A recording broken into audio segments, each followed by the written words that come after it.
Welcome to another Vixa Vaughn romance audiobook. We're excited to have you join us. Whether you're into second chance romance, enemies to lovers, fake marriage, or any other trope, Vixa Vaughn offers you the chance to escape into stories that will carry you away into heart-pounding romance and gripping characters. While we want to get you the full experience, some parts of this audiobook are abridged to stay abreast of YouTube's community guidelines. If you want the full experience, you can always head to Vixa Vaughn Romance and use code VIXA40 to get the unabridged version of this audiobook for 40% off. Now sit back and enjoy the show.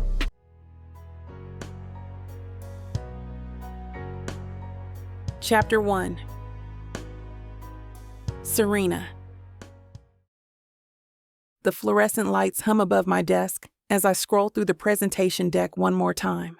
Around me, the office buzzes with Valentine's Day fever, paper hearts, whispered plans, and the occasional squeal of delight from someone receiving an early gift. "Did you see what Mark got, Sarah?" A voice carries over from the break room. A singing telegram. I tune out the chatter, my fingers flying across the keyboard as I refine the transition animations between slides. This presentation with Chloe needs to be flawless. The quarterly marketing strategy isn't just another project. It's my chance to prove I deserve that promotion. Through the glass walls of my cubicle, I catch glimpses of red and pink decorations sprouting up like persistent weeds. Someone stuck cupids to the windows. The sound of chocolate boxes being passed around mingles with excited conversations about dinner reservations. Who gives a damn about Valentine's Day anyway? Not me. Not at all. Slide 15 needs more impact data, I mutter to myself, pulling up our analytics dashboard. The numbers dance across my screen as I extract the metrics that will make our strategy impossible to ignore. Chloe won't be able to dismiss these results. My coworker's laughter echoes from the kitchen area, followed by the pop of a champagne bottle, probably another office celebration. I adjust my noise-canceling headphones and dive deeper into the presentation.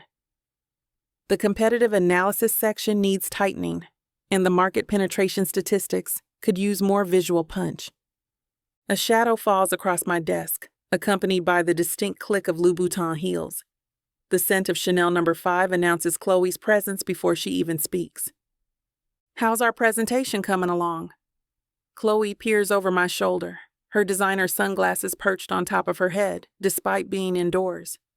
Her silk blazer probably costs more than most of our monthly salaries here at InnovateTech. The scent of her perfume is overwhelming, and I resist the urge to lean away from her hovering presence. Oh, the format looks clean. So beautiful. Everyone's going to be so happy with this. It would be coming along better if I had your sections. I don't bother hiding the edge of my voice. I've been waiting since Tuesday. My fingers pause over the keyboard, fighting the urge to pull up the timeline email I sent her 3 times this week. "Oh, don't worry about that." She waves her perfectly manicured hand. "I'm on to it. Just need to polish up a few things." Her dismissive tone makes my jaw clench. Classic Chloe, acting like deadlines are mere suggestions.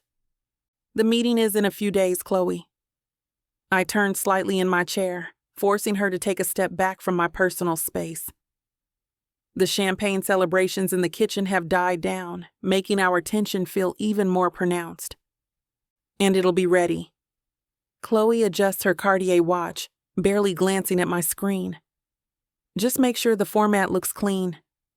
None of those garish transitions you used last time." She emphasizes the word garish, like she's doing me a favor by pointing out my supposed shortcomings. My jaw clenches. The last presentation won us the Anderson account, our biggest client this quarter, but heaven forbid anyone acknowledge that, especially Miss Perfect with her $1,000 shoes and Daddy's approval. "Anything else?" I ask, turning back to my screen and focusing on the sales projections that actually need my attention. "That's all. Keep up the good work." She pats my shoulder, a gesture that makes my skin crawl, like nails on a chalkboard. Before strutting away to her corner office, the click of her Louboutins echoing through the open floor plan. I watch her go, fighting the urge to throw my stapler at her head. Must be nice having Daddy as CEO. While the rest of us work overtime to meet deadlines, she waltzes in late with her designer coffee and spends half the day on personal calls. I've lost count of how many times I've heard her planning brunches and spa days when we're knee-deep in quarterly reports. But hey, nepotism is alive and well at InnovateTech. The format looks clean. I mimic under my breath, returning to the slides. I'll show you clean when I have to pull an all-nighter because you can't be bothered to do your job. I glance at my monitor's clock. 1:47 p.m. 3 days until the board presentation, and still no sign of Chloe's sections. My fingers drum against the desk as I debate sending her another reminder email, just so she knows I'm serious about this. Hey, Serena. Marcus from accounting pokes his head over my cubicle wall. They've got these amazing heart-shaped sugar cookies in the break room. Better hurry before they're gone. Thanks, but I've got to finish these projections. I gesture at my screen, where the half-completed slides mock me. The weight of this presentation sits heavy on my shoulders. It's not just another quarterly review. It's my shot at showing the board what a woman of color can bring to the table. Come on, live a little. Even Johnson from legal took a cookie break. And you know how much of a pain in the bum he can be. Marcus grins, adjusting his tie. Everyone's getting into the Valentine spirit. That's exactly why I need to stay focused. I minimized the email draft I was composing for Chloe. While everyone's distracted by hearts and flowers, I'm going to nail this presentation. Your loss. He shrugs, disappearing back to his side of the wall. The sound of laughter and chatter drifts from the break room. Someone started playing love songs on their phone, and the saccharine melody of "All You Need Is Love" filters through the office.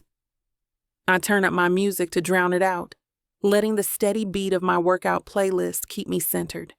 This is what sets me apart. While others coast through their days on sugar highs and office romance gossip, I'm putting in the extra hours, making the extra effort, fighting twice as hard to be taken seriously in rooms where I'm often the only woman, let alone the only Black woman.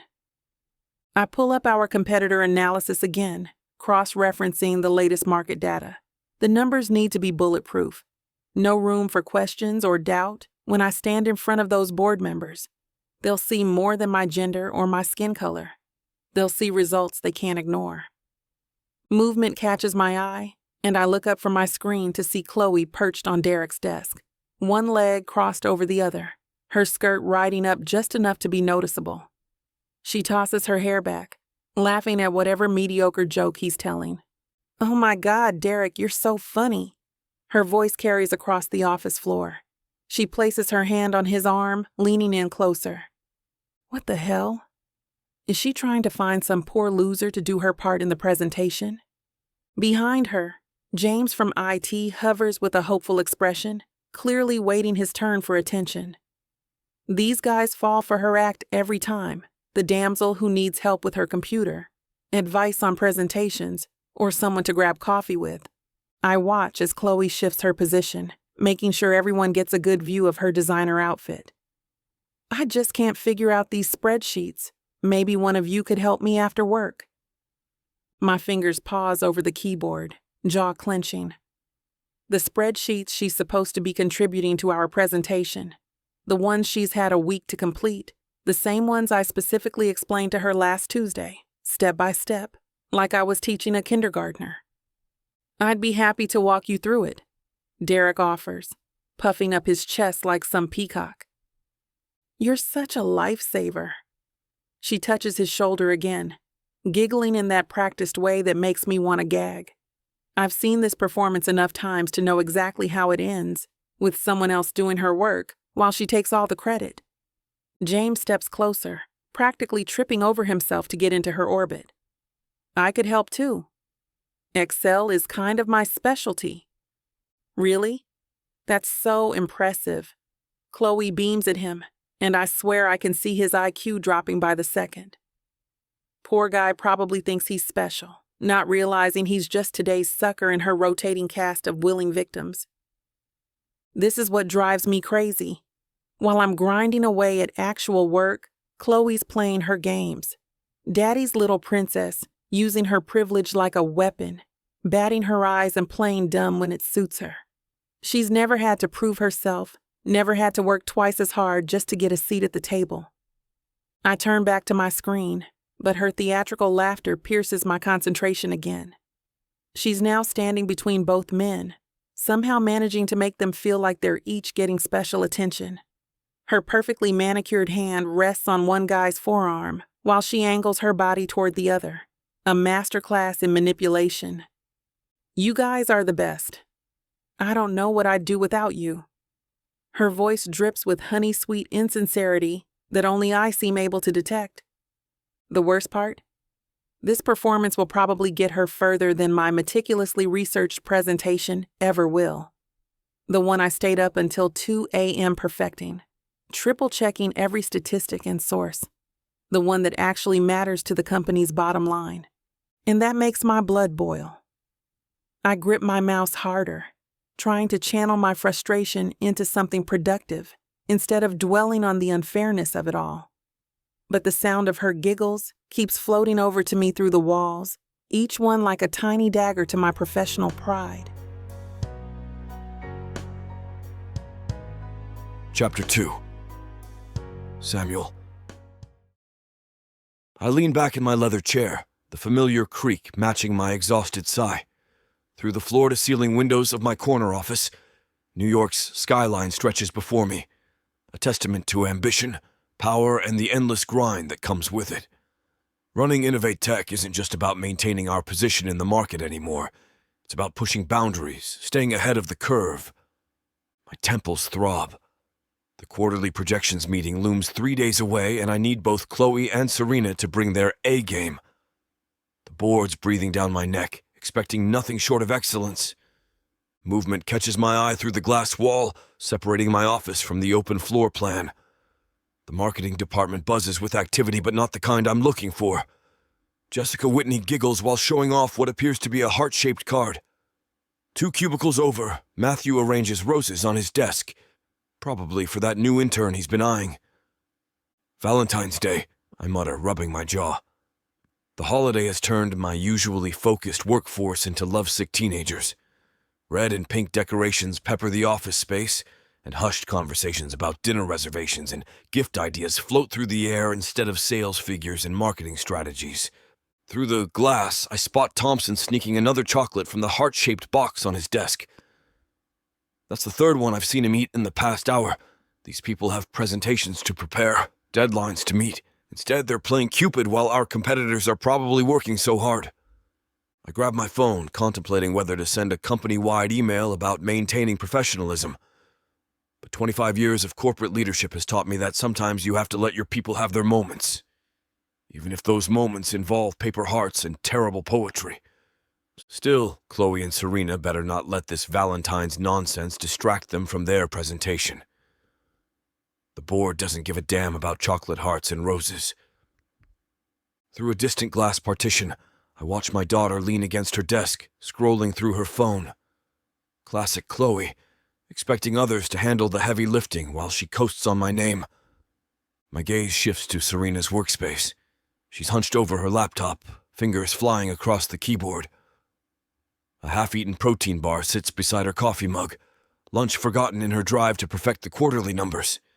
The contrast between them couldn't be starker. Damn it, Margaret. The words slip out before I can stop them. If she were still here, maybe Chloe wouldn't have turned out this way. But cancer doesn't care about leaving children motherless or husbands alone to raise strong-willed daughters. 18 years. Sometimes it feels like yesterday when Margaret slipped away, leaving me with a 12-year-old who blamed the world for her loss. I tried my best. Private schools, therapists, everything money could buy. But somewhere along the way, Chloe learned that throwing tantrums got her what she wanted faster than actual effort. Getting her an executive position was a mistake. The board questioned it, but I insisted. What else could I do? She'd blown through 3 jobs in 8 months, and her trust fund wouldn't last forever at the rate she spent money. Serena, though, she reminds me of myself at that age. Started in the mailroom of my first job, worked 60-hour weeks until someone noticed. No fancy degree or family connections, just raw talent and determination. In 6 months, she's accomplished more than Chloe has in 2 years. The irony doesn't escape me. The daughter I fought to give every advantage lacks the drive of someone who had to earn every opportunity. I haven't dated since Margaret died, focused instead on raising Chloe and growing InnovateTech. Now I wonder if that was another mistake. Maybe she needed a mother's influence more than my indulgence. I push away from my desk, my joints protesting after hours of sitting. Coffee. I need coffee to deal with this Valentine's madness. The moment I step out of my office, the buzz hits me full force. Red and pink streamers hang from the ceiling, and heart-shaped post-its litter computer screens. Christ, someone's even set up a love letters box in the break room. Mr. Parker! Thompson scrambles to hide another chocolate as I pass his desk. The yearly numbers. Save it for the meeting. I wave him off, making my way to the coffee station. The break room's worse than the office floor, for Christ's sake. Cupid cutouts mock me from every wall, and the counter's covered in those chalky conversation hearts. Someone's even hung a "Love is in the air" banner above the coffee maker. Holiday. I grab my usual mug. Plain black, no cute sayings or heart designs. Jolene Rivers spots me while I'm pouring my coffee, twirling a piece of her hair along her finger. "Oh, Mr. Parker, about the Valentine's gala. Talk to marketing." The coffee burns my tongue, but I welcome the pain. Anything to distract from this circus. The annual Valentine's Gala. Another corporate tradition I can't kill without looking like Scrooge. Every year, the same thing. Employees getting drunk on company champagne, ill-advised hookups in supply closets, and HR complaints the next morning. Walking back to my office, I dodge 3 separate conversations about dinner reservations. Karen's desk looks like a flower shop exploded on it. Probably that new boyfriend she won't shut up about. Through the glass walls, I watch my workforce dissolve into teenage drama. 2 interns giggle over a phone, probably swiping through dating apps. The IT guy's practicing what looks like a proposal speech in the stairwell. The coffee's not strong enough for this. But there's work to be done, presentations to review, and a company to run. Love can wait.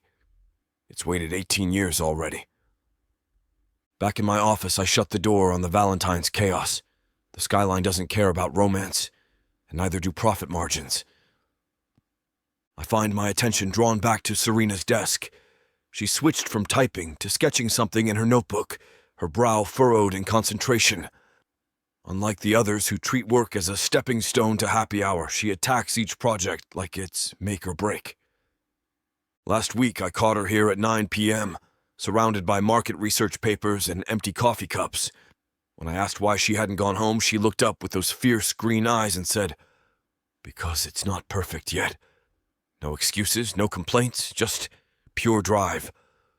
The way she carries herself reminds me of my early days, back when I was fighting tooth and nail for every opportunity. That same hunger burns in her eyes during meetings, especially when someone tries to dismiss her ideas. She doesn't back down, doesn't play office politics, just delivers results that shut up the critics. Through the glass, I watch her run a hand through her dark waves, frustrated with whatever she's working on. She grabs her coffee mug, realizes it's empty, but stays put, too focused to waste time on a refill. "Damn!" The word slips out before I catch myself. 20 years separate us, but her presence commands attention in a way that makes age irrelevant. It's not just her looks, though she's stunning. It's that raw determination. The same fire that drove me to build InnovateTech from nothing. She stands, stretches, and I notice the stack of reports on her desk, twice the height of anyone else's. While others coast through their 9 to 5, she's plotting market strategies 3 quarters ahead. Each presentation brings something innovative, unexpected. She thinks like an executive, Not just another marketing specialist. My phone buzzes. Another reminder about the Valentine's Gala. I silence it, but my eyes drift back to Serena. She's pulled up our competitor's latest campaign, analyzing it with the same intensity I would. In just a few months, she's shown more promise than most show in 6 years. A knock at my door breaks my concentration. Right. The board meeting prep. But for a moment there, watching Serena work, I forgot about being CEO, forgot about Chloe's latest drama, forgot about everything except that familiar spark of ambition I see in her eyes. Suddenly, Derek from marketing barges in without waiting for my response, clutching a stack of papers to his chest. His usual easy smile is replaced with tight lines around his mouth, and he takes a moment to adjust his crooked glasses before speaking. "Mr. Parker, we need to discuss the marketing situation." "What now?" "It's Chloe again." Derek shifts his weight, clearly uncomfortable delivering bad news about the boss's daughter. "She pitched some ideas for the spring campaign that were, well, let's say impractical. When the team provided feedback, He clears his throat. "She didn't take it well." Define, didn't take it well. I lean back in my chair, already knowing where this is heading.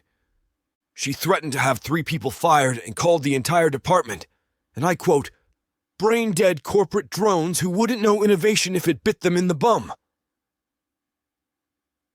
Derek places the documents on my desk, meeting minutes and copies of Chloe's rejected proposals. "The team's morale is shot. Nobody wants to work with her anymore." "Jesus Christ!" I rub my temples. "I'll handle it." "Thank you, sir." Derek practically bolts from my office. The familiar weight of failure settles on my shoulders. Every tantrum, every incident like this is a reminder of my shortcomings as a father. I spoiled her, covered for her mistakes, smoothed things over when she messed up. And now I'm reaping what I sowed. Margaret would have known how to handle this. She wouldn't have let Chloe manipulate her way through life. But I was too busy trying to fill the void of her mother's death with material things, teaching her that Daddy's money and influence could fix anything, no matter what it is. Damn. I slam my hand on the desk, causing my coffee mug to rattle. Some father I turned out to be, creating a monster who thinks the world owes her everything just because her last name is Parker. Chapter 3. Serena. The InnovateTech break room smells like burnt coffee and microwaved leftovers, with an underlying hint of desperation from the morning crowd. I pour myself a cup of the questionable brew, adding an extra splash of cream to mask the scorched taste. Maybe I should start a petition for a new coffee maker. This one's probably as old as the company. He's taking me to that new French place downtown. Jocelyn gushes to her little circle of admirers, practically bouncing on her heels. Then we have tickets to the symphony. He said he has connections with the conductor. I stir my coffee with more force than necessary, the metal spoon clanking against ceramic. These daily dating updates in the lead up to Valentine's Day are worse than a teenage gossip session. "That's nothing," Madison chimes in, tossing her perfectly styled hair over her shoulder. "Trevor's flying us to Miami for the weekend. He won't tell me which restaurant, but he promised it has at least 2 Michelin stars." She pauses for dramatic effect. "And we're staying near the beach." Their excited chatter fills the break room. I lean against the counter, trying to focus on the quarterly marketing presentation, due in 2 days instead of their Valentine's Day plans. "What about you, Rachel?" Jocelyn asks. "What's Manny planning?" "He's been so secretive. But I found a receipt from that jewelry store in the mall." More squealing. I take a scalding sip of coffee, welcoming the burn. At least the pain gives me something else to focus on, besides their endless Valentine's gushing. "Serena?" Madison suddenly notices me, her designer bracelet jingling as she waves. "Got any special plans for Valentine's?" I straighten my blazer, smoothing out an invisible wrinkle. just finalizing the quarterly report presentation and working on some more strategies for the upcoming year. I think I'm going to study our social media and observe the analytics. The metrics from quarter 4 show we could optimize our engagement better. On Valentine's Day? Jocelyn's perfectly plucked eyebrows shoot up in horror, like I'd suggested swimming with sharks. But it's on a Saturday this year. Everyone's going to be out doing something romantic. Best time to catch people scrolling. I shrug, gathering my things and tucking my tablet under my arm. Higher engagement rates on weekends. Plus, all those couples posting their date nights. Perfect data for targeting. Their pitying looks follow me as I head for the door, heels clicking against the tile floor. I hear Madison's stage whisper. Poor thing, always working. She needs to get out more. Has she ever had a boyfriend before? My heels click sharply against the tile floor as I exit. The thing is, I don't need their pity. I chose this path. While they're planning their lives around men's grand gestures, I'm planning my path to the C-suite. Still, their excitement over romantic dinners and surprise gifts leaves a bitter taste in my mouth that has nothing to do with the terrible coffee. The isolation hits harder today, a stark reminder that I'm the odd one out. Again. Back at my desk, I pull up the campaign metrics, determined to channel this frustration into productivity. The numbers blur together as their conversations echo in my head. Sometimes I wonder if I'm the only one in this office who remembers we're here to work, not plan elaborate dates. Hours and hours of working at my desk fly by without me realizing. The office grows quiet as people filter out as the workday comes to a close, leaving only the hum of fluorescent lights and my keyboard clicks for company. I spread my presentation materials across my desk, sticky notes and data printouts creating a colorful mosaic of market research. The quarterly numbers paint a clear picture. Our social engagement dropped 12% last quarter. My fingers tap across the keyboard, adjusting slides and refining talking points. One mistake in front of the board could derail everything I've worked for. My mind drifts to that disaster 4 years ago at my previous company. I'd been so confident walking into that boardroom, certain my innovative campaign would wow them. Instead, their questions exposed gaps in my research. The CMO's disappointed headshake still haunts me. "You're not ready," he'd said afterward. "Maybe in a few years." The memory makes my shoulders tense. I'd walked out that day, resignation letter already forming in my mind. I refused to stay where they'd already decided my ceiling. Now at InnovateTech, I have another shot. This presentation needs to be bulletproof. I pull up competitor analyses, cross-referencing their strategies against our metrics. My dinner, a sad protein bar from my desk drawer, sits forgotten as I dig deeper into the data. The cleaning crew's vacuum whirs in the distance. I check my watch, 8:45 p.m. The numbers are starting to swim before my eyes, but I can't stop yet. Not when I'm so close to cracking this. One breakthrough insight could make the difference between being seen as just another marketing specialist or someone worthy of advancement. I massage my temples, fighting off a headache. My father's voice echoes in my head. "You have to work twice as hard to get half as far." He wasn't wrong. In this industry, in this position, I can't afford to be anything less than exceptional. Opening another spreadsheet, I start a fresh analysis. Sleep can wait. This presentation won't just be good, it'll be undeniable. A knock on my office door startles me from my spreadsheet trance. Samuel Parker fills the doorframe, his commanding presence making my small office feel even smaller. The dim evening lighting catches the silver threading through his dark hair, and his tailored navy suit accentuates his athletic build. My throat goes dry. I've seen him around the office, of course, but never this close, never alone. His warm brown eyes lock onto mine with an intensity that makes me grip my pen tighter. "Ms. Jacobs, Burning the midnight oil? Mr. Parker.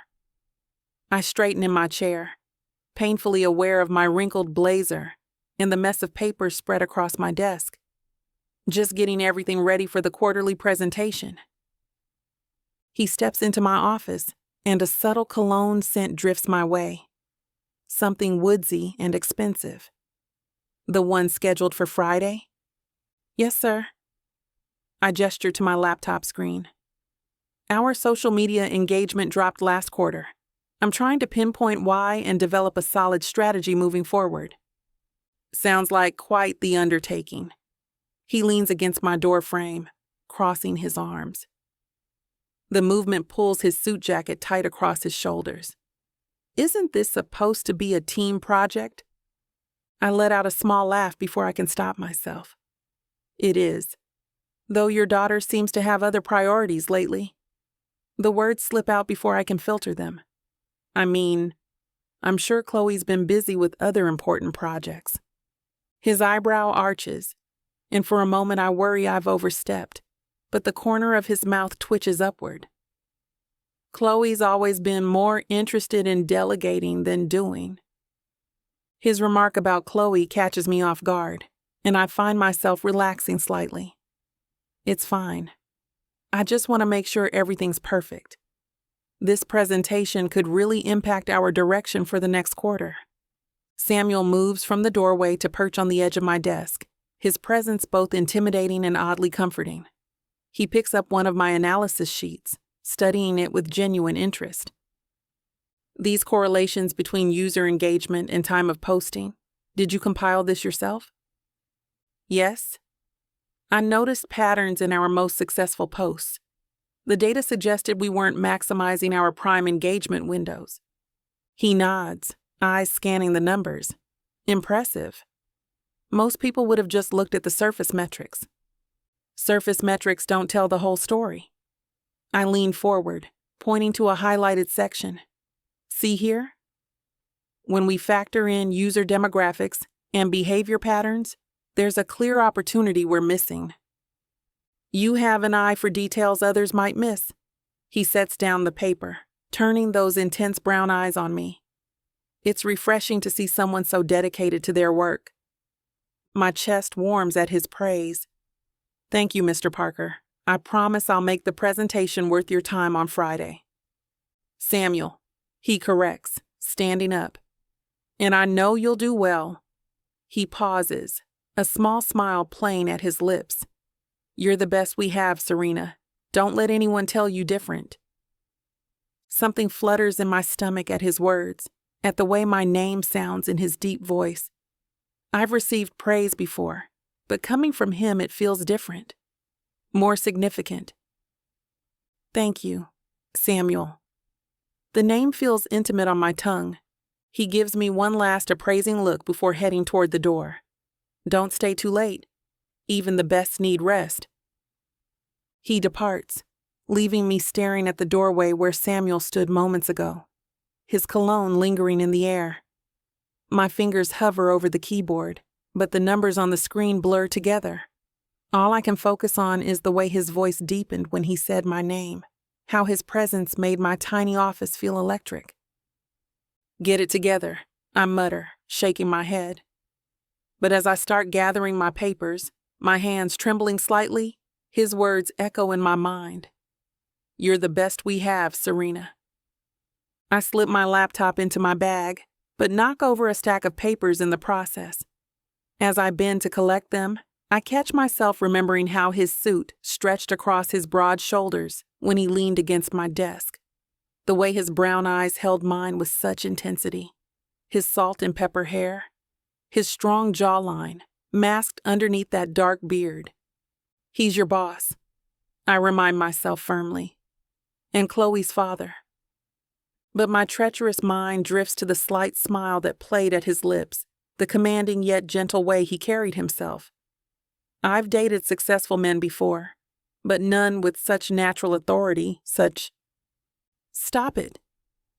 I grab my purse with more force than necessary. This is ridiculous. I'm not some lovesick intern. I'm a professional who's worked too hard to let myself get distracted by a handsome CEO, no matter how compelling he might be. Yet as I walk to the elevator, my heels clicking in the empty hallway, I can't shake the warmth that spread through my chest when he praised my work, the way he studied my analysis with genuine interest, not just cursory attention. I press the elevator button, catching my reflection in the chrome doors. My eye makeup is messed up, wavy hair slightly mussed from running my fingers through it while working. Samuel's right. I need rest. But as the elevator descends, I know sleep won't come easily tonight.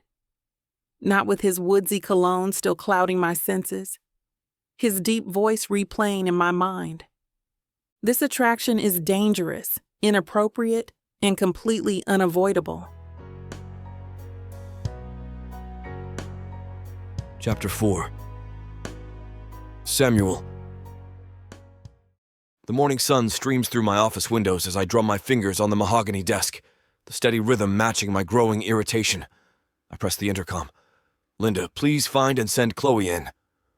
Minutes later, my daughter strides into my office in her designer suit, phone in hand, barely glancing up from the screen. The sharp click of her heels against the hardwood floor echoes my mounting frustration with her recent behavior. Take a seat. I gesture to the chair across from me, keeping my voice steady despite my annoyance. She perches on the edge, crossing her legs with practiced grace.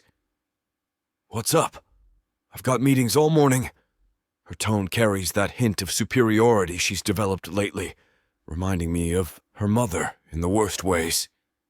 The quarterly presentation is tomorrow. Why aren't you helping Serena with it? I lean forward, studying her reaction carefully. As an executive, she should know better than to shirk responsibilities. Chloe's perfectly manicured fingers wave dismissively through the air. She's got it handled. Besides, that's her job, not mine. The disdain in her voice when she mentions Serena doesn't escape my notice, and it only serves to deepen my concern about the office dynamics. That's not the point. I lean forward, my jaw tightening as I struggle to maintain my composure. The mahogany desk between us feels like a battle line. This is a team effort, and you're supposed to be collaborating. The whole department depends on this presentation. Please. She rolls her eyes, a gesture so reminiscent of her teenage years, it makes my blood pressure spike. I reviewed the numbers. They're fine. What more do you want? I've got bigger priorities than babysitting someone else's project. Heat rises in my chest, and I fight the urge to loosen my tie. The corner office suddenly feels stifling. What I want is for my employees to work together effectively. That includes you, regardless of your position or our relationship. You're not special just because you're my daughter. Dad, it's Mr. Parker in the office. My palm slams against the desk, the sharp crack echoing through the room. The force rattles my coffee mug, dark liquid sloshing dangerously close to the rim. Your attitude is unacceptable. This isn't some small project. It's our quarterly presentation to the board. And right now, you're undermining everything I've built here. And like I said, Serena's handling it. Chloe examines her nails with exaggerated interest, her posture radiating defiance. If you're so concerned, maybe you should help her yourself. The insinuation in her tone makes my jaw clench. That's enough. I stand, my chair rolling back with enough force to hit the wall. The leather squeaks against my suit as I lean forward, palms flat on the mahogany desk. This isn't about me or Serena. This is about your responsibilities as an executive. Your behavior is unprofessional and, frankly, childish. I expected better from someone in your position. Whatever. She stands, grabbing her phone and clutching it like a shield. Her perfectly manicured fingers tap against the screen. Are we done here? I have actual work to do. The dismissive way she emphasizes actual sets my teeth on edge. My blood pressure spikes at her flippant response, and I can feel a vein throbbing in my temple. Sit down. We're not finished. The words come out as a command, my CEO voice in full effect. Actually, we are. She turns toward the door, her heels clicking against the hardwood floor with sharp, angry steps. The presentation will be ready, isn't that what matters? Sit down, Chloe, I growl out, pointing to the chair, or I'll terminate you on the spot. What the hell, Dad? Chloe spits out, gritting her teeth. What's gotten into you? Don't tell me you care about Serena all of a sudden. She's just another worker. Who cares about her? My hands curl into fists at my sides.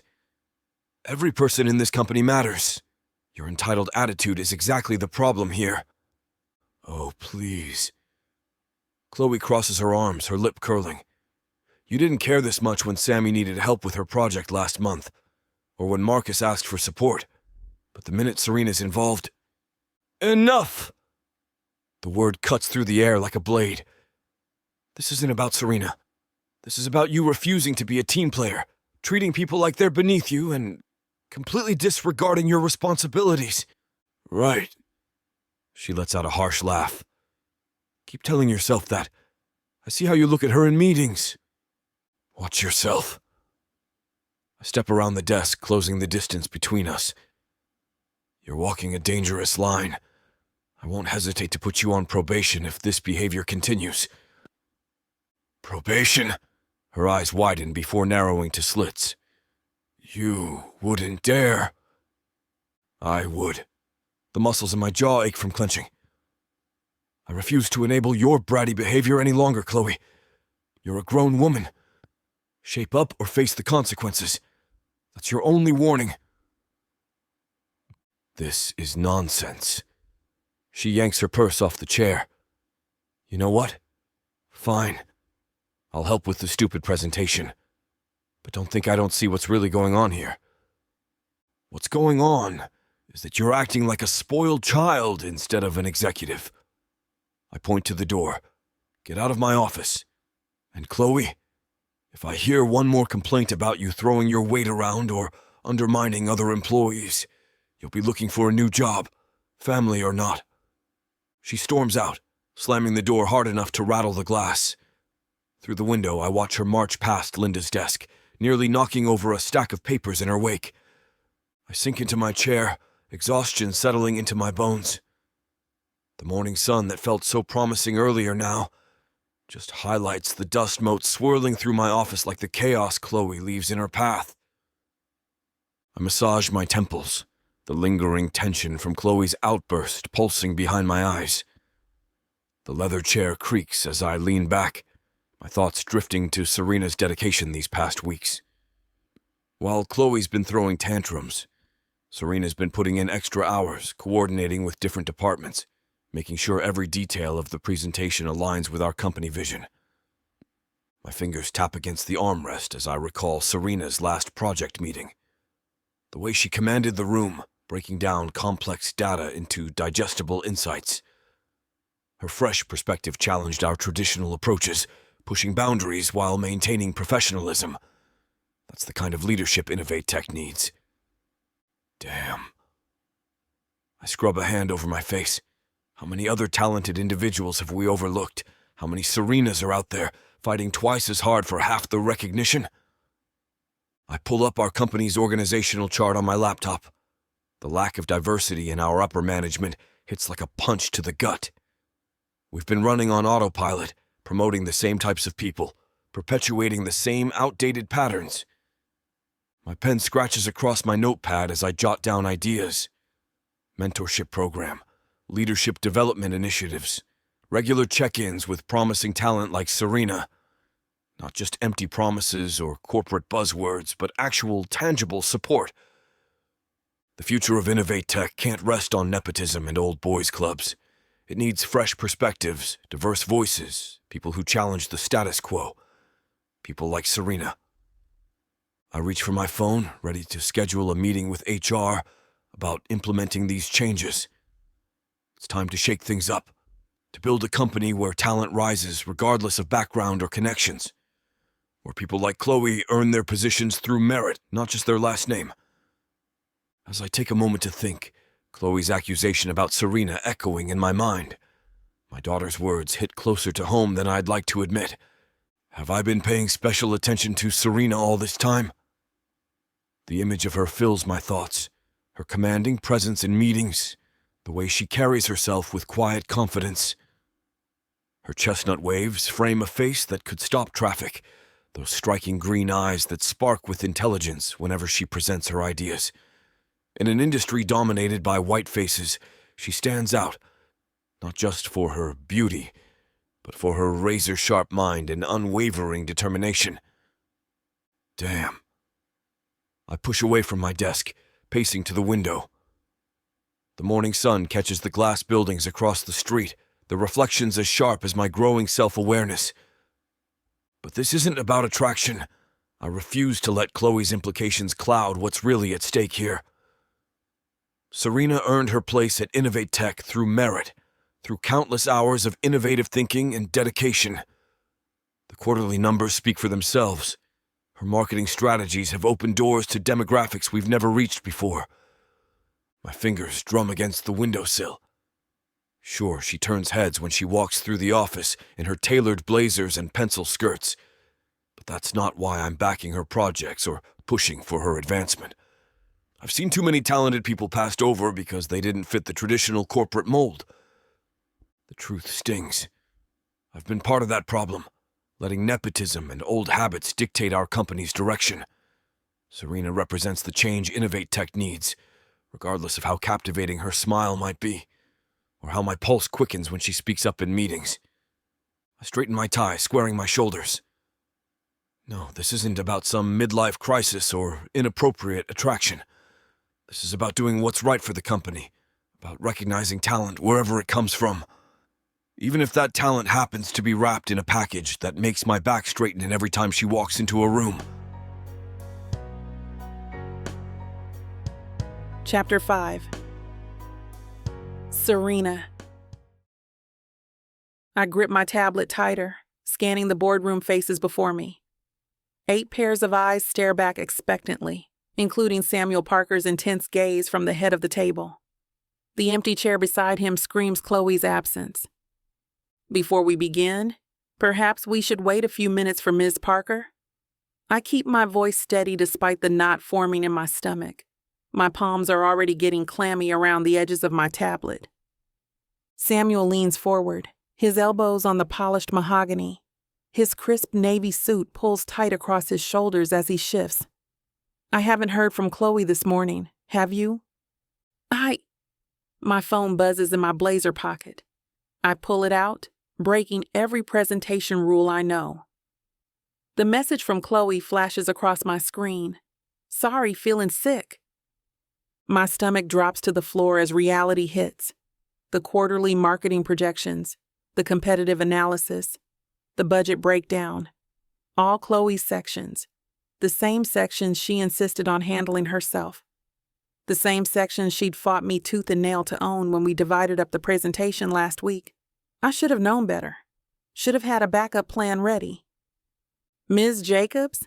Samuel's deep voice cuts through my rising panic. Is everything all right? I look up from my phone to find him studying me with those penetrating brown eyes. The other board members shift in their seats, checking watches and trading glances.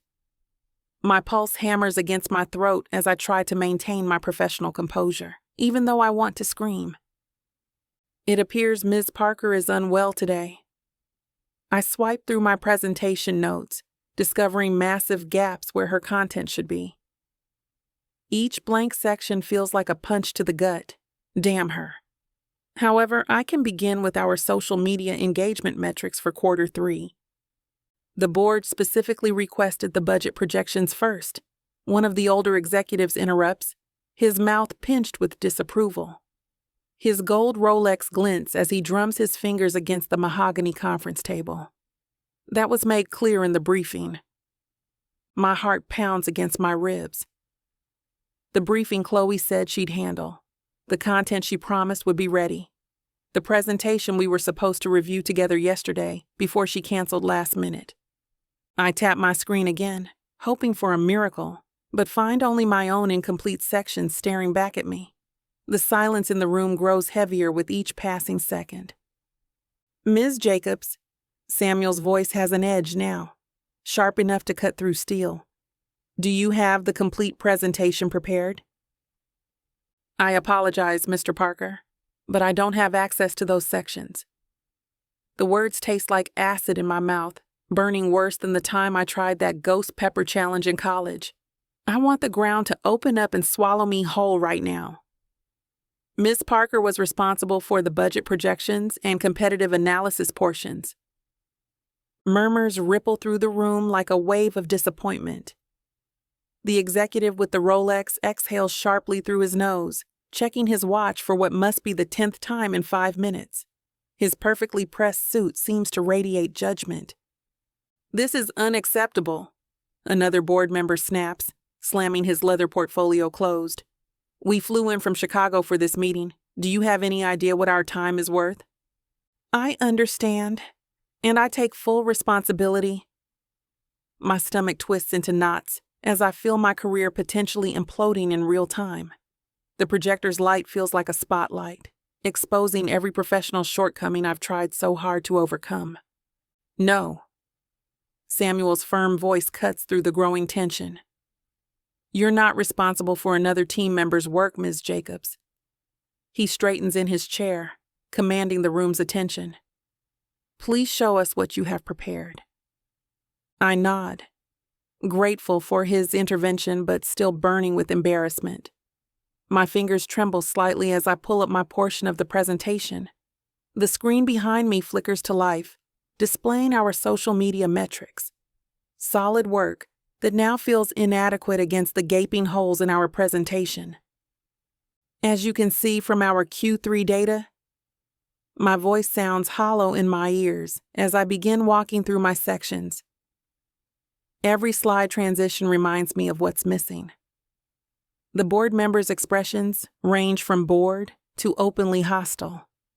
One woman checks her phone under the table, while another man repeatedly checks his watch.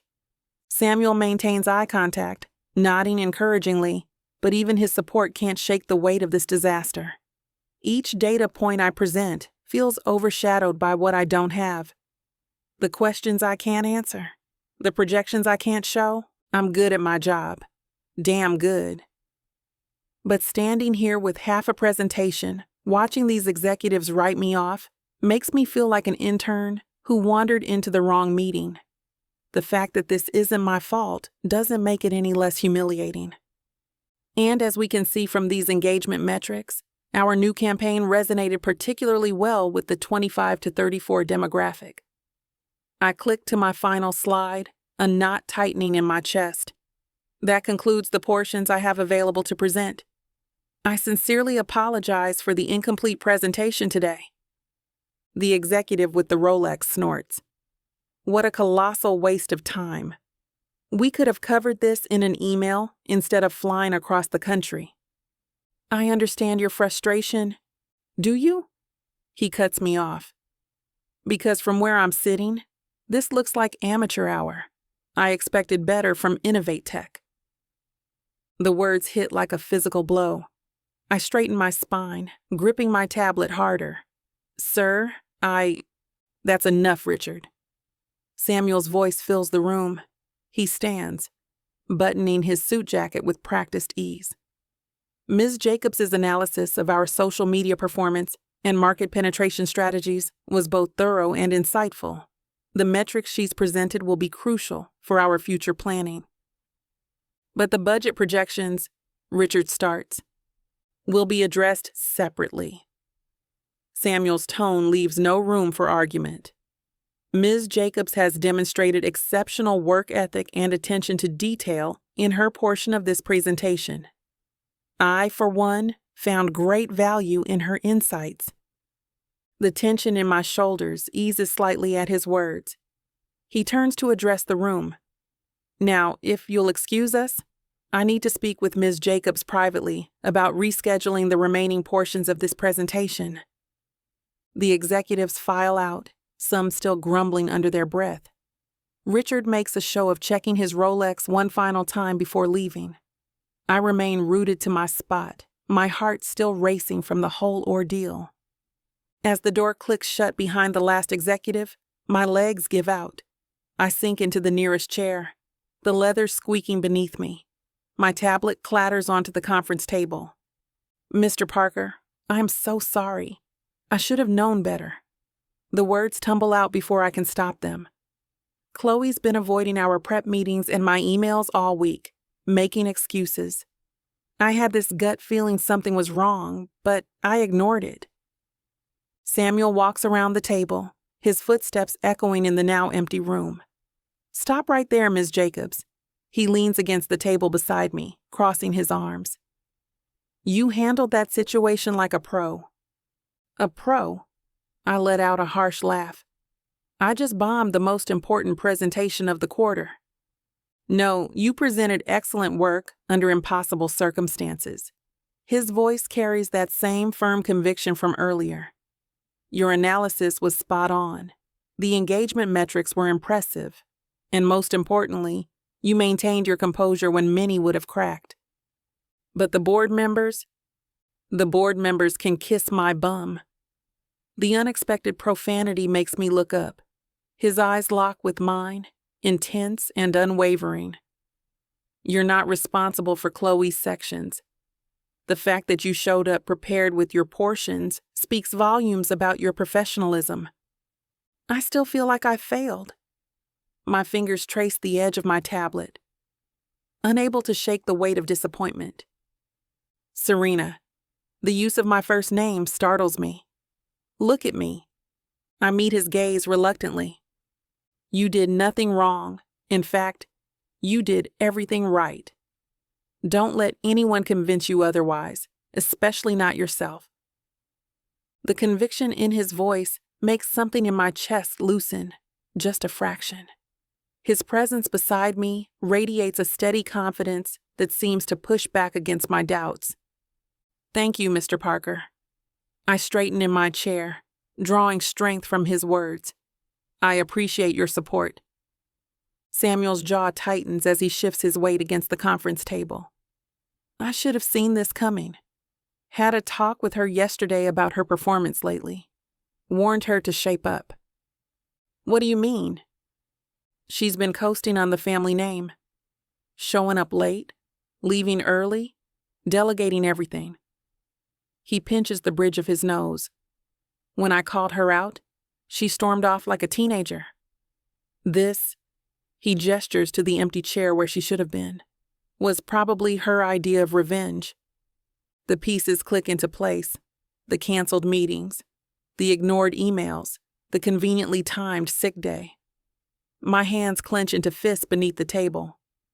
She sabotaged the presentation on purpose? Wouldn't put it past her, and she'll regret it.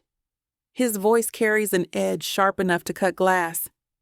I'm thinking a month of weekend shifts should teach her about responsibility. Mr. Parker, I don't want to cause problems between you and your daughter. A deep laugh cuts me off. Trust me, Serena. You're not the problem here. Chloe's doing a fine job destroying things all on her own. Has been for years. He straightens, adjusting his cuffs. She needs to learn actions have consequences, family or not. Still, if she's acting out because of me, she's acting out because she's spoiled and vindictive. Don't shoulder the blame for her choices. I nod, swallowing down the knot in my throat. He's right. I shouldn't feel bad about what happened today. This is all on Chloe. She's a brat for doing this to me. And Samuel? Well, he's a fantastic man. Always has been. Always will be. To have him support me during a time like this means more than he'll ever know. Chapter 6. Samuel. I lean back in my chair, spreading the presentation materials across the conference room table. Each page reveals another layer of brilliance in Serena's strategy. The market analysis cuts straight to the core issues, identifying opportunities our competitors haven't even noticed. Walk me through this segment again. I point to a breakdown of demographic shifts. The way you've connected emerging market trends with our product development timeline is fascinating.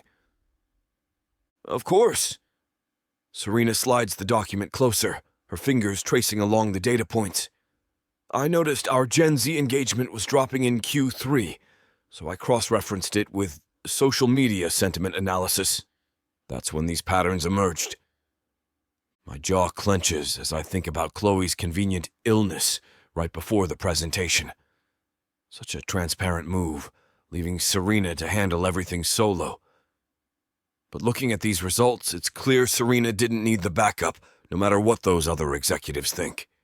This adaptation of the marketing funnel. I tap the diagram she's created. It's innovative, completely shifts our approach to customer acquisition. Thank you, Samuel. When the traditional methods weren't yielding results, I knew we needed something different.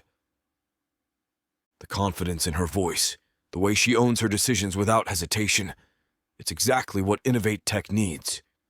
While others play office politics, she's actually driving progress. You pivoted this entire presentation solo with zero notice. That speaks volumes about your capabilities. I gather the papers into a neat stack.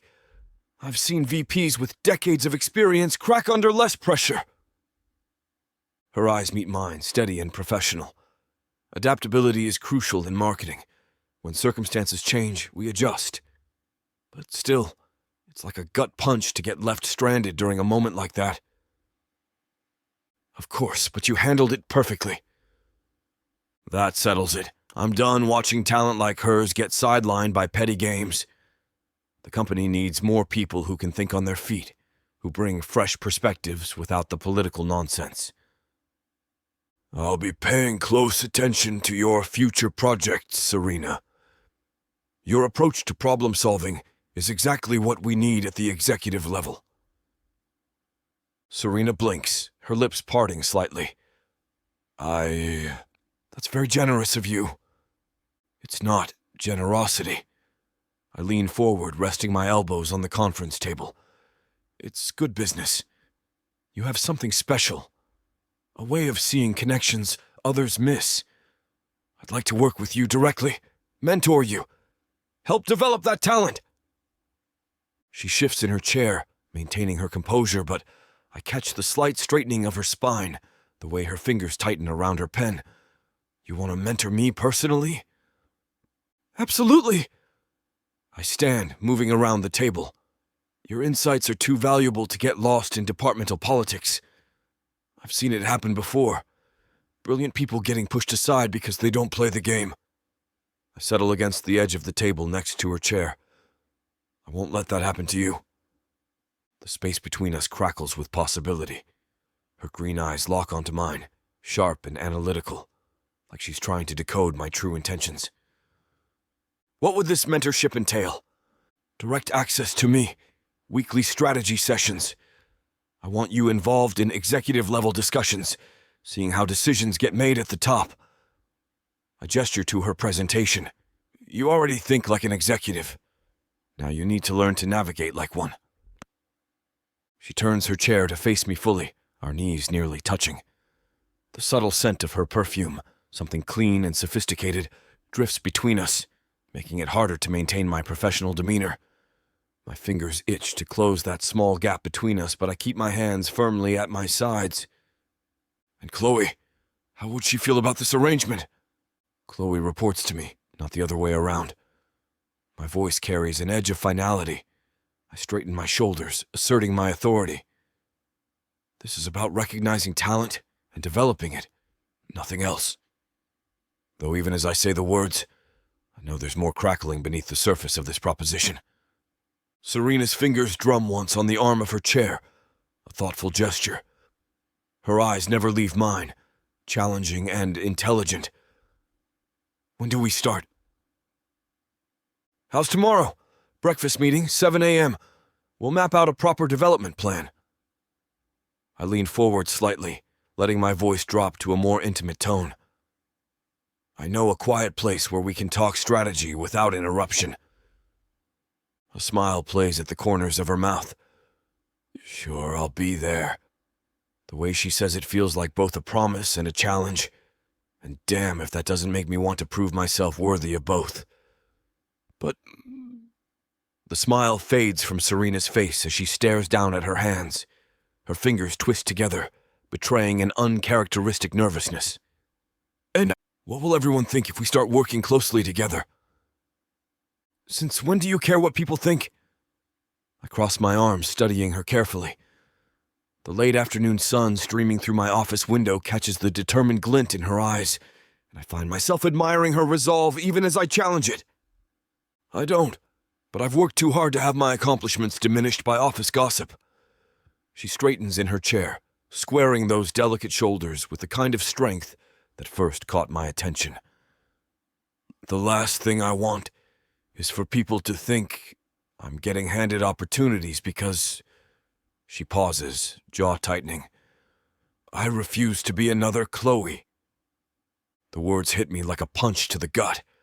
My daughter's reputation precedes her. The whispers about nepotism, about riding on my coattails. But hearing Serena voice it so plainly forces me to confront an uncomfortable truth. I've spent years trying to balance being a father and a CEO, and maybe I haven't done either one particularly well. The weight of that realization settles heavy in my chest as I watch Serena, seeing in her everything I'd hoped Chloe would become. Driven, independent, earning every damn thing through pure talent and grit. You couldn't be more different from Chloe if you tried. I move back to my chair, putting professional distance between us. Your presentation today proved that. You earned this opportunity through merit, through innovation, through sheer talent. I appreciate that. But perception matters in corporate culture. You know that better than anyone. Her green eyes meet mine, fierce and determined. Everything I've achieved, I've earned through hard work and dedication. I won't let anyone question that. Her jaw sets with that stubborn determination I'm coming to admire, reminding me why she's become one of our most valuable assets. Her integrity, her unwavering commitment to proving herself on her own terms. It only makes me want to mentor her more. But she's right. The corporate world is a shark tank of speculation and gossip. One whisper of favoritism could undermine everything she's built. I've seen it happen before. Watched talented people get torn apart by office politics and baseless rumors. Damn if I'll let that happen to her. What if we kept the mentorship completely transparent? I lean forward, elbows on the table, my voice dropping to emphasize the seriousness of my proposal. Every meeting documented, every project tracked. We make it impossible for anyone to question the professional nature of our relationship. I tap my finger against the polished mahogany, already mapping out the logistics in my head. Full disclosure to the board, regular progress reports, the whole 9 yards. I'm about to continue when Serena shakes her head, a glimmer of something dangerous in her eyes. The shift in her demeanor makes me pause, my carefully constructed plan hanging in the air between us. Actually, what if we kept this between us? Her voice drops lower, sending an unexpected thrill down my spine. No documentation, no board oversight, just private strategy sessions. The suggestion catches me off guard. A moment ago she worried about appearances, now she's proposing secrecy. I study her face, trying to read between the lines. Her green eyes hold mine with an intensity that makes my chest tighten. Damn if this woman doesn't keep me guessing at every turn! You want to keep this quiet? Seriously? I lean back in my chair, crossing my arms. The mahogany table between us suddenly feels like an inadequate barrier. That's a complete 180 from what we were just discussing. Think about it. She leans forward, close enough that I catch another hint of her perfume.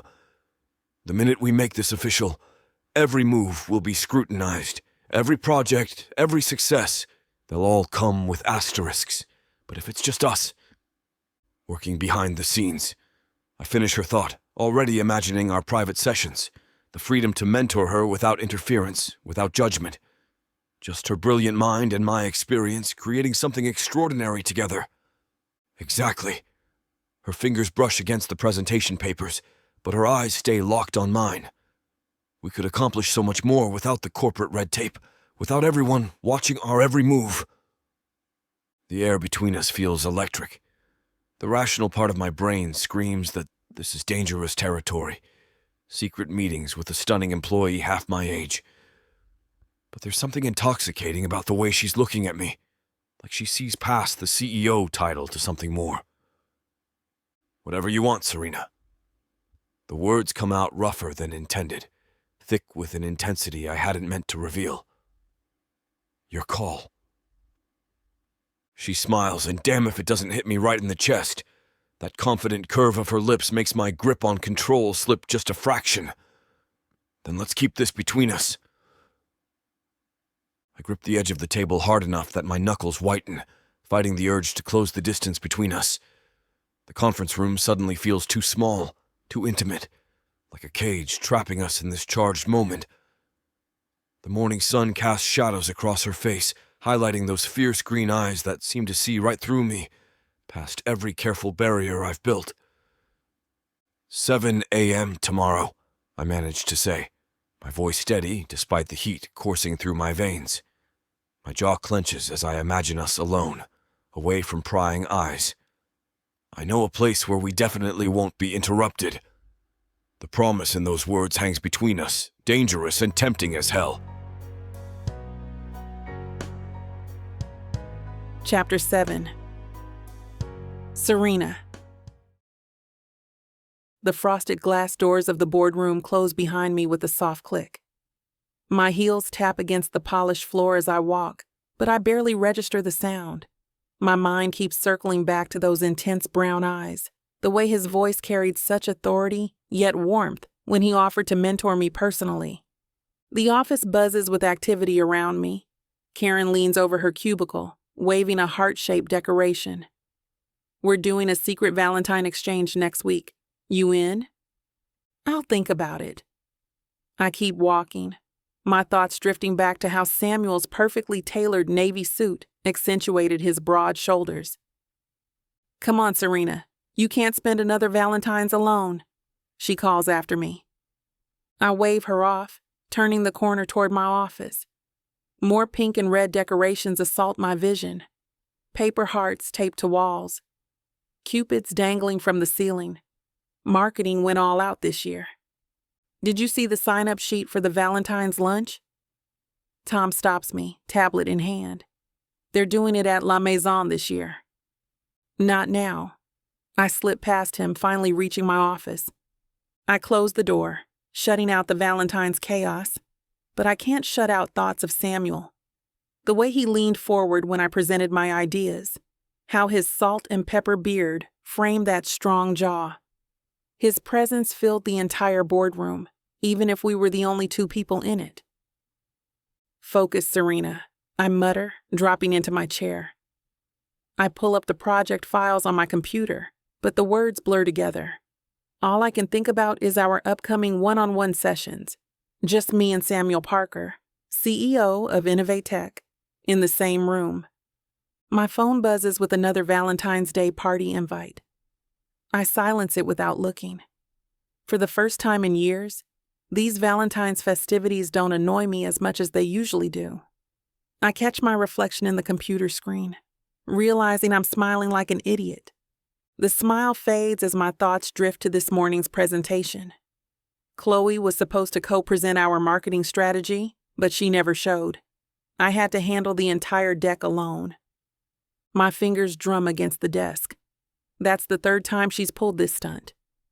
First the quarterly report, then the digital campaign launch, and now this.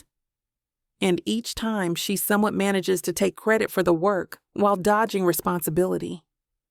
Just needed to handle some urgent matters, she'd said afterward, flashing that artificial smile.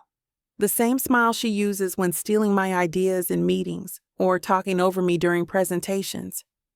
I lean back in my chair, picturing her smug face, the pristine designer outfits, the perfectly styled dark hair, the way she struts around like she owns InnovateTech just because her father runs it. Wait, my eyes drift to the business card Samuel handed me before I left the conference room. His personal number is scrawled on the back in bold strokes. For mentoring purposes, he'd said. But the way his fingers lingered when he passed it to me, a plan takes shape in my mind. What would hurt Chloe more than seeing her father take a special interest in the woman she's tried so hard to undermine? The thought of her face when she sees us together, working closely, perhaps even...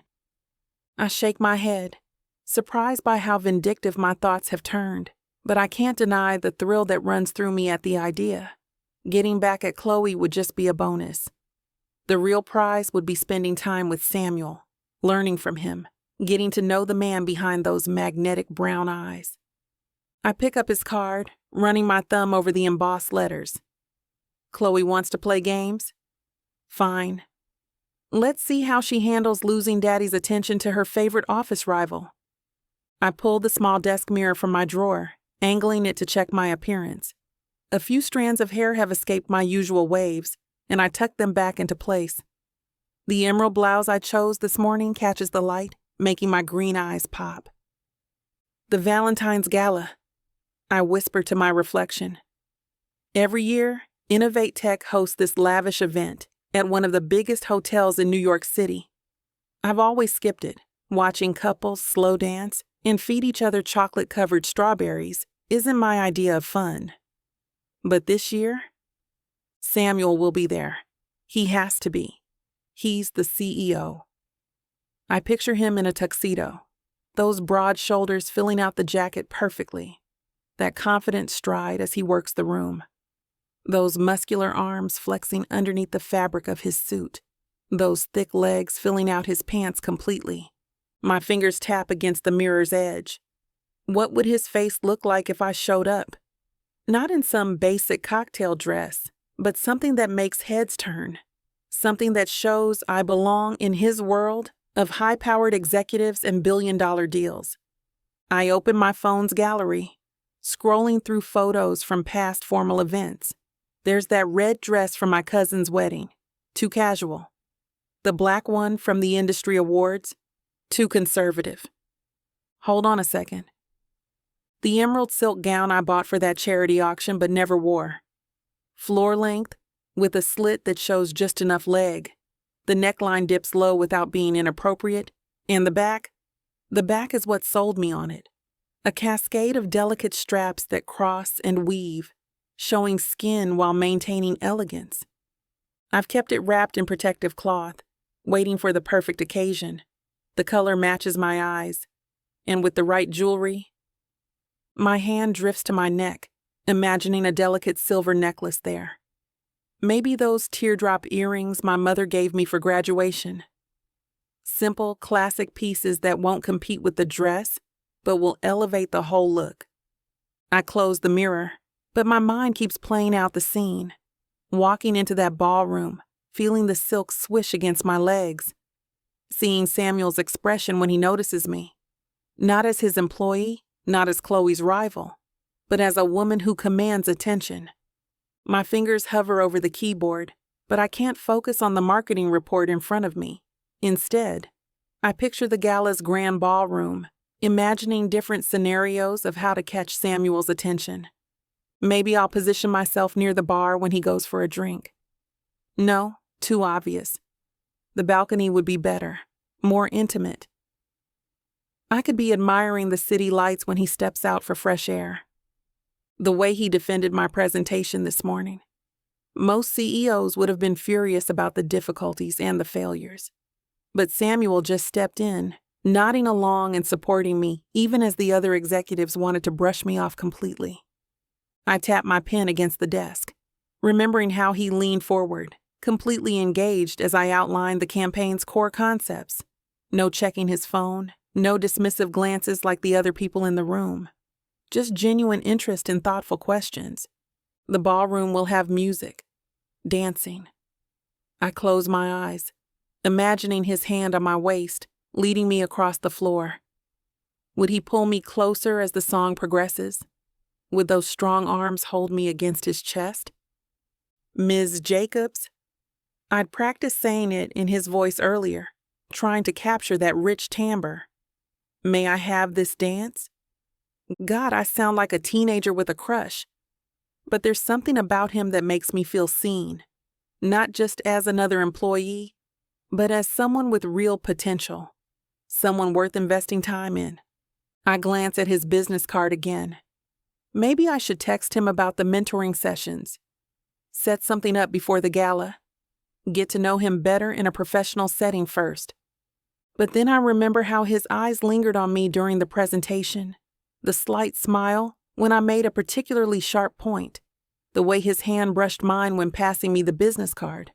No, the gala is perfect. Away from fluorescent lights and corporate politics. A chance to be Serena, not just Ms. Jacobs. I pull out my phone and check the calendar entry for tomorrow. Strategic planning session with SP, 7 a.m. My first mentoring meeting with Samuel. Before I left him, he suggested we meet at the cafe down the street. My closet mental inventory kicks in. The gray pencil skirt with that silk cream blouse? No, too severe. The navy pantsuit? Too formal for a cafe. I grab my notebook and start a list of talking points, but my mind drifts to what I'll wear again. The burgundy wrap dress. It's professional enough for work, but soft enough for a cafe setting. Plus, it hugs my curves in all the right places without being obvious about it. Stop it, Serena. This is a business meeting. But is it? My pen hovers over the paper. CEOs don't typically take employees to cafes for mentoring sessions on the weekends. They definitely don't give out their personal phone numbers with lingering touches. Damn, I drop my pen. Am I reading too much into this? The last thing I need is workplace drama, especially with Samuel Parker. The CEO, my boss, Chloe's father.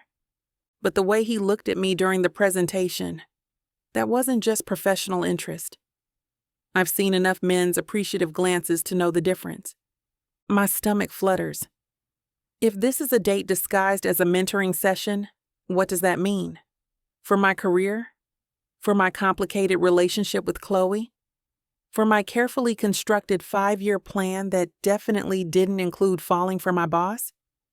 I pull up my phone's notes app and type, Bring, portfolio, marketing reports, quarterly projections. Then delete it all. This isn't a board meeting. He's seen all that already. The burgundy dress keeps calling to me. I could pair it with those black heels, the ones that make my legs look amazing, just in case it is something more. It's just coffee, I tell my reflection in the computer screen. But even I don't believe that anymore. Chapter 8. Samuel. The morning sun streams through the cafe's windows, casting a golden glow across our corner table. I've positioned myself next to Serena, spreading out the quarterly reports between us. The cafe buzzes with early morning energy, the whir of espresso machines and clinking cups providing a steady backdrop. Marketing spend increased 12%. I tap the page. What would you do differently next quarter? Serena leans forward, her maroon dress shifting as she studies the numbers. The neckline draws my gaze before I force my attention back to the spreadsheets. I'd reallocate budget from print to digital. She points to specific line items. Our ROI on social campaigns outperformed traditional channels 3-1. Good insight. I take a sip of black coffee. Always follow the data. Her black heels tap against the floor as she crosses her legs, and I lose my train of thought for a moment. The dress hugs her curves perfectly, the deep red color striking against her dark skin. I clear my throat. What about the new product launch timeline? I've mapped out key milestones. She pulls out her tablet, fingers flying across the screen. The movement causes a loose strand of her wavy hair to fall forward. Here's my proposed schedule. I lean in closer to view the timeline, catching a hint of her perfume. Something light and floral. Focus, Parker. This is a mentoring session, not a date. Or is it? Smart sequencing. But watch the dependencies between PR and product development. I highlight several rows. One delay could cascade. Like dominoes. She nods, making notes. Her green eyes sparkle with enthusiasm. I'll build in more buffer time. Good. can hit the fan fast with launches. I tap the screen, zooming in on Q4. We need contingencies for every critical path. The board's breathing down my neck on this one. Her shoulder brushes mine as she leans in to study the section I'm pointing to. The contact sends an electric current through my body, and I have to force myself to maintain my professional demeanor. These mentoring sessions are becoming dangerous territory. I can draft backup plans for each phase, she says, her voice confident. Would you want to review them over dinner? I mean, lunch? She quickly corrects herself, but the slip doesn't escape my notice. The waiter arrives with her cappuccino. She wraps her hands around the mug, and I notice she isn't wearing any rings. Stop noticing these things, I scold myself. She's here to learn, not to be ogled by her CEO. Lunch, dinner... I shrug, aiming for casual. I'm flexible. Whatever works with your schedule. Dinner would actually be better. Her fingers trace the rim of her cappuccino cup. More time to dig into the details. Speaking of details, you remind me of myself when I started out. I lean back, memories washing over me. Almost 20 years ago, I was pulling 14-hour days in a cubicle the size of a shoebox. No way. The great Samuel Parker in a cubicle? Dead serious. Back then, InnovateTech was just another startup scrambling for market share. I was writing code during the day, cold calling investors at night. I take another sip of coffee, living off ramen and determination. That's exactly where I am now. She straightens, animated. Well, minus the coding part. But that hustle, fighting to prove yourself, I get it. My father wanted me to join his law firm, safe path, guaranteed success. I shake my head. But I couldn't do it. Had to build something of my own. My mom's still pushing me to get my teaching credential. Serena rolls her eyes. Says marketing is too unstable. Parents, right? Mine didn't speak to me for months when I turned down law school. I drum my fingers on the table. But you've got to follow your gut. I mortgaged everything I owned to buy out my first competitor. My wife at the time hated me for doing that. I'm absolutely sure of it. That takes balls. Her eyes widen. Sorry. I mean, that's gutsy. No, you had it right the first time. I laugh. Balls and blind faith. Nearly gave myself an ulcer that first year as CEO. She takes a long drink of her cappuccino, considering. Sometimes I wonder if I'm crazy for aiming so high. This industry isn't exactly welcoming to everyone. Trust me. I see your potential. You've got that same fire I had. The words come out more intensely than I intended, and our eyes lock for a charged moment. There's something magnetic about the way she holds my gaze, refusing to look away first. Then, Serena's expression softens. You mentioned your wife. Margaret. My chest tightens at the name. She passed 18 years ago. Cancer. I stare into my coffee cup, memories flooding back. Haven't dated since. The admission hangs between us, heavier than I meant it to. I'm so sorry. Her hand moves toward mine on the table, then stops short. That must have been devastating. Changed everything. I straighten my tie, a habit when conversations get too personal. I haven't talked about this in years. Chloe was 12 when it happened, just hitting those difficult teenage years. One day she had a mother helping her pick out clothes and deal with mean girls at school. The next... I let the sentence trail off. That explains a lot about her. There's understanding in her voice, maybe even sympathy for my daughter, despite their rocky relationship at work. Yeah, think she blamed me somehow. Started acting out, demanding attention. I shake my head, remembering the slammed doors, the screaming matches, the silent treatments that could last for days. Thought she'd grow out of it, but she didn't. Got worse. Everything became a competition for my approval. When she joined InnovateTech, I hoped. I pause, weighing my words carefully, my fingers drumming against the table. But she treats it like her personal playground, uses my position to throw her weight around. Doesn't understand that respect has to be earned. I've noticed. Serena's voice drops lower, her eyes fixed on her coffee cup. Margaret would have known how to handle her. Me? I just kept throwing money and opportunities at the problem. The admission tastes bitter, like the dregs of cold coffee. Created a spoiled brat instead of helping her heal. Every time she acted up, I'd buy her something new or give her another chance. Terrible parenting, if I'm honest. You were dealing with your own grief. Still doesn't excuse how she treats people now, especially you. The words slip out before I can stop them. Serena's eyes widen slightly. Then she shakes her head, dark waves catching the morning light. I appreciate the concern, but I can handle Chloe. Been dealing with people like her my whole career. You don't know what she's capable of. I leaned forward, lowering my voice.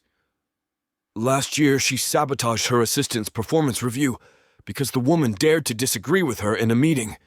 Got her transferred to the mailroom. My jaw clenches at the memory. By the time I found out, the damage was done. Jesus. Serena's fingers tighten around her coffee cup. And that's just one example. When Chloe feels threatened, I drag a hand through my hair. Look, I've watched how she acts around you. The snide comments, the undermining. And now it's this presentation failure. It's different from how she treats others. Different how? She's jealous. You're everything she wants to be. Talented, respected, self-made. But more than that, you've earned your place here without riding anyone's coattails. The words taste bitter, acknowledging my daughter's faults. Every time you succeed, it reminds her of her own insecurities. Serena sits back, processing this, her green eyes narrow in thought. That actually makes sense. Last week, after the board praised my campaign pitch, she tried to take credit for the initial concept. Classic Chloe.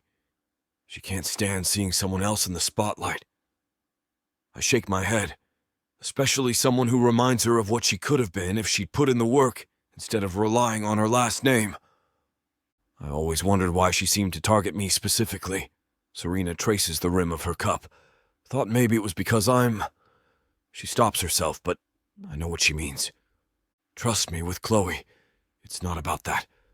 It's about you being genuinely good at what you do, and that terrifies her. Serena's revelation about Chloe hit something deep in my chest.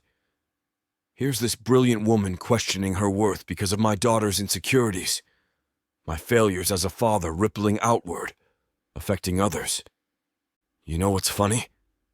Serena straightens, her energy shifting. I actually understand the pressure she's under. Being the boss's daughter. Everyone watching, judging. How so? My uncle owns a chain of restaurants back home. Offered me a cushy management position right out of college. She shakes her head. But I couldn't do it. Needed to prove myself on my own terms. That drive. I lean forward. That's exactly what I'm talking about. You get it? The hunger to build something yourself? Her eyes light up. God, yes. Sometimes I'm up at 3 a.m., brain spinning with ideas. Can't shut it off. Like that campaign you pitched last month. The augmented reality concept. You remember that? Hard to forget innovation like that. The board's still talking about it. She ducks her head, a strand of hair falling across her face as she reaches for her tablet. I actually have some new mock-ups. Without thinking, I reach out and brush the wayward strand back, tucking it behind her ear. Her skin is soft under my fingers, and she freezes at the contact. Heat rushes through my body as I realize how close we're sitting, how intimate this gesture is. Her eyes meet mine, wide with surprise but not pulling away. My hand lingers near her face longer than it should, electricity crackling in the space between us.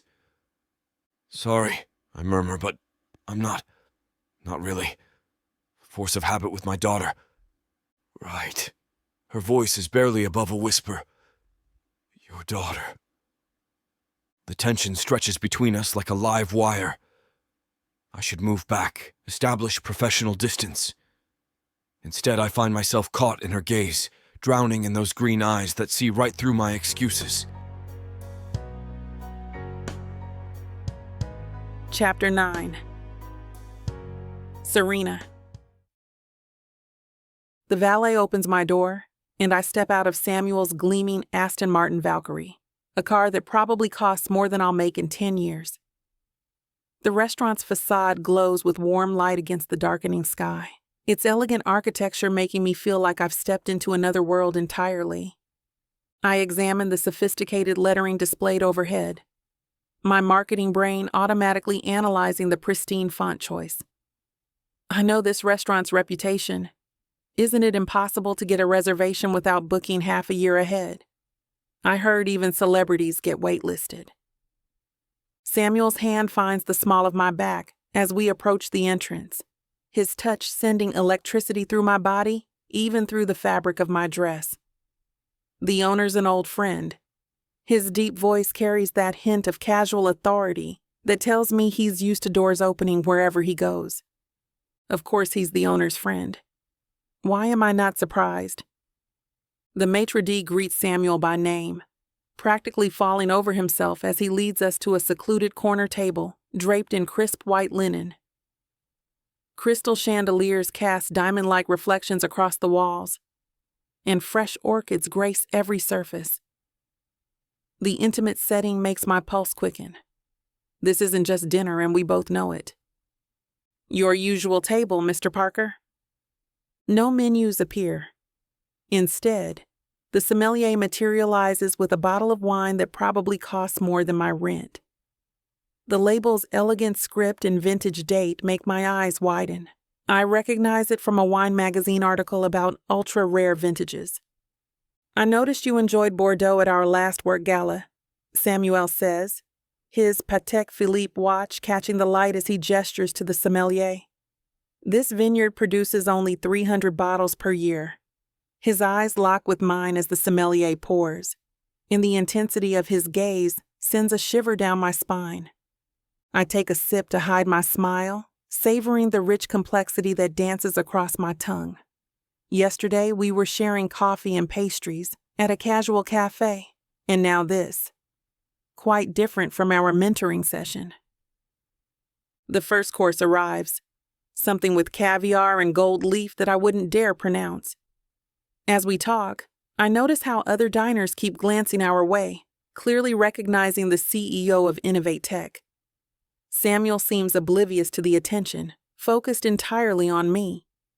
You're not what I expected, I admit, watching him adjust his platinum cufflinks. Because I'm the boss? Because most men with your kind of wealth can't stop talking about it, but you. I gesture at our surroundings. All this seems secondary to you. Money is a tool, Serena, not a personality trait. He leans forward, his custom Tom Ford suit shifting with the movement. Though I won't deny enjoying the ability to take a beautiful woman to dinner, wherever she'd like. A couple walks past our table, their whispers carrying just enough for me to catch. That's Samuel Parker with... My spine stiffens. Reality crashes back. I'm having an intimate dinner with my CEO at one of the most exclusive restaurants in the city. But as Samuel launches into a story about his early days in tech, his voice draws me in like gravity. The tension melts from my shoulders. The biggest mistake people make is playing it safe, he says, cutting into his Wagyu steak. Take marketing, your department. Everyone wants to copy what works. But true innovation, that comes from calculated risks. I lean forward, drawn in by the passion in his voice. Like the VR campaign you approved last quarter? Exactly. The board wanted traditional channels, but sometimes you need to trust your instincts. His eyes meet mine across the table. Speaking of which, how are you handling Thompson in accounting? He's still blocking half my budget requests. I take another sip of that incredible wine. Politics. Samuel shakes his head. Thompson respects data. Next time, lead with ROI projections. Show him the numbers first, the creative pitch second. He'll fold. The way he breaks down office dynamics, laying bare the invisible currents of power and influence, it's like getting a masterclass in corporate strategy. Each insight he shares reveals new layers to consider, new angles I hadn't seen before. Your presentation style, he continues. It's compelling, but you could command even more authority by owning my space more? I finish his thought. A smile plays at the corners of his mouth. You're already learning to read people like I do. The conversation flows as naturally as the wine, weaving between business strategy and personal philosophies. I find myself sharing my own observations about industry trends, and he listens with genuine interest, building on my ideas with his years of experience. Our desserts arrive, something decadent involving dark chocolate and gold leaf. But I'm more intoxicated by the exchange of ideas than the wine or sugar.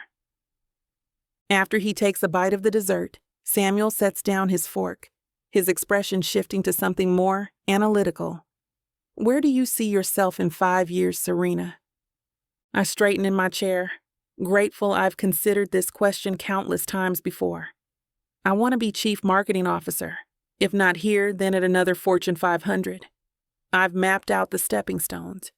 First advancing to Marketing Director within 2 years, then VP of Global Marketing. I pause, gauging his reaction. I'm already taking night classes for my MBA, focusing on international business strategy. That's ambitious. His tone carries no judgment, just curiosity. I know the statistics. Less than 1% of C-suite positions are held by Black women, but I've never let statistics define my path. I meet his gaze. Every promotion, every project I've tackled, I've exceeded expectations, not because of natural talent, but because I put in the hours. I study the industry. I network. I learn from every success and failure. Samuel leans back, swirling the wine in his glass. You're not just climbing the ladder, you're building your own. Exactly. I don't want to just rise through ranks. I want to transform whatever company I'm leading, push boundaries in digital marketing, explore emerging markets. The passion in my voice surprises even me. The landscape of marketing changes every 6 months. We need leadership that can adapt, innovate, take calculated risks. The fire in your eyes when you talk about this. He sets down his glass. That's what sets you apart. You're not chasing titles. You're chasing impact. The title without the impact means nothing. I've seen too many executives who are all position, no vision. And that's precisely why you'll succeed. He nods, approval evident in his expression. You understand that real leadership isn't about the corner office. It's about driving change. A comfortable silence falls between us as the last traces of chocolate disappear from our plates. Samuel's fingers trace the stem of his wine glass, his eyes studying me with an intensity that makes my skin tingle. I need to tell you something, Serena. His voice drops lower, more intimate. In all my years in business, all the networking events, board meetings, charity galas, I've never met anyone quite like you. How so? The wine has loosened my tongue enough to ask directly. You're young, undeniably beautiful, but it's more than that. Your ambition isn't just talk. Every word you speak carries weight, purpose. He leans forward. Most people your age are still trying to figure out who they are. You already know, and you're blazing your own trail. My body grows warm at his words. Even after my confident speech about career goals, I feel small in his presence. The way his perfectly tailored suit accentuates his broad shoulders. How the restaurant lighting catches the distinguished gray at his temples. He emanates power and experience that makes my accomplishments feel like child's play. Thank you. That means a lot coming from you. I take another sip of wine to steady myself, savoring the rich burgundy as it slides across my tongue. The alcohol has already loosened my nerves just enough to make me feel warm and relaxed in his presence. His eyes catch mine over the rim of my glass, dark and intense. I noticed how much you enjoyed the caviar earlier. He signals to our waiter with a subtle gesture, the kind of effortless command that speaks to years of being instantly obeyed. Another serving of the Osetra with blinis for Mrs. Jacobs. Oh, you don't have to? Please, I insist. When something brings you joy, you should have more of it. The way he says it feels loaded with meaning beyond just caviar. His voice drops lower, more intimate, and I can't help but notice how his fingers trace the stem of his wine glass, slow and deliberate. The simple movement sends a shiver down my spine. I want to help make those dreams reality, Serena. Samuel's voice carries such conviction that my breath catches. Your potential is extraordinary. The way you think about marketing, about business strategy, it's refreshing, revolutionary even. The wine, the intimate lighting, his intense gaze, it all swirls together, making my head spin. I grip my wine glass to steady myself. Most people in my position would see you as competition, he continues. But I see you as the future. The industry needs leaders like you, fearless, innovative, willing to challenge the status quo. Words fail me. Throughout my career, I've fought tooth and nail for every opportunity. Mentors have come and gone, usually offering tepid support at best. But here sits Samuel Parker, CEO of InnovateTech, speaking about my future with such certainty, it takes my breath away. I mean it. He reaches across the table, his hand covering mine. The contact sends electricity through my arm. Whatever you need, resources, introductions, guidance. I want to see you succeed. His thumb traces small circles on my wrist, and I struggle to focus on his words rather than his touch. The gesture feels both protective and possessive, making my pulse race. Why? The question slips out before I can stop it. Because talent like yours comes along once in a generation. His eyes lock with mine. And because I've never met anyone who makes me want to move mountains quite the way you do. The intensity of his gaze, the sincerity in his voice, it's overwhelming. In all my carefully planned career steps, I never expected this level of support, especially not from someone like Samuel, the CEO of InnovateTech, offering to champion my dreams while looking at me like I'm the only person in the room. Chapter 10. Samuel. The Monday morning bustle at InnovateTech flows around me as I check my watch for the third time. 10:15 a.m., right when Serena takes her coffee break. The weekend replays in my mind. Our mentoring session at the local cafe. Discussing marketing strategies that somehow turned into sharing stories about our childhoods, our dreams. Then, the dinner we had on Sunday. The way her eyes lit up when she talked about her vision for her future. I push through the break room door and there she is, reaching for a coffee mug from the cabinet. Her fitted blazer accentuates her curves, and I force myself to look away. Damn, even the simplest movements draw my attention like a magnet.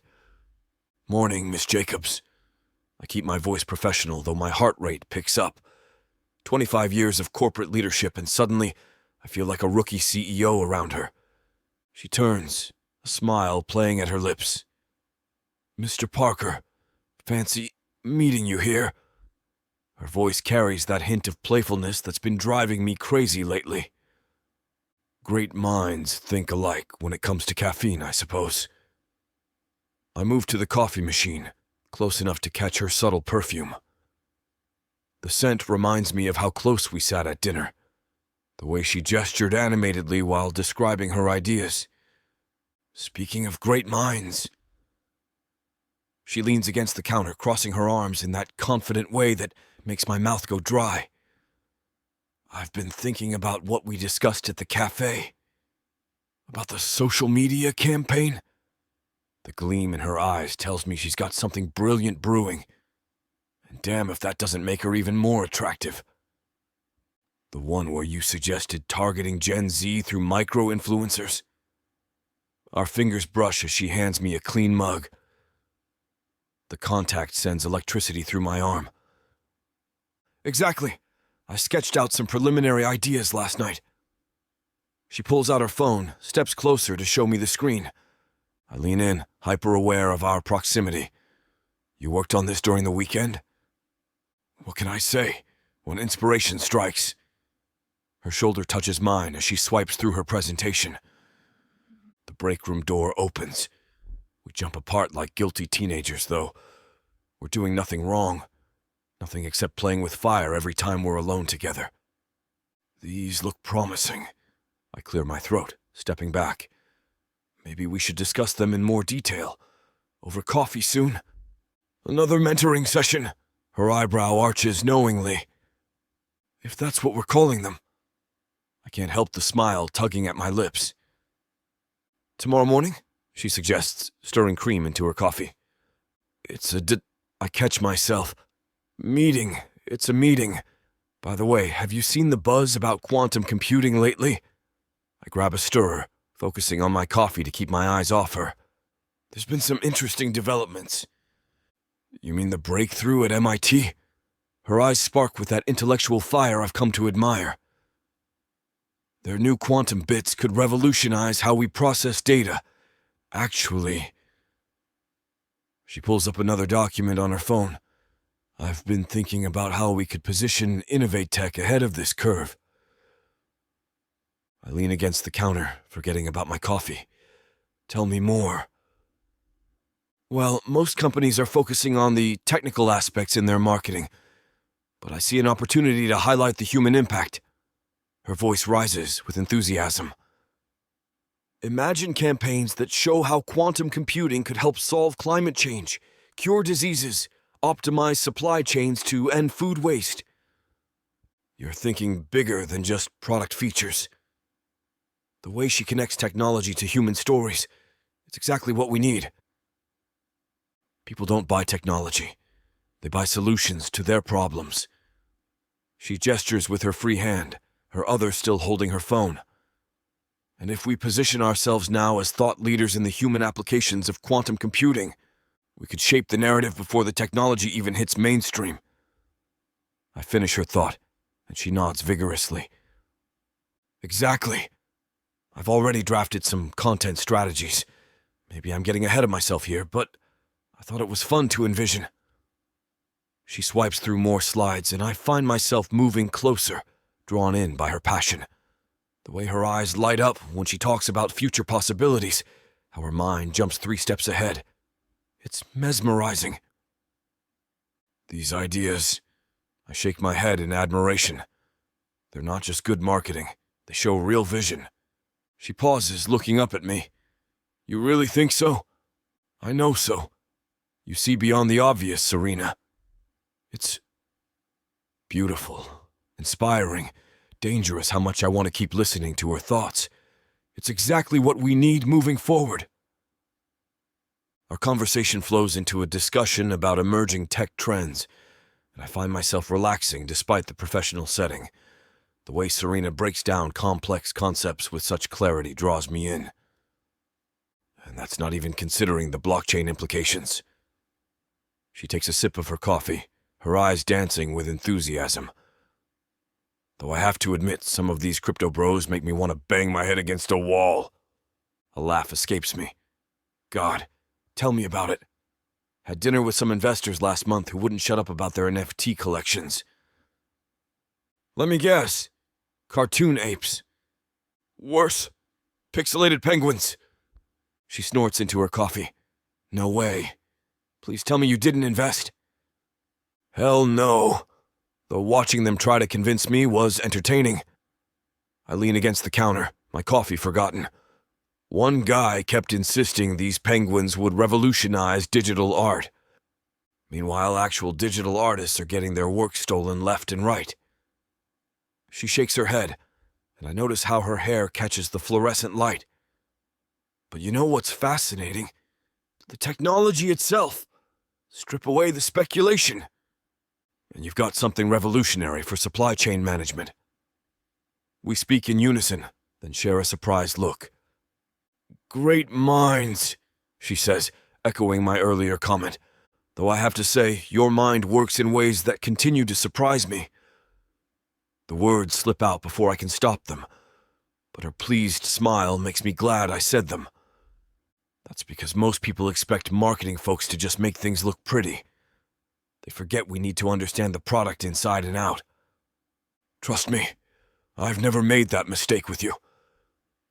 Our eyes meet, and for a moment the break room fades away. Then her phone buzzes, breaking the spell. Speaking of marketing, she glances at her screen. My team meeting starts in 5 minutes. Can't keep them waiting. I straighten up, amazed at how quickly time flows when we talk. Though I'd love to hear more about your quantum computing ideas tomorrow. Over coffee? Her smile holds a hint of mischief. Over coffee. Same time I said.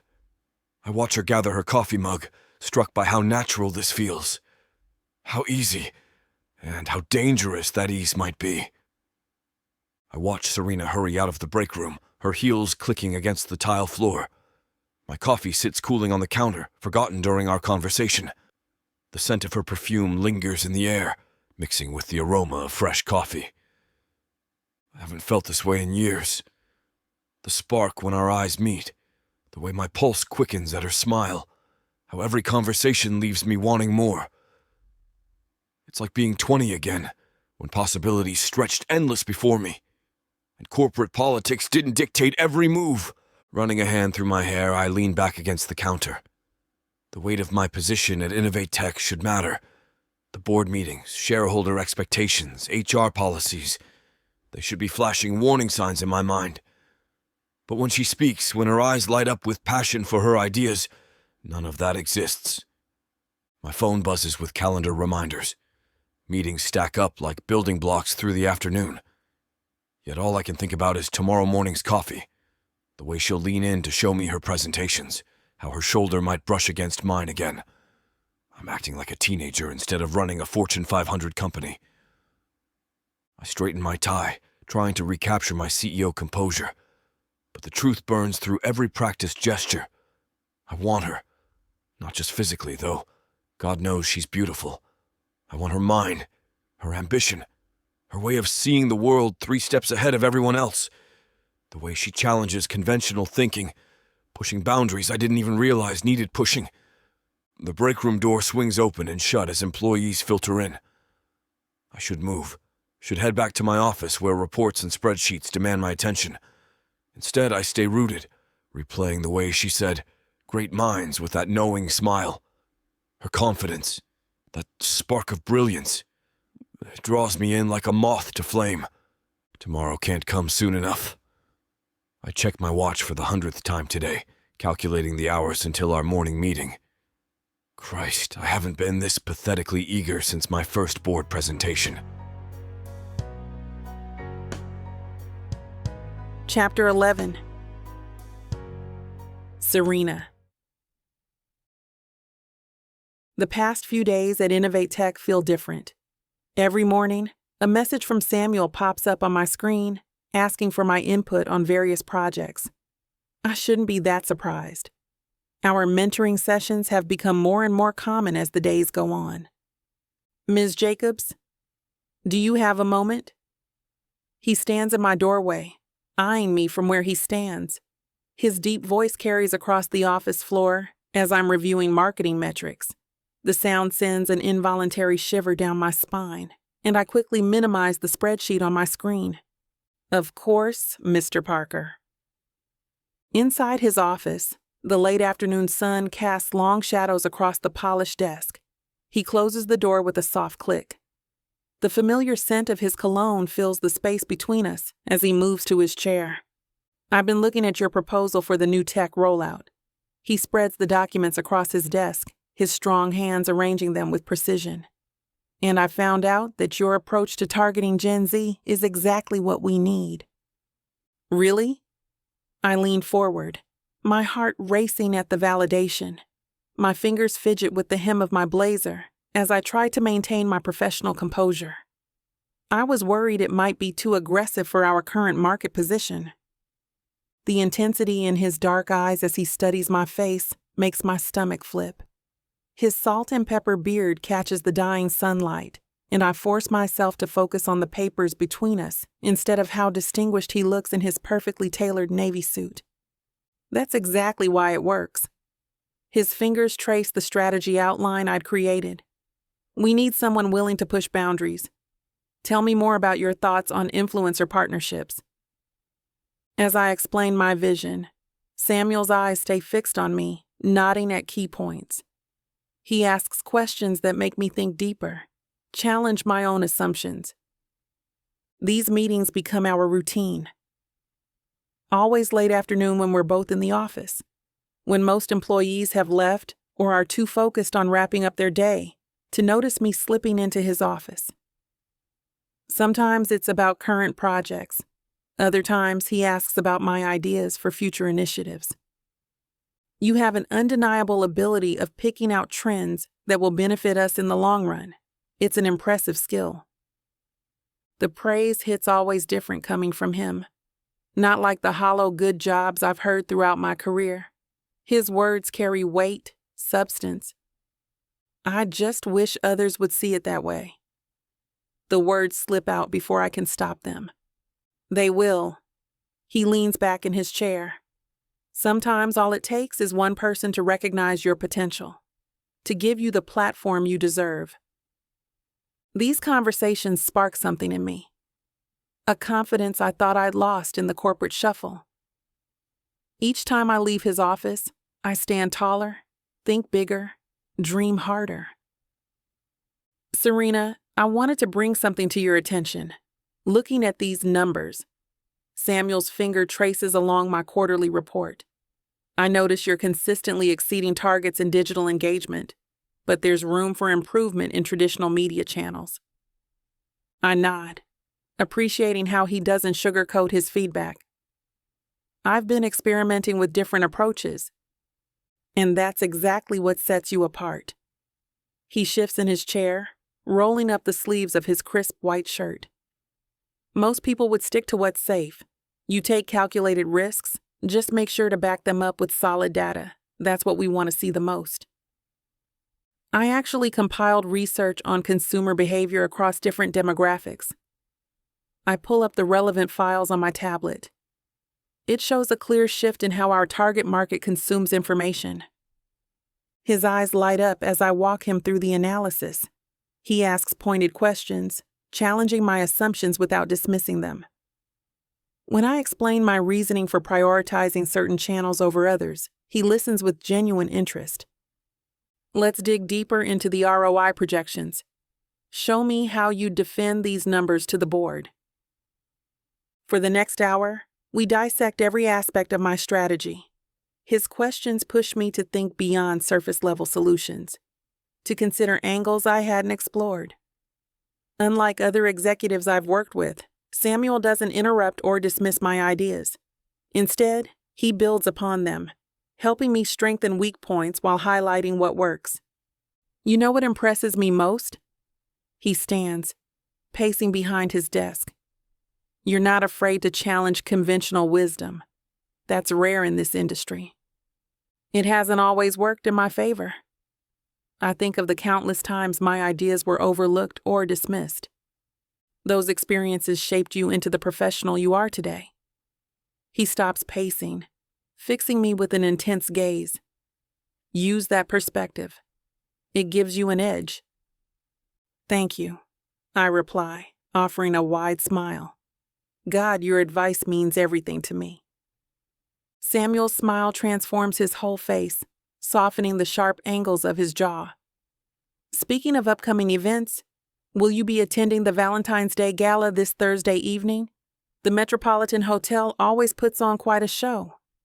My pulse quickens at the way his eyes lock with mine. I smooth my skirt, trying to appear casual.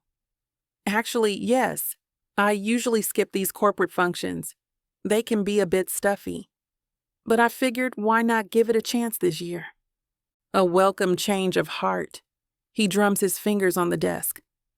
These events can provide valuable networking opportunities. Plus, the food and champagne make up for any stuffiness. That's what convinced me. I laugh, gesturing with my hands. My coworker wouldn't stop raving about last year's chocolate fountain. Hard to say no to that. Ah, so chocolate is your weakness? His eyes sparkle with amusement. I'll have to remember that. The way he says it, like he's filing away this small detail about me for future reference, makes my stomach flutter. I force myself to maintain eye contact, even as heat creeps up my neck. One of many weaknesses, Mr. Parker. Good food in general ranks pretty high on that list. Then you won't be disappointed. I personally reviewed the menu. He adjusts his tie, and I catch myself tracking the movement of his fingers. The chef's preparing something special this year. Now, I'm definitely glad I said yes to attending. Samuel rises from his chair, straightening his suit jacket. Before you go, when can we schedule our next mentoring session?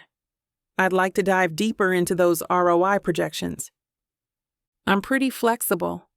I shrug, gathering my tablet and notes. Whenever works best for your schedule. His eyes darken, and the corner of his mouth lifts in a half smile that makes my heart stutter. Careful giving me that much freedom. I might take up all your time. I wouldn't complain. The words slip out before I can stop them. Good. He walks around his desk, closing the distance between us. Because I have to admit, these sessions have become the highlight of my days here. My breath catches at his confession. At this distance, I catch the woodsy notes of his cologne, see the slight stubble along his jaw, where he'll need to trim his beard soon. Really?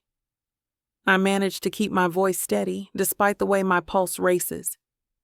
Here I thought reviewing marketing metrics was the most thrilling part of being CEO. Not quite. He chuckles, the sound low and rich. There's something about watching someone passionate about their work, someone who isn't afraid to challenge the status quo. It's inspiring. I clutch my tablet closer to my chest, using it as an anchor against the intensity of his gaze. Well, you make it easy to share ideas. Not everyone listens the way you do. Then they're fools. His words carry weight, conviction. How's tomorrow afternoon? Same time. Tomorrow's perfect. As I gather my things to leave, a thought crosses my mind. How's Chloe doing? I haven't seen her around lately. Samuel's expression hardens, his jaw tightening. Oh yeah, she's been reassigned for the time being. Reassigned? I pause at his door, curiosity getting the better of me. Come to think of it, I haven't crossed paths with her since that disaster of a presentation where she left me hanging. Given her recent performance issues, I felt she needed time to reflect on company values and team dynamics. He adjusts his cufflinks, a gesture I've come to recognize as his tell when he's choosing his words carefully. She's currently assisting in the mailroom. The mailroom? My eyebrows shoot up. The image of Chloe, always dressed in her designer outfits and sky-high heels, sorting mail makes me bite back a smile. Everyone at InnovateTech should understand how each department functions. His tone is matter-of-fact, but there's a glint in his eyes that makes my pulse quicken. Even those born into executive positions. Sometimes the best lessons come from starting at the bottom. A wave of satisfaction washes over me. After years of watching Chloe climb the corporate ladder through nepotism while undermining others, including that time she accidentally deleted my presentation files before a board meeting, karma has finally caught up with her. The thought of her perfect manicure, getting ruined by paper cuts, almost makes me want to laugh. That's quite a change of pace for her. I try to keep my voice neutral, but satisfaction seeps through. I can't help but picture her designer heels clicking down the hallways, pushing a mail cart instead of barking orders at junior staff. Indeed. Samuel's lips quirk up slightly, and his deep brown eyes meet mine with knowing amusement. I hear she's becoming quite proficient at organizing interoffice mail, though I've received several complaints about her attitude toward paper clips. The thought of Chloe Parker, who once mocked my bargain store blazer, now pushing a mail cart through the office, sends a delicious thrill through me. Serves her right for all those times she took credit for others' work, for every snide comment, for abandoning me during that crucial presentation. Chapter 12. Samuel. I walk through InnovateTech's bustling corridors, watching employees hang streamers and set up decorations for Thursday's Valentine's Gala. Red and pink hearts adorn the walls, a stark contrast to our usual minimalist tech aesthetic. My thoughts drift to Serena, the way her green eyes light up when she laughs, how her confidence commands attention in every meeting. These past few days, our stolen moments in the elevator and quick coffee breaks have become the highlights of my days, along with our mentoring sessions that have become so much more. Looking good, isn't it? Dave from Facilities gestures at the decorations while balancing on a ladder. Great work. I nod, continuing my walk through the halls. The gala poses a unique challenge. As CEO, I'll be expected to make speeches, mingle with board members, and maintain the professional image I've cultivated over decades. But Serena will be there too, probably wearing something that'll make it impossible to focus on anything else. 2 interns rush past, carrying a box of fairy lights for the yoga room. Their excitement is palpable. Young love has that effect. At their age, I never imagined I'd find myself in this position, 48, widowed, and feeling like a teenager every time a certain marketing specialist walks into the room. I pause by the large windows overlooking the city. My reflection stares back. Salt and pepper hair, tailored suit, the picture of corporate success. But lately that image feels incomplete without Serena beside me. Mr. Parker? Janet approaches with a clipboard. The catering details need your approval. I scan the document, barely registering the words. 2 days until the gala, 4 until Valentine's Day proper. The timing couldn't be more complicated. Every interaction with Serena at work requires careful navigation, stolen glances across conference rooms, professional emails hiding deeper meanings, maintaining appropriate distance while fighting the urge to close it. Everything looks fine. I hand the clipboard back to Janet. The halls continue to buzz with preparation activity, but my mind remains fixed on one question. How do I balance being CEO Samuel Parker and just Samuel, the man who's falling hard for Serena Jacobs? With my portfolio in hand, I head toward the executive conference room, my Italian leather shoes clicking against the polished floors. The morning's reports weigh heavy in my hands, not nearly as heavy as the thoughts clouding my mind. Through the glass walls, I spot Raymond from legal already seated, reviewing documents with his characteristic scowl. The sight of him triggers a cascade of concerns I've been wrestling with since my feelings for Serena became impossible to ignore. Morning, Samuel. Timothy from HR passes by and my stomach tightens. The policies I helped write flash through my mind: workplace relationships, power dynamics, disclosure requirements. Every clause designed to protect the company now stands as a barrier between Serena and me. I pause outside the conference room, straightening my tie. The board would have a field day with this, the CEO dating a marketing specialist. The whispers would start immediately. People would question every promotion, every project assignment, every success she achieves. Her incredible talent would be overshadowed by assumptions of favoritism. "Shall we get started?" Raymond calls out, and I realize I've been standing here too long. I enter and take my seat at the head of the table. The other executives file in, discussing quarterly projections and market analyses. But my mind keeps circling back to Serena's last presentation, her commanding presence, her innovative strategies, even in the face of adversity. She's earned every accolade through sheer brilliance. The thought of anyone diminishing that makes my jaw clench. These numbers from marketing are impressive, Wilson comments, sliding over a report. Jacob's team has been exceptional, Raymond agrees, and I maintain my neutral expression while my pulse quickens at her name.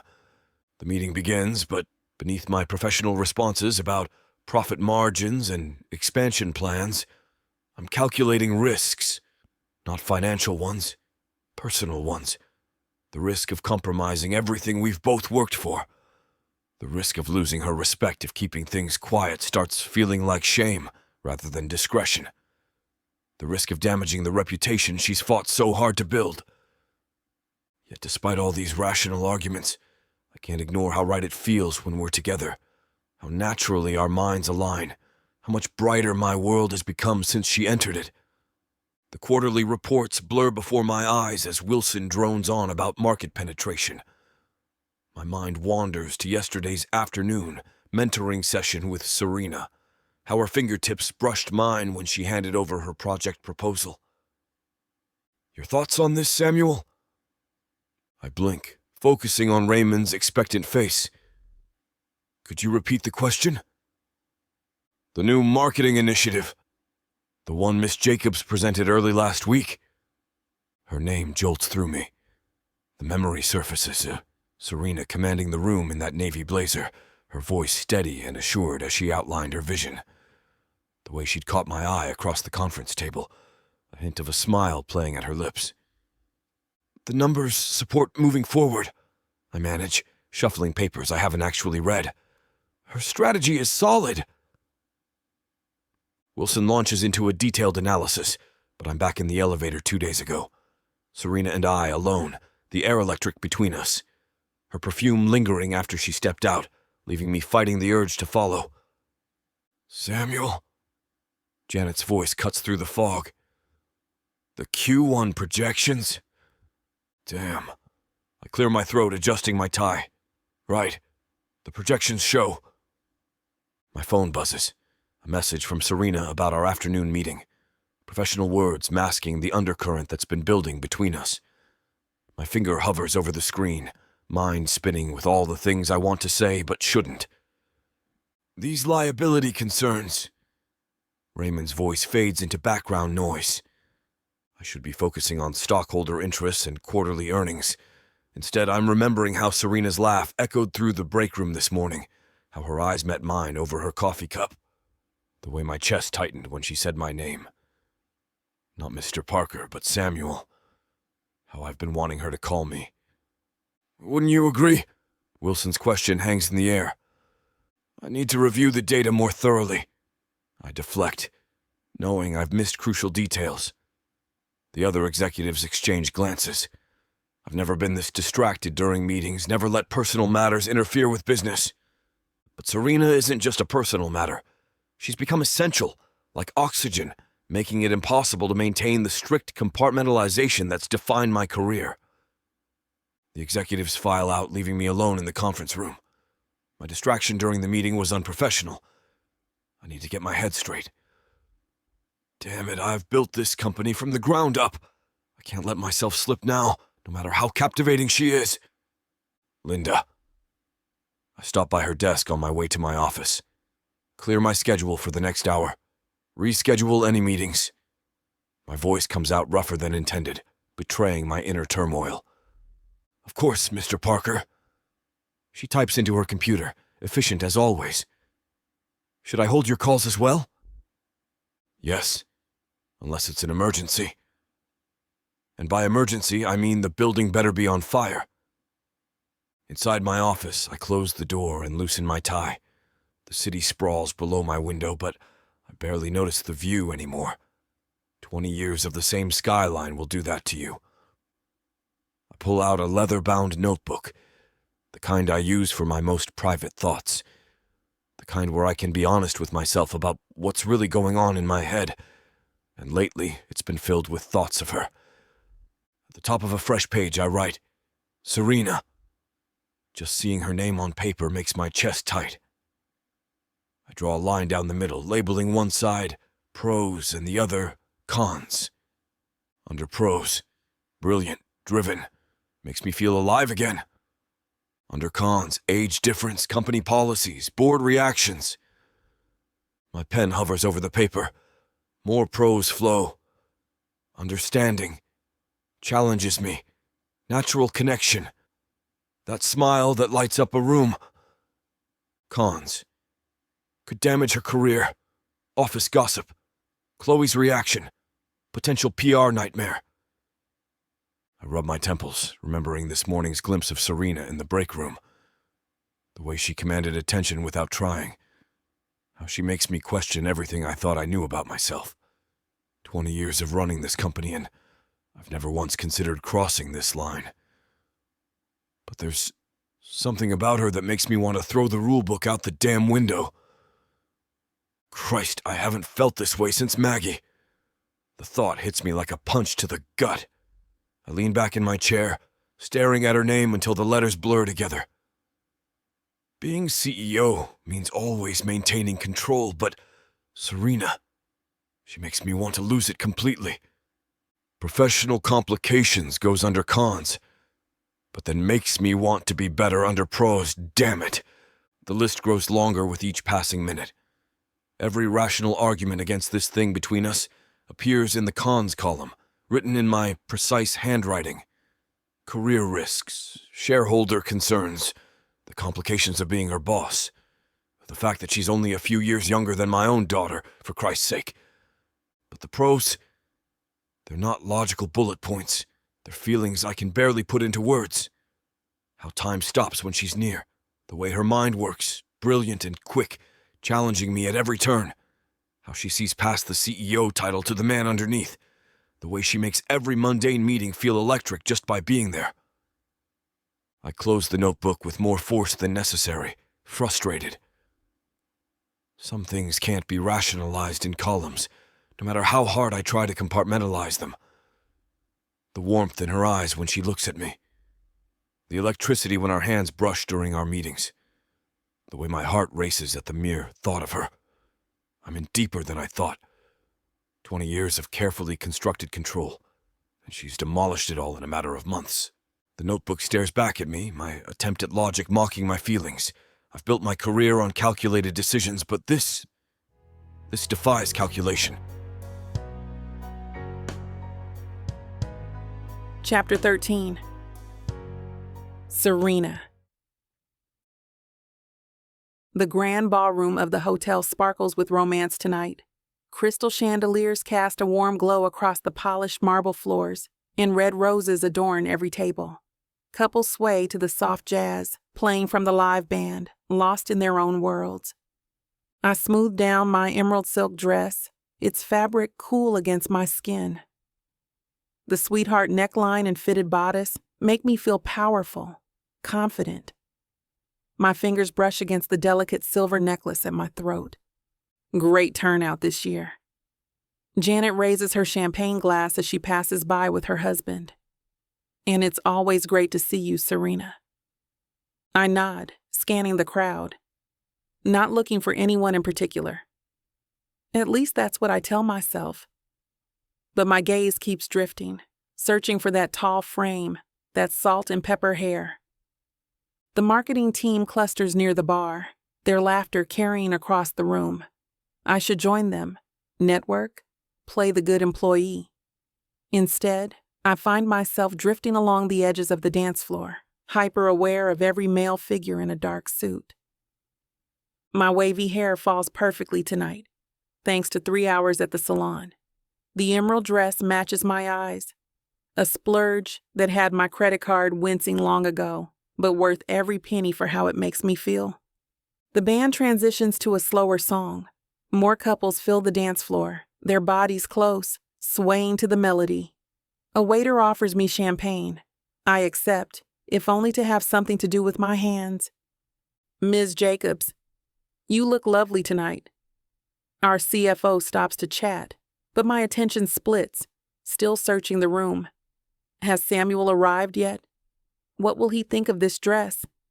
The questions loop in my mind, even as I try to focus on the conversation at hand. The grand double doors open, letting in another wave of guests. My heart skips, then settles when I don't see him among them. I take another sip of champagne, telling myself to stop acting like some lovesick teenager. I'm a professional. I'm here for the company gala, not to moon over my CEO. But I can't help wondering what his reaction will be when he sees me. I make my way through the crowd, exchanging pleasantries with coworkers. For once, I don't think about the presentation that fell flat with the executives last week, or some snide comments about my latest campaign. Tonight, in this dress, with jazz music floating through the air, I feel invincible. Your pitch next week will knock their socks off, Dave from accounting says, raising his glass. His bow tie is slightly crooked, but I resist the urge to fix it. It better. I flash him a confident smile. I didn't spend 3 weeks perfecting those projections for nothing, and countless late nights fueled by coffee and determination. But who's counting? A group of executives wave me over to their table. 6 months ago, I would have hesitated, second-guessed myself. Tonight I stride over, my heels clicking against marble, shoulders back. The emerald silk swishes around my legs with each step. I chose this dress specifically because it makes me feel powerful, like I could conquer the corporate world and still have time for dessert. We were just discussing the Miller account, Patricia says. Your social media strategy was brilliant. Coming from her, that's high praise. Patricia's been in marketing longer than I've been alive, and she's notorious for her exacting standards. I lean into the conversation, sharing insights, watching their faces light up with interest.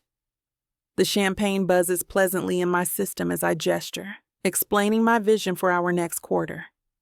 The crowd shifts, creating a clear line of sight across the ballroom. And there he is. Samuel Parker stands near one of the ornate pillars, commanding attention without even trying. His tailored navy suit fits him perfectly, highlighting those broad shoulders. My voice trails off mid-sentence as our eyes meet. The rest of the room fades away. His gaze travels down my dress, then back up to my face, and the heat in his expression makes my skin tingle. Samuel excuses himself from his conversation and starts walking toward our group. Each step closer makes my pulse race faster. I force myself to keep breathing normally, to act natural as he approaches. Good evening, everyone. His deep voice carries that hint of gravel that always affects me. I hope you're all enjoying yourselves. But his eyes stay fixed on me, making it clear who he's really addressing. In this moment, with Samuel looking at me like I'm the only person in the room, I feel more than special. I feel extraordinary. Ms. Jacobs. Samuel's voice wraps around my name like silk. That color suits you perfectly. Thank you, Mr. Parker. I take a measured sip of champagne, hiding my smile behind the glass. The event turned out beautifully. Patricia and the others drift away, leaving us in our own bubble despite the crowded room. Samuel's presence fills the space between us, magnetic and charged. The band strikes up a livelier tune, and couples around us laugh as they adjust their steps. Samuel's eyes crinkle at the corners as he watches them. Remember last month's disaster with the printer? I can't help bringing it up, remembering how he'd found me surrounded by ruined marketing materials 10 minutes before a client meeting. You mean when you managed to salvage the entire presentation with hand-drawn charts? His deep laugh resonates through me. That was impressive thinking on your feet. More like pure panic and a steady hand. We share knowing looks across the room throughout the evening. During his speech to the whole company, he catches my eye just as he delivers the punchline, making me stifle a laugh. When I'm discussing campaign metrics with the board members, I spot him hiding a smile behind his tumbler of whiskey as I use his favorite phrase about synergistic approaches. Later, we end up near the dessert table, debating the merits of chocolate versus vanilla cake. I'd been eyeing the triple chocolate mousse all evening, and finally gave in to temptation. You can't go wrong with a classic.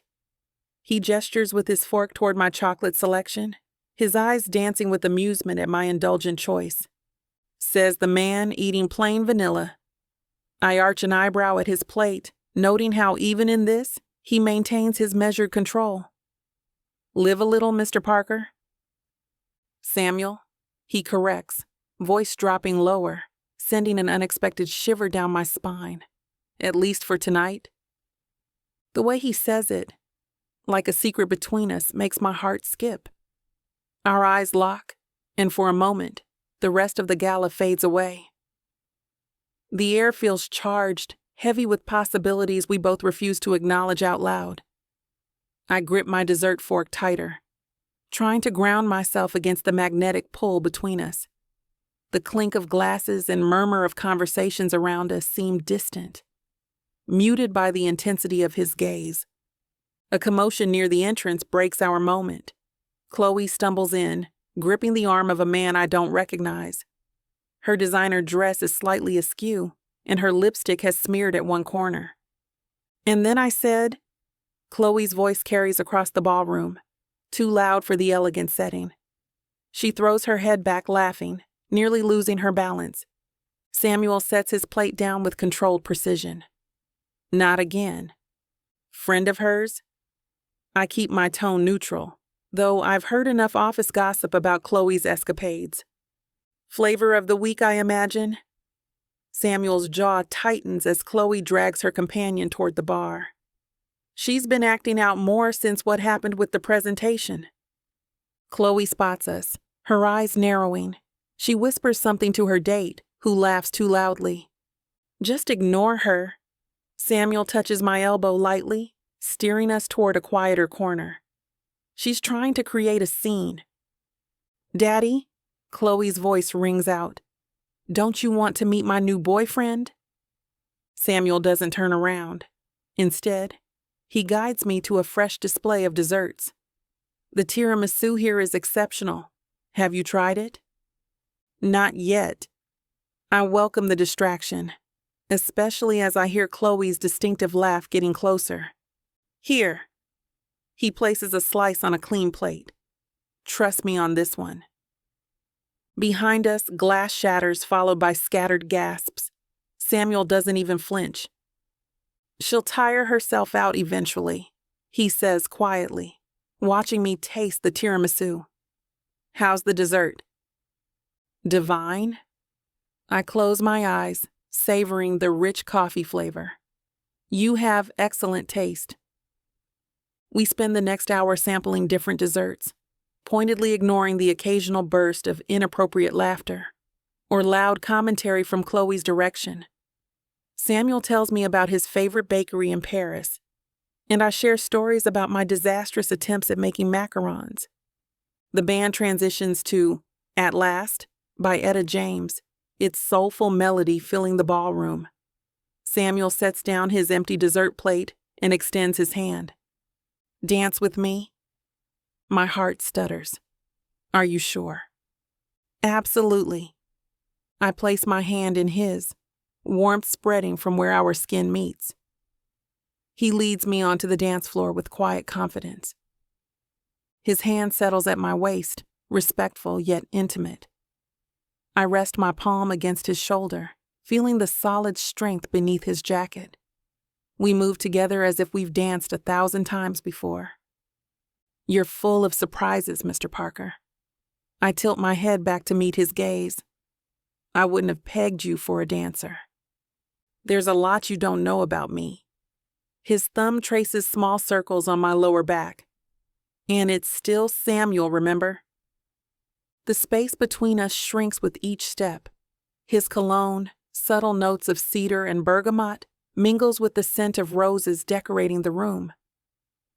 Samuel. I test his name on my tongue, loving how natural it feels. His eyes darken at the sound. I still need to get used to saying that. We turn slowly, lost in our own world. His touch anchors me as we sway to the music. I lean closer, giving in to the magnetic pull between us. My head finds the perfect spot against his chest, where I can hear his heartbeat keeping time with the melody. His arms tighten around me, protective and possessive all at once. I close my eyes, memorizing every detail of this moment. The warmth of his embrace, the steady rhythm of his breathing, the way we fit together so perfectly. In this bubble of soft jazz and dim lights, everything else fades away. No office politics, no complicated family dynamics, just us moving as one across the dance floor. I want to stay here forever, wrapped in his arms, where everything makes sense. The realization hits me like a gentle wave. I'm falling for him. Not just the CEO, not just the charming man who makes me laugh, but all of him. The thought should terrify me, but here in his arms, it feels right. It feels like coming home. Chapter 14. Samuel. I watch Serena delicately lick chocolate mousse from her spoon, and my grip tightens on my own dessert fork. The crystal chandeliers cast a warm glow across her face, highlighting those mesmerizing green eyes. We've spent the last hour sampling every dessert at the gala, trading stories between bites of tiramisu and creme brulee. This is definitely the winner. She points to the chocolate creation before her, though I might need to try it one more time to be sure. Her eyes sparkle with mischief as she dips her spoon back into the mousse. Her playful smile shoots straight through me, stirring something primal I've been trying to ignore all evening. The string quartet's melody floats through the ballroom, but all I can focus on is how her laugh carries over the music, how her fingers brush mine as we share plates. Each accidental touch sends electricity racing through my body, making it harder to maintain my professional demeanor. You know what? I set down my fork, fighting the urge to reach across the table and trace the curve of her jaw. I need some air. Care to join me? My voice comes out deeper than intended, rougher. Serena's eyes meet mine, a flash of understanding passing between us. The heat in her gaze makes my pulse quicken. Lead the way, Mr. Parker. Samuel, I correct her, my hand finding the small of her back as we weave through the crowd. The silk of her dress is smooth beneath my palm, and I have to force myself not to pull her closer. I think we're well past formalities. The way she leans into my touch tells me she agrees. I guide her toward the terrace doors, nodding at passing board members but not stopping to chat. The weight of their gazes prickles my neck. The CEO sneaking away with a young marketing specialist will certainly fuel tomorrow's gossip. But with Serena's warmth beneath my palm, I can't bring myself to care. We step into the cool night air, fairy lights twinkling above the deserted terrace. Serena moves to the stone balustrade, the city lights sprawling before us. The city stretches beneath us like a blanket of stars, but I can't tear my eyes from Serena.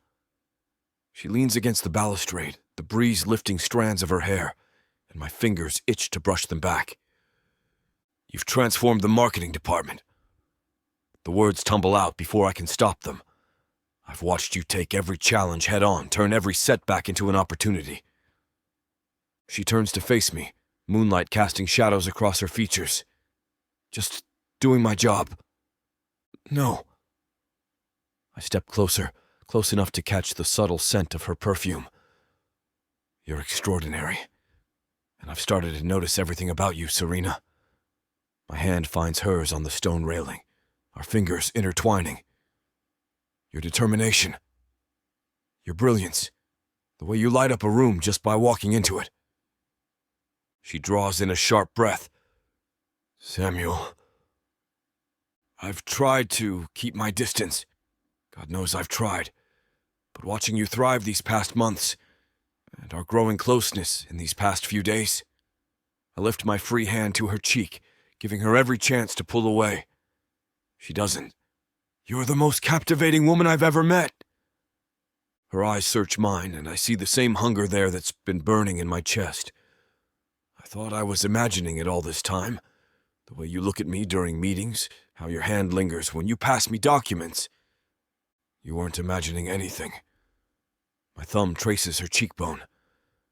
I find myself looking for excuses to be near you, to hear your voice, To see that fire in your eyes when you're passionate about something. She leans into my touch, and the simple gesture nearly breaks my control.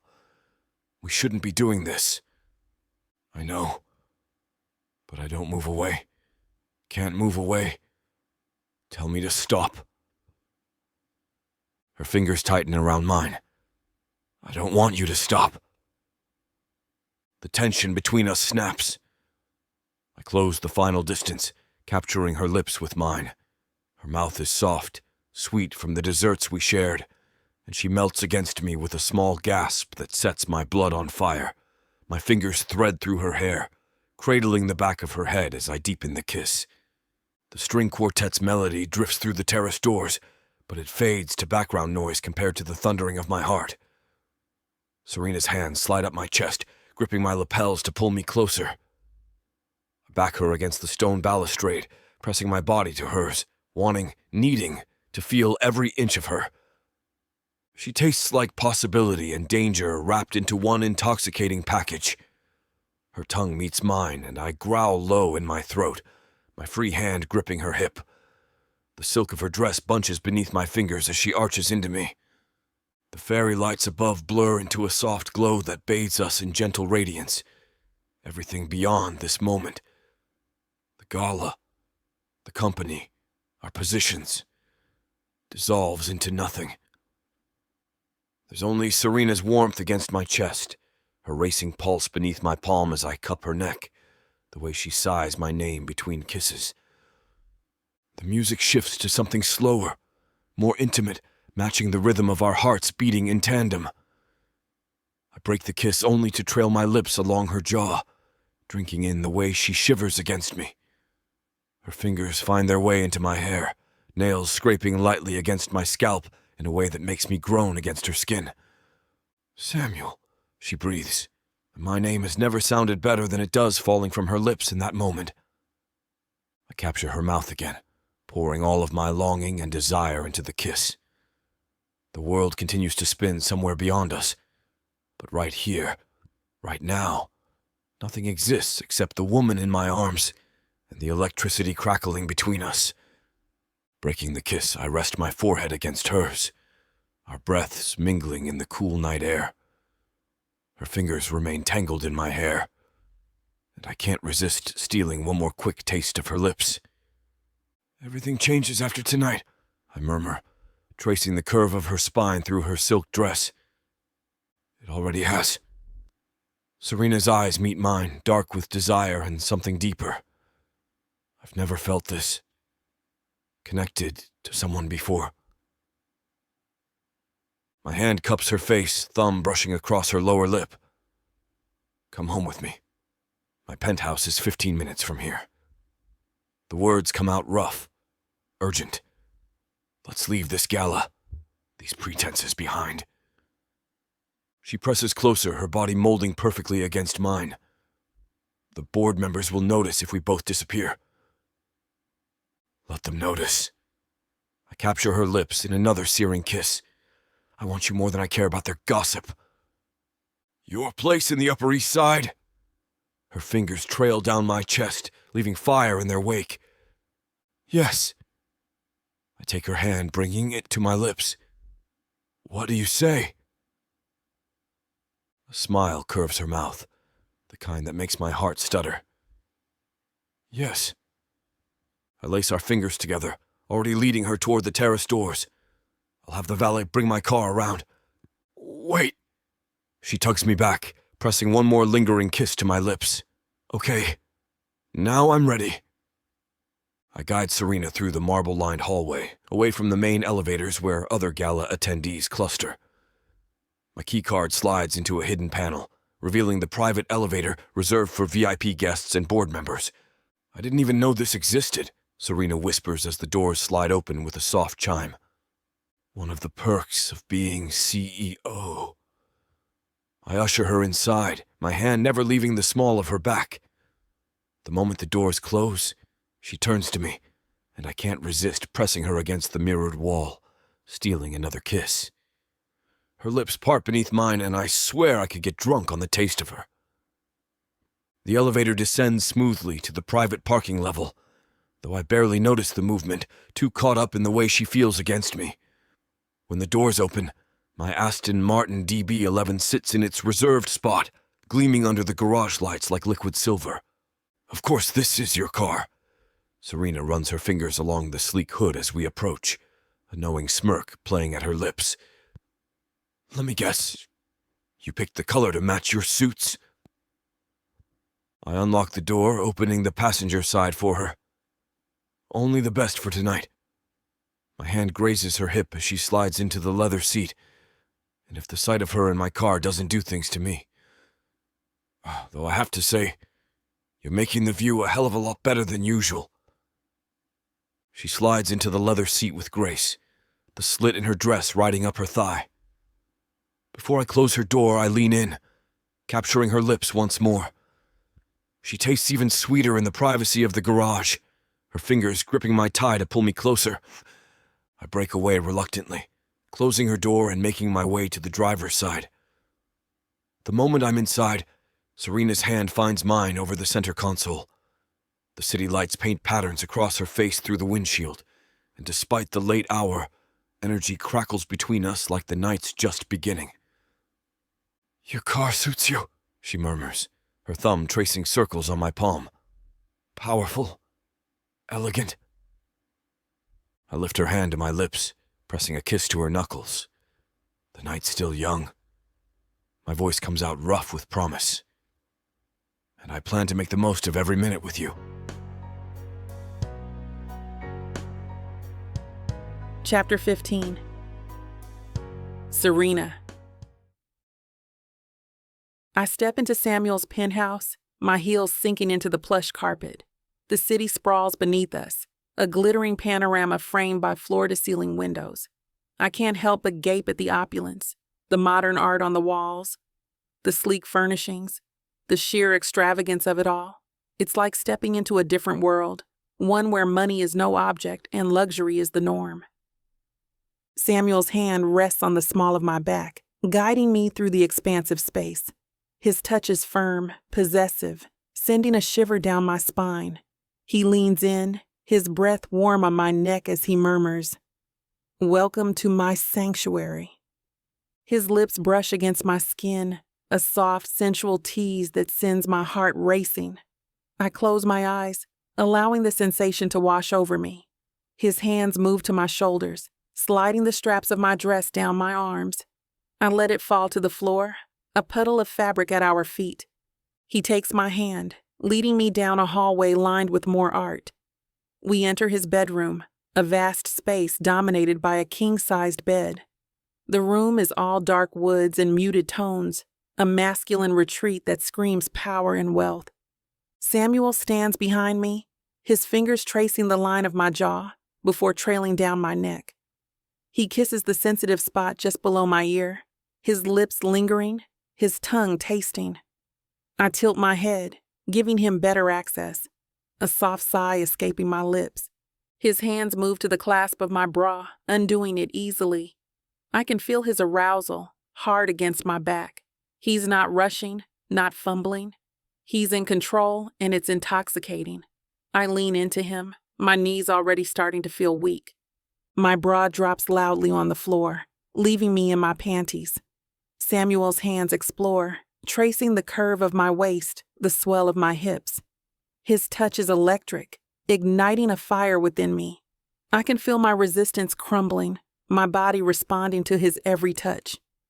I hate to burst your bubble when things are just getting started, but this platform won't allow us to air the steamy content coming up in this chapter. If you want us to keep bringing you free audiobooks, we have to abide by their rules. Luckily for you, the unabridged version of every Vixavon audiobook is available at vixavonromance.com. And with promo code VIXA40, you can get 40% off any digital product.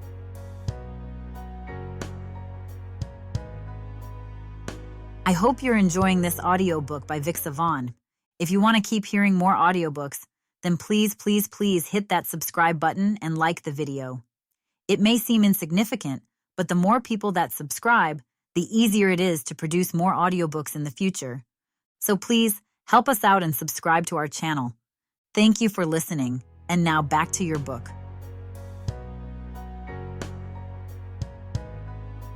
Chapter 16. Serena. I step into InnovateTech's gleaming lobby at 7:30 sharp, earlier than usual. My heels click against the polished marble floor as memories of last night flood my mind. The weight of Samuel's hands on my hips, his lips trailing fire down my neck, the way I shake my head, trying to clear the thoughts as I scan my badge at the security gate. Focus. I'm here to work, not replay every delicious moment we shared in his penthouse.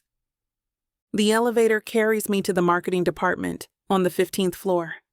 As I settle into my desk, my hand brushes against the tender spot on my neck where Samuel's teeth left their mark. Heat rises in my body at the memory. Opening my laptop, I attempt to dive into the quarterly marketing report. The numbers blur before my eyes as my mind wanders back to the way Samuel looked in his tailored tux at the gala, how his eyes locked onto mine across the crowded ballroom. "Hey, Serena, can you send over those social media analytics?" My colleague's voice snaps me from my reverie. "Right, yes. Give me a minute." I fumble with my mouse, clicking through folders. The task should take seconds. But I keep losing my place, distracted by flashes of Samuel's muscled chest, the taste of his kiss, the way he commanded every inch of my body. My phone buzzes. A text from Samuel. "Good morning, beautiful." 3 simple words send electricity through my veins. I press my thighs together, trying to contain the surge of desire. The marketing report still sits unfinished on my screen, mocking my complete lack of productivity. I force myself to type, but each sentence takes twice as long as it should. My mind keeps drifting to the panoramic view from his bedroom windows, the city lights twinkling as we move together, his strong hands gripping my... Damn, I mutter, realizing I've typed the same line twice. At this rate, I'll never get anything done. But how can I focus when every breath reminds me of him? When my body still hums from his touch, the morning drags as I stare at spreadsheets, the numbers swimming before my eyes. My mind drifts to Samuel's penthouse again, the way his fingers traced patterns on my skin as we lay tangled in his Egyptian cotton sheets after we had slept together. The soft whispers he mumbled into my skin as I drifted off to sleep in his arms. A commotion erupts from the break room. Chloe's shrill voice carries through the office, making several heads pop up from their cubicles like startled meerkats. Looks like someone is back from her mailroom endeavor. "Who took the last French vanilla creamer? I specifically labeled it with my name. It was a brand new bottle yesterday." The sound of a cabinet slamming echoes down the hall, followed by the angry clatter of mugs being shoved around. Normally, I'd be rolling my eyes at her dramatics, maybe even stepping in to diffuse the situation, like the office peacekeeper everyone expects me to be. But right now, all I can think about is how Samuel's cologne lingered on my skin this morning, making me want to skip my shower just to keep his scent. God, what is wrong with me? I'm supposed to be focused on my work, not daydreaming like some lovesick teenager. This is absolutely ridiculous. Don't people understand basic office etiquette? Chloe continues her tirade, her heels clicking against the tile floor as she storms past my office. I'm going to send another email about respecting personal items in the break room. My computer screen dims from inactivity. I should be finalizing the social media campaign for next quarter, but instead, I'm remembering how Samuel's voice dropped an octave when he whispered in my ear, how his stubble scratched deliciously against my neck. "I'm going to bring this up at the next staff meeting." Chloe storms past my office, coffeeless and fuming. I barely register her exit. The document I've been working on has only 3 sentences written. The same 3 sentences I've rewritten multiple times because I keep getting lost in memories of last night. The way Samuel's muscles flexed as he lifted me onto his kitchen counter. How he tasted like expensive whiskey and desire. My phone lights up with another text from him. "Dinner tonight?" My heart races. One simple question and I'm right back in his arms, feeling the heat of his skin against mine. The marketing report can wait 5 more minutes while I compose a reply that doesn't sound completely desperate. Who knew being professionally productive would be this impossible after a night with Samuel Parker? A sharp knock jolts me from my phone. Chloe stands in my doorway, one hand clutching her coffee mug while the other grips the door frame. Her perfectly manicured nails tap against the ceramic, creating an irritating rhythm. Got a minute? She doesn't wait for my response before striding in, her designer heels marking each step with authority. The scent of her expensive perfume fills my office, something floral and overpowering. Listen, about that presentation we were supposed to do together? She perches on the edge of my desk, smoothing her pencil skirt. I woke up with this terrible cough, and given the current climate, I didn't want to risk exposing anyone. I lean back in my chair, maintaining a neutral expression despite the obvious lie. She had posted Instagram stories from a spa that same day she flaked on me, but I don't bring that up. I know it put you in an awkward position, she continues, taking a sip of her coffee before grimacing. God, this tastes awful without my creamer. Can you believe someone actually stole it? The nerve of some people. Thanks for letting me know about the presentation, I say, steering us back on track. I managed to handle it. Of course you did. Her smile doesn't reach her eyes. You're always so capable. The way she says capable makes it sound like an insult, but I refuse to take the bait. I appreciate you coming by to explain. Of course. Chloe adjusts her position on my desk, crossing her legs. Someone has to keep things running smoothly around here. I tap my pen against my notepad. How was your time in the mailroom? I heard that was quite the change of pace. Her face tightens for a split second before she waves her hand dismissively. Oh, that. Daddy thought I needed a lesson in work ethic or whatever, as if sorting mail proves anything about leadership capabilities. She examines her manicure. But he finally saw reason and brought me back where I belong. Just like that? Actually, he's been different lately. More relaxed, understanding. Chloe tilts her head, considering. I've never seen him this happy before. Yesterday, he even laughed when Jenkins spilled coffee all over those quarterly reports. Said it was no big deal. Usually, something like that would make him blow a fuse. My stomach flips. Could Samuel's change in mood be because of us? The secret moments we've been sharing, the way his eyes light up when I enter a room, how he can't keep his hands off me when we're alone. That's interesting. I keep my voice steady, professional. I'm glad things worked out with your position. Me too. Though I have to say, Dad's good mood is almost unsettling. He was actually humming in his office the other day. Humming. He hasn't done anything like that since. She trails off, her expression clouding for a moment before she straightens her shoulders. Well, not for a very long time. I nod, keeping my expression neutral, despite the surge of irritation at Chloe's presence in my office. She shifts, uncrossing her legs and standing up in one fluid motion, leaving her barely touched coffee on the corner of my desk. Well, I just wanted to clear the air about that presentation. She smooths her skirt again, a nervous habit I've noticed she's developed lately. It won't happen again. I know how important team collaboration is. Yada yada. The coffee cup sits there like a passive-aggressive reminder of her morning tantrum. Black coffee, no stolen creamer in sight. At least she's learned something from that ridiculous episode, though I doubt her newfound consideration will last longer than her designer perfume. Actually, while you're here, I say, pulling up a folder on my computer and deliberately keeping my tone professional. I need the demographic analysis files from last quarter's campaign. Could you send those over? Oh, of course.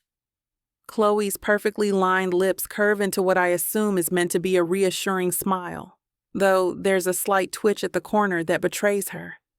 I'll get right on that. Her manicured fingers tap against her thigh, a telltale sign she's already plotting something new. She turns and strides out of my office, her heels creating a staccato rhythm against the floor. I watch as she disappears around the corner, her designer skirt swishing with each deliberate step, knowing full well those files won't materialize in my inbox today, or likely ever. She's probably already thinking up some excuse about server issues or corrupted data. I roll my eyes and reach for her abandoned coffee cup, carrying it to the break room. The expensive coffee's lingering aroma reminds me of everything Chloe represents. All style, no substance. Classic Chloe, making promises she has no intention of keeping. At least some things never change, even if her father's mood has. Though I have to admit, watching her squirm under Samuel's newfound scrutiny does bring me a certain satisfaction. Maybe now she'll actually have to do some real work around here, instead of just plain office politics. Chapter 17. Samuel. I checked my watch for the third time in 5 minutes. Serena should be here any moment for our lunch meeting. The spread from Le Petit Bistro sits ready on my desk, her favorite salmon niçoise salad and fresh crusty bread. The door bursts open. Chloe charges in, her heels clicking against the hardwood floor, clutching a stack of papers to her chest. Her dark ponytail swings with each determined step, and I can tell by the set of her jaw that she's worked herself into a state about something. Daddy, I need to talk to you about the Maxwell account right now. Not now, sweetheart. I straighten the papers on my desk, making sure the lunch spread isn't disturbed. I have a meeting. But this is important. She slaps the documents onto my desk, scattering some of my carefully arranged files. The numbers don't add up and...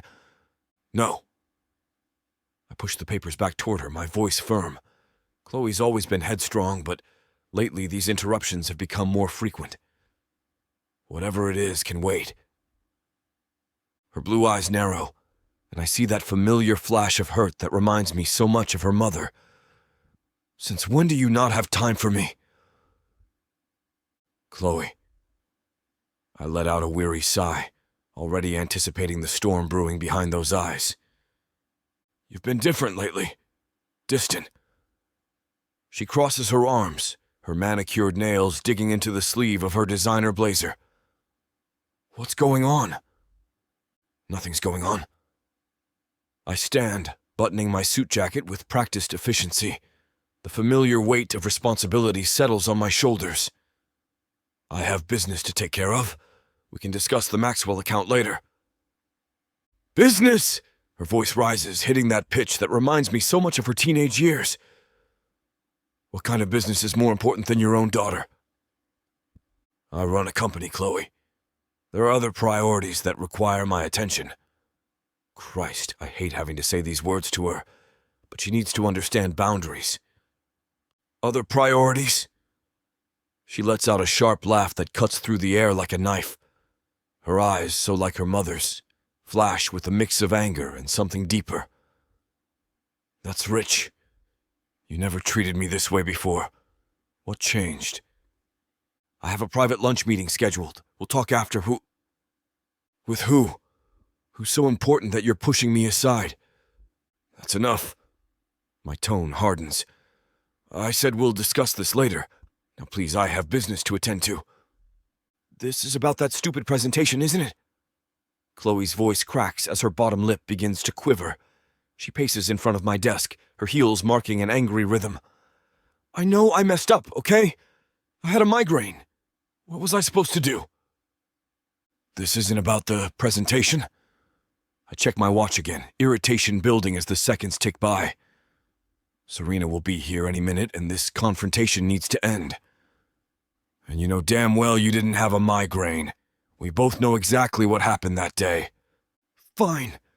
She throws her hands up, her perfectly manicured nails catching the light. I messed up. Is that what you want to hear? I'm sorry I left Serena hanging. I'm sorry I made the company look bad. But Jesus Christ, Dad, how long are you going to punish me for one mistake? One tiny slip-up, and suddenly I'm persona non grata. Watch your language. I press my fingers against my temple, fighting the headache threatening to surface. The weight of being both CEO and father weighs heavily today. And for the last time, this has nothing to do with that incident. I have an important business lunch scheduled. Oh, that's nonsense. She stalks closer to my desk, her designer heels clicking against the hardwood floor like angry punctuation marks. Her eyes, so much like her mother's, flash with hurt and anger. You've been treating me like I'm some junior associate ever since that day. Your own daughter. What happened to family first? Or does that only apply when I'm doing everything exactly the way you want? What happened is that you're acting like a child right now. I stand my ground, matching her glare. This company doesn't revolve around you, Chloe. I have other responsibilities. Other responsibilities? She scoffs, rolling her eyes so hard I wonder if they might get stuck. Right. Because clearly whatever this mysterious lunch meeting is about is more important than helping your daughter fix a major account issue. You need to leave. Now. Whatever. She snatches her papers from my desk, crumpling them in her fist. Keep playing the disappointed father. I'm so over this. She storms toward the door, pausing with her hand on the handle. Her eyes sweep over the lunch spread, and her lip curls. With another dramatic eye roll, she yanks the door open and disappears into the hallway. I sink into my chair, the leather creaking beneath my weight. Christ. Running a multi-billion-dollar company is easier than dealing with my own daughter these days. My fingers drum against the polished mahogany desk as memories of a younger, more carefree Chloe flash through my mind. Her first bike ride, her high school graduation, the pride in her eyes when I gave her that corner office. But now, the entitlement, the attitude, the constant need for validation. Maybe I shoulder some of the blame. After Maggie died, I might have overcompensated, given Chloe too much too soon. The thought of letting her go twists in my gut like a knife, but if she keeps undermining the company's success with her petty games... A soft knock interrupts my brooding. Serena's head pokes through the doorway, her expression concerned. I just saw Chloe tear through the office like a hurricane. Everything okay? I shake my head and wave her in. Just another tantrum. She slips inside, closing the door with a gentle click. The subtle scent of her perfume fills the room, washing away the lingering tension from Chloe's outburst. Should I come back another time? Serena asks, hovering near the entrance. No. I gesture to the chair across from my desk. The last thing I need is to sit here dwelling on this mess. Come, eat. At least one of us should enjoy this lunch. Serena settles into the chair, smoothing her skirt. Her eyes light up at the spread before her. You remembered my favorite. Thank you, this looks amazing. Of course. I lean back, watching as she takes her first bite of the salad. The tension in my shoulders eases slightly. She dabs her mouth with a napkin. About Chloe. She came by my office earlier. My jaw tightens. Let me guess. Another one of her performances. She apologized for the presentation fiasco. Serena picks at her salad, arranging the salmon just so. If you can call it that. She explained how she was under the weather that day and didn't mean to leave me hanging. Barely looked me in the eye the whole time, so I doubt it was sincere. Christ. I run a hand through my hair. That girl. I don't know what to do with her anymore. One minute she's throwing tantrums in my office, the next she's giving half-assed apologies. She's been like this since coming back from the mailroom assignment. Serena sets down her fork. Yesterday, she accidentally copied the entire marketing department on an email criticizing my latest campaign. The day before that, she scheduled 2 conflicting meetings and blamed Rodney for the mix-up. And Rodney is one of the kindest people on our floor, so I don't understand why she would even do that. Immature through and through. The words taste bitter in my mouth. Sometimes I wonder if I did her a disservice, giving her so much responsibility so young. after her mother died. I catch myself. This isn't the time or place for that conversation. The mailroom stint was supposed to teach her humility. Serena shakes her head. Instead, she's come back worse than before. Every day it's something new with her. Let's not let her ruin our lunch. I reach for a piece of bread, tearing it in half.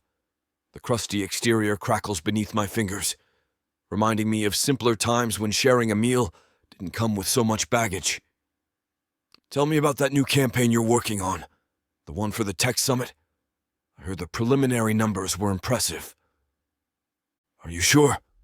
Serena's fork pauses halfway to her mouth, concern etched across her features. We could talk about... I've had enough family drama for one afternoon.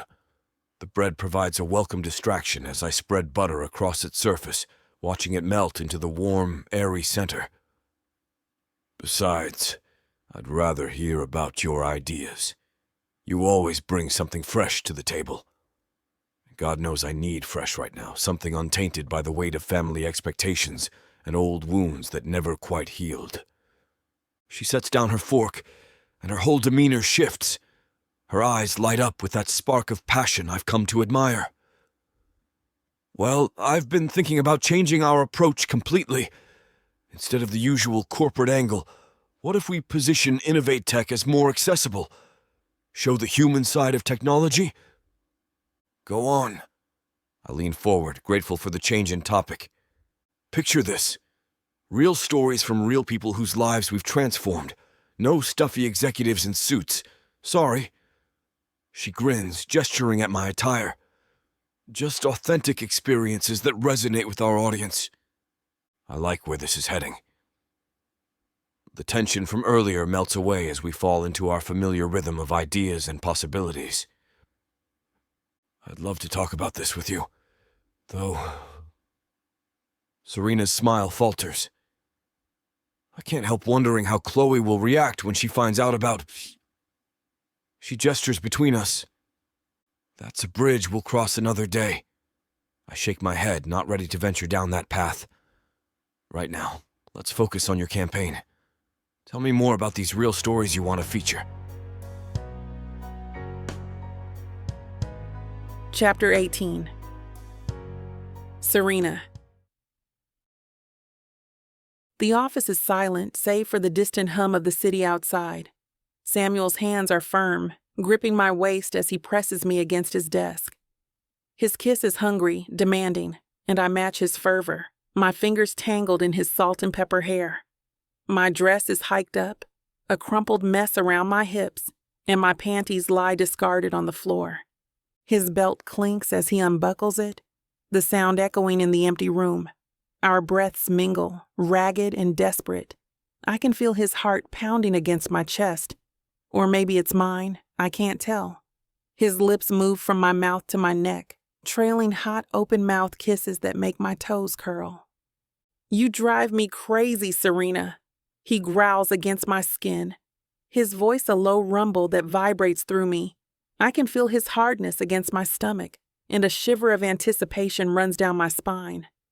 Show me, I challenge, my voice barely above a whisper. I can feel his smile against my neck, his hands tightening around my waist. He lifts me effortlessly, setting me down on the cold surface of his desk. I gasp at the sudden chill, but his body covers mine, warming me instantly. His lips find mine again, his tongue exploring my mouth with a slow, deliberate pace that leaves me breathless. Well, things are heating up again. You know what to do. Go to BWWM to get the dirty details that this platform won't put on the air. I know it sucks, but at least you can get a 40% discount with code VIXA40 to make up for it. Use it while it lasts and apply it to every digital product in your cart. Back to the story. Chapter 19. Samuel. I stand back, surveying the dining room table one final time. The morning sun streams through the floor-to-ceiling windows, casting a golden glow across the spread I've arranged. Fresh croissants, Eggs Benedict and salmon on a cream cheese bagel create an enticing aroma that fills the penthouse. A tower of chocolate-covered strawberries stands as the centerpiece, surrounded by an array of fresh fruit. The doorbell chimes softly. Perfect timing. I open the door to accept the massive bouquet of red and pink roses I ordered. After positioning them on the side table where she'll see them first thing, I adjust one final rose that's slightly out of place. A soft rustle from the bedroom catches my attention. My pulse quickens as I hear her bare feet padding across the hardwood floor. Serena emerges, wrapped in my dress shirt from last night, her hair delightfully mussed from sleep. She freezes in the doorway, her eyes widening as she takes in the Valentine's Day display. "Holy cow!" she whispers, one hand coming up to cover her mouth. The wonder in her eyes makes my chest tighten with satisfaction. "Good morning." I cross to her, unable to resist pulling her close for a kiss. Her body melts against mine, soft and warm. "Happy Valentine's Day." Her fingers trace patterns on my chest, sending electricity through my skin, even through the fabric of my shirt. "You did all this for me? Who else would I do it for?" I guide her to the table, pulling out her chair like the gentleman my mother raised me to be. The scent of fresh coffee and warm pastries fills the air between us. "I wasn't sure what you preferred for breakfast, so I got a little bit of everything." "A little bit?" She laughs, eyeing the feast spread across my dining table. The fresh croissants, eggs Benedict, fruit platters, and that ridiculously expensive French press coffee I delivered. "This is incredible." Her gaze lands on the chocolate-covered strawberries, and she reaches for one immediately. I watch, transfixed, as she bites into it, a small drop of chocolate lingering on her bottom lip. I pour her a glass of champagne, watching as she takes her first bite. A drop of chocolate lingers at the corner of her mouth. I lean in, kissing it away. "The flowers are gorgeous, too." She turns to admire the bouquet, her expression soft. No one's ever done anything like this for me before." Then they were all idiots. I sit beside her, my hand finding hers under the table. "You deserve to be spoiled." Her smile lights up the room brighter than the morning sun streaming through the windows. Seeing her this happy, knowing I put that expression on her face, it makes everything worth it. I can't help but smile as I watch Serena attack her eggs Benedict with unbridled enthusiasm. My own knife and fork move in practiced precision, cutting perfect bites, but her joy in simply experiencing the food is infectious. "Oh my God," she moans around a mouthful of hollandaise-soaked English muffin. "This is insane. Where did you get this from?" "Little place downtown. They're usually booked solid for months, but the owner owed me a favor." I take a sip of champagne, savoring both the bubbles and her obvious delight. Serena grabs another strawberry, chocolate smearing across her fingers. "You know what's funny? I used to hate this day, actively despised it." "Valentine's Day?" She nods, licking chocolate off her thumb in a way that makes my temperature rise. Every year I'd see all these couples being disgustingly cute, and I'd go home to my empty apartment with my takeout and rom-coms. Started calling it Singles Awareness Day instead. And now? I reach across the table, catching her sticky hand in mine. The sunlight dances across her features, making her look even more enchanting than usual. Her eyes meet mine, soft and vulnerable. Now I'm thinking maybe all those lonely years were worth it, if they led me here, to this moment, with you. She squeezes my hand. I wouldn't change a thing. The weight of her words settles in my chest, warm and right. Something about her raw honesty makes me want to give her the goddamn world. I lift her chocolate-stained fingers to my lips, kissing each one clean, savoring the sweetness of both chocolate and her skin. Her breath catches, and I notice the way her lips part slightly. "More champagne?" I offer, already reaching for the bottle. The expensive vintage had been a perfect choice, just like everything else about this evening. "Keep spoiling me like this, and you'll never get rid of me." Her grin is playful, But there's truth behind her words. The kind of truth that makes my heart beat faster. That's the plan. I pour more champagne into her glass, thinking how lucky I am to be here with her. To be the one who finally made Valentine's Day worth celebrating. The morning sunlight streaming through the windows catches the diamond earrings I gave her as a small gift last night, making them sparkle almost as brightly as her eyes. Now, make sure to eat up. I nod toward her half-finished plate. We've got plans today. The Belgian waffles I'd had specially prepared are a work of art, topped with fresh berries and whipped cream. Nothing but the best for her. Plans? She pauses mid-bite, curiosity lighting up her features. God, even the way she eats is sexy. Delicate but appreciative, savoring each taste. I'm taking you shopping. I lean back in my chair, enjoying the way her eyes widen. Whatever catches your eye. Dresses, shoes, bags, jewelry. Price isn't a factor. My black Amex is burning a hole in my pocket, ready to make her every wish come true. Samuel. She sets down her fork. That's too much. The breakfast, the flowers, it's already perfect. Her protest only makes me want to spoil her more. She deserves everything I can give her, and then some. Perfect isn't enough. I reach across the table, capturing her hand. Let me do this for you. I want to see you draped in diamonds, trying on designer dresses. My thumb traces circles on her palm. Walking out of Cartier with something that makes you smile every time you look at it. But no buts. My voice carries that edge of authority I usually reserve for the boardroom. The only question you need to answer is whether you want to start at Gucci or Prada. A slow smile spreads across her face as she realizes I won't back down. She lifts my hand to her lips, pressing soft kisses against my knuckles.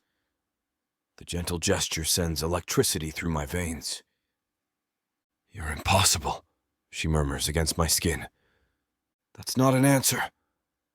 She takes another bite of her Eggs Benedict, still holding my hand. Gucci. Definitely Gucci. I savor another bite of Eggs Benedict as Serena disappears into the bedroom, her excitement palpable in the way she practically bounces down the hallway. The sound of running water and cabinets opening drifts from the ensuite bathroom. Her happiness is infectious, and I find myself grinning like a teenager despite the mountain of work waiting at the office on Monday. My phone vibrates against the table. Again and again. I glance at the screen. 7 texts from Chloe in the last 5 minutes. 3 missed calls.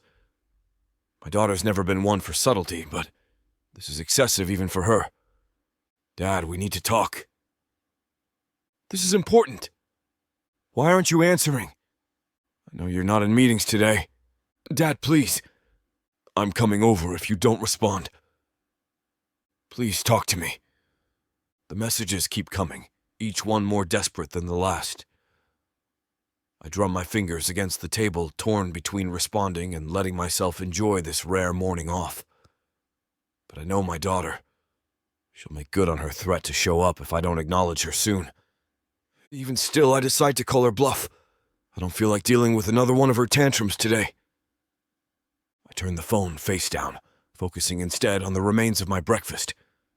The champagne tastes bitter now, my appetite diminishing with each new vibration against the wood.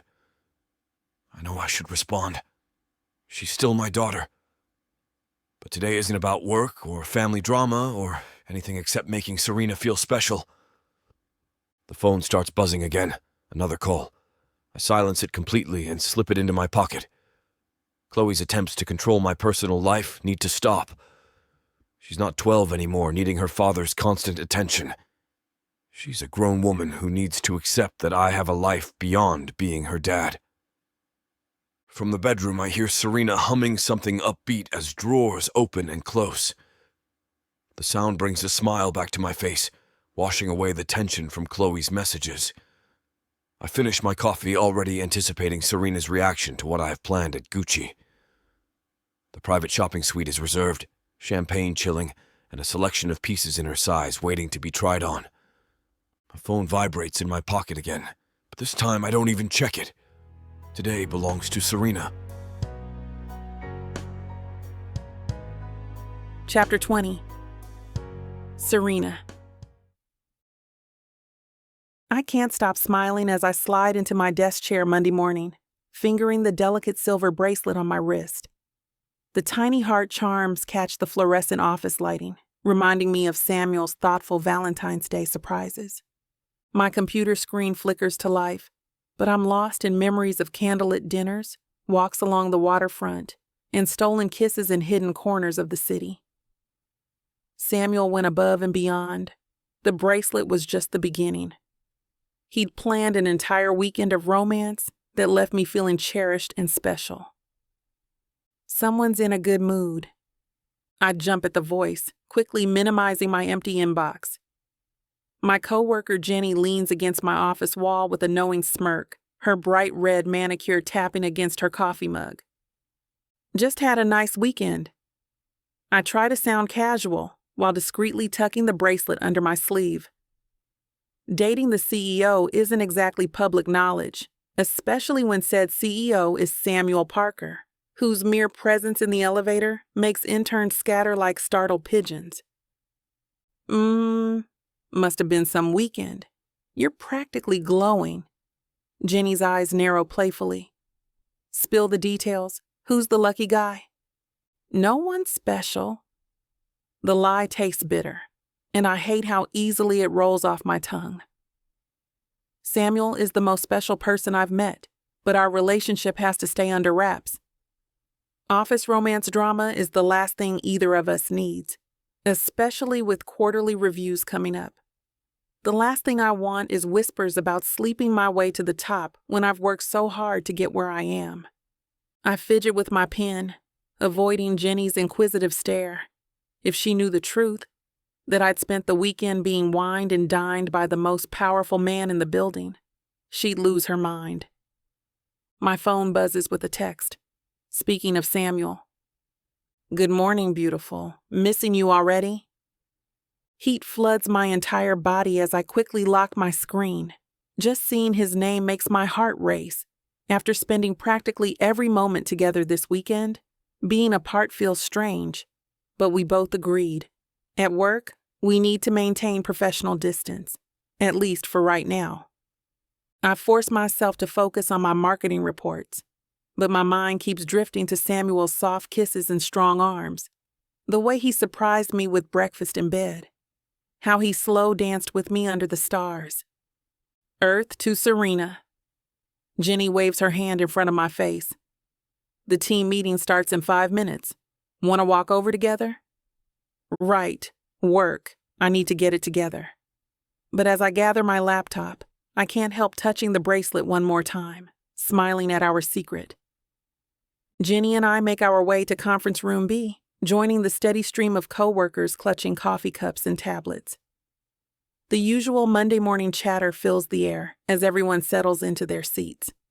Did anyone else see Chloe Parker this morning? Marcus leans forward, his voice dropping conspiratorially. She was having some kind of meltdown outside the building. My fingers freeze on my laptop keyboard, my heart rate picking up at the mention of Chloe's name. What kind of meltdown? Jenny perks up, always eager for office gossip. She leans forward in her chair, practically vibrating with anticipation. Marcus shrugs, running a hand through his dark hair. She was pacing back and forth near the fountain, talking to herself. Or maybe she was on the phone.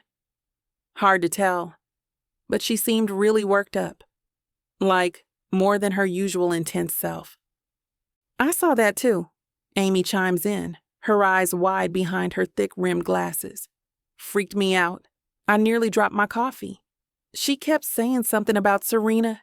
She cuts herself off, suddenly realizing I'm sitting right there. Ice shoots through my veins. The bracelet on my wrist suddenly feels heavy, like a shackle. My stomach twists into knots as I wonder what Chloe could possibly know. I try to maintain my composure, but my mind is racing with possibilities, none of them good. What exactly did she say about me? My voice comes out steadier than I feel. Couldn't make it out clearly, Amy says, but she was definitely upset about something. Never seen her like that before. The room starts to spin slightly. Chloe knows. She has to know about Samuel and me. But how? We've been so careful. I force myself to breathe normally as Jenny starts the meeting, but I barely register a word she's saying. My mind races through every interaction, every careful glance, every seemingly private moment Samuel and I shared. Did we slip up somewhere? Did someone see us? The weight of 20 pairs of eyes draws me back to reality as someone asks for my input on the latest campaign numbers. I straighten in my chair. Grateful years of corporate experience have taught me how to function on autopilot while internally panicking. But one thought keeps circling. Chloe Parker, Samuel's daughter, was having a breakdown, and my name was on her lips. Throughout the meeting, my mind drifts to Chloe.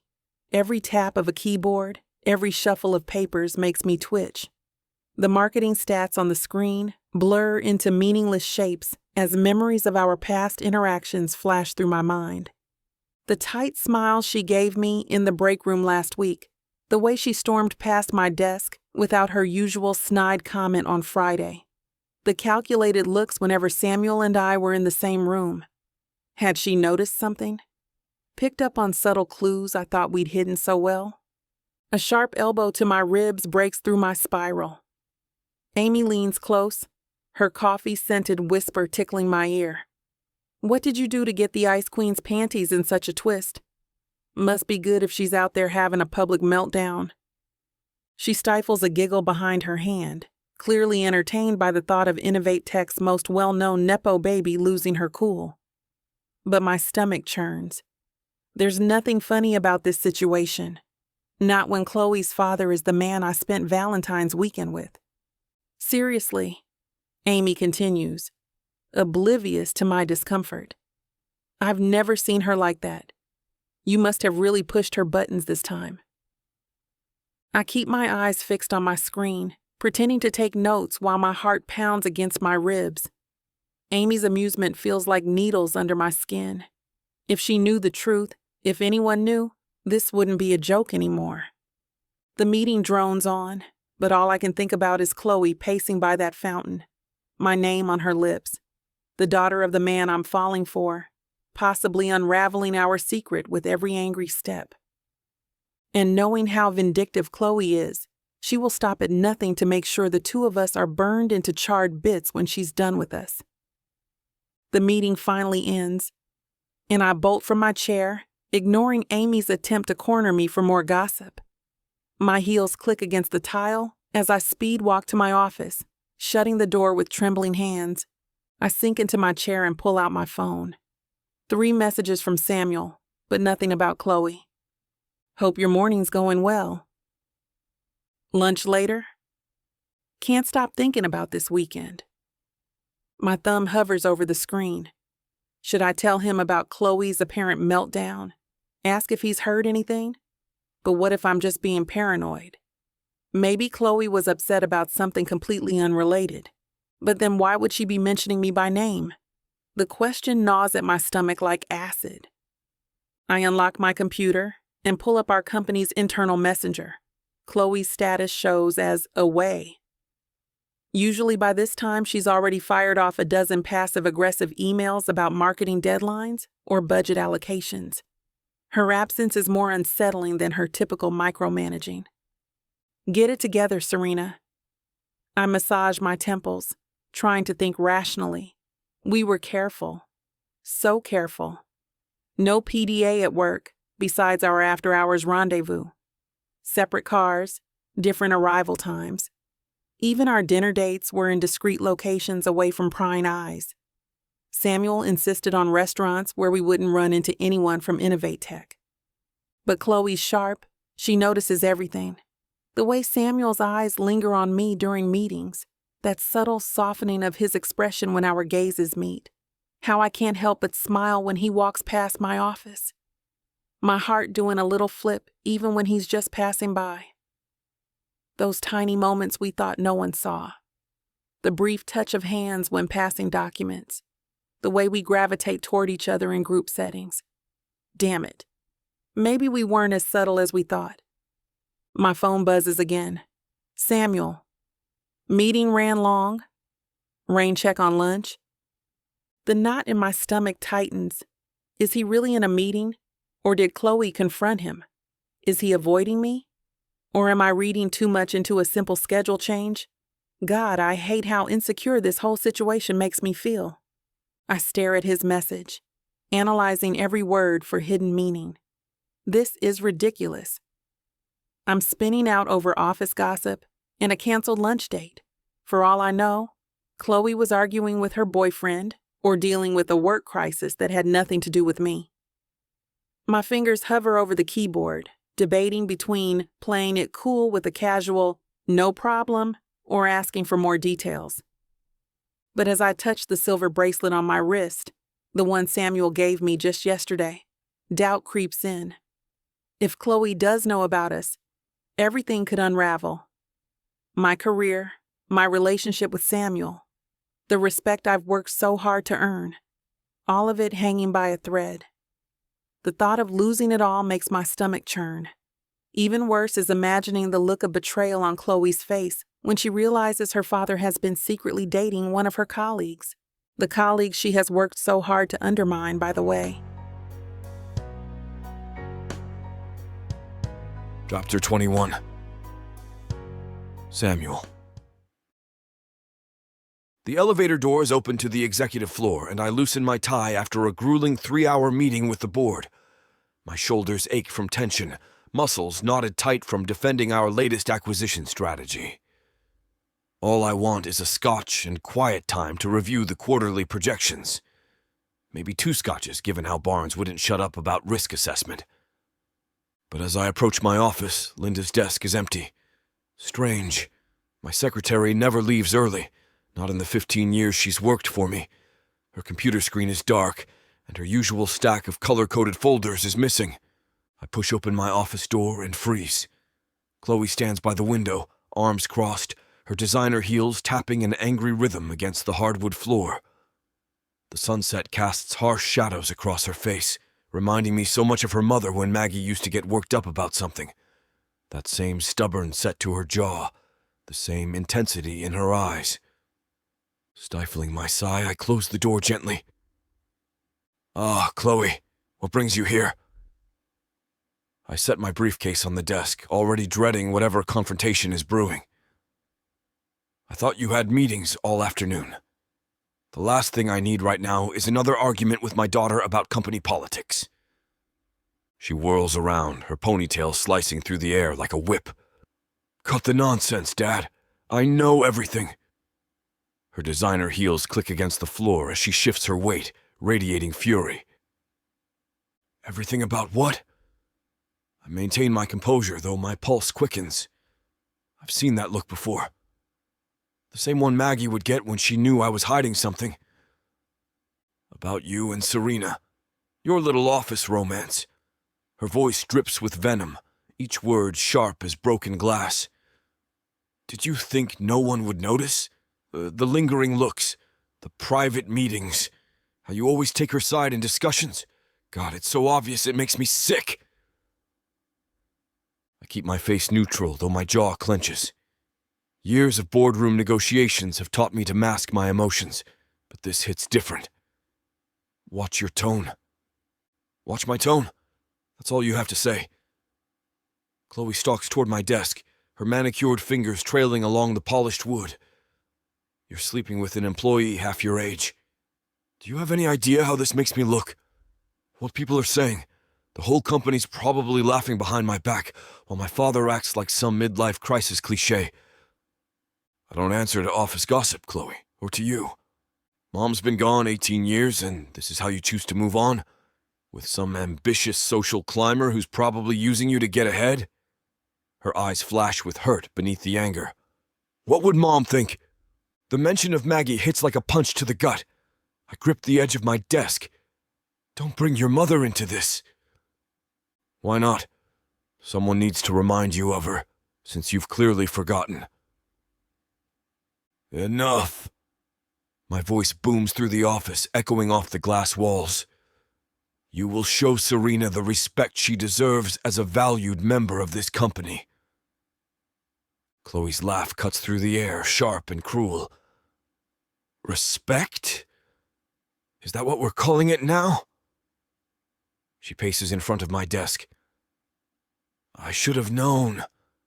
The way you always take her side in meetings, how you gave her that one account when it should have been mine. God, you've been playing favorites with her since day one. I gave her that account because she earned it. Earned it? Her lips curl into a sneer. She's a snake, Dad. She's been slithering her way to the top since she started here, and you're too blind to see it. The accusation ignites something in me. I slam my palm against the desk. The only snake I see is the one standing in front of me. You want to know the truth? Serena terrifies you because she represents everything you're not. Driven, innovative, willing to work her way up instead of riding on her father's coattails. How dare... No, you're going to listen. I step around the desk, towering over her. You're jealous. You've been jealous since the day she walked through those doors and started outperforming you. Every project, every presentation, every success she's had, it eats at you because deep down, you know she's earned it all on her own merit? Chloe's face contorts with rage. Jealous? Of her? Yes, jealous.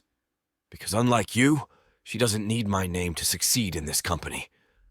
Let's talk about that presentation you were supposed to give alongside Serena. My voice drops low, dangerous. The one where you abandoned her. Chloe's face pales. She takes a step back, her heel catching on the carpet.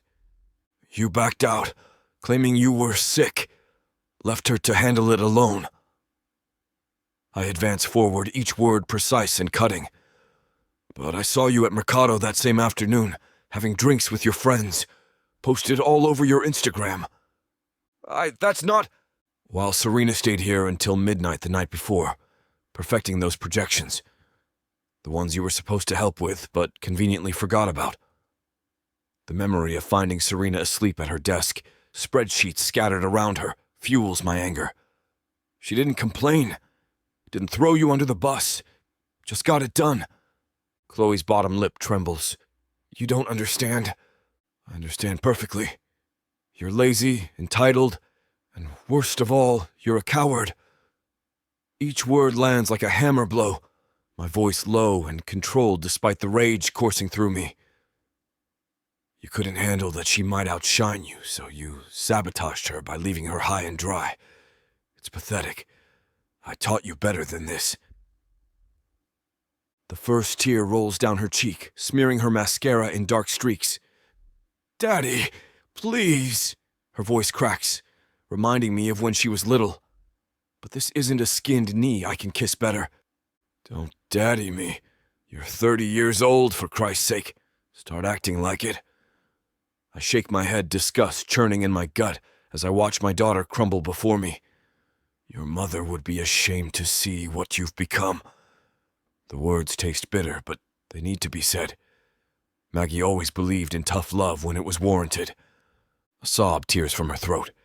She presses her hand to her mouth, shoulders shaking. But I'm too angry to feel guilty. The memory of Serena's exhausted face that morning only hardens my resolve. Some lessons have to hurt to stick.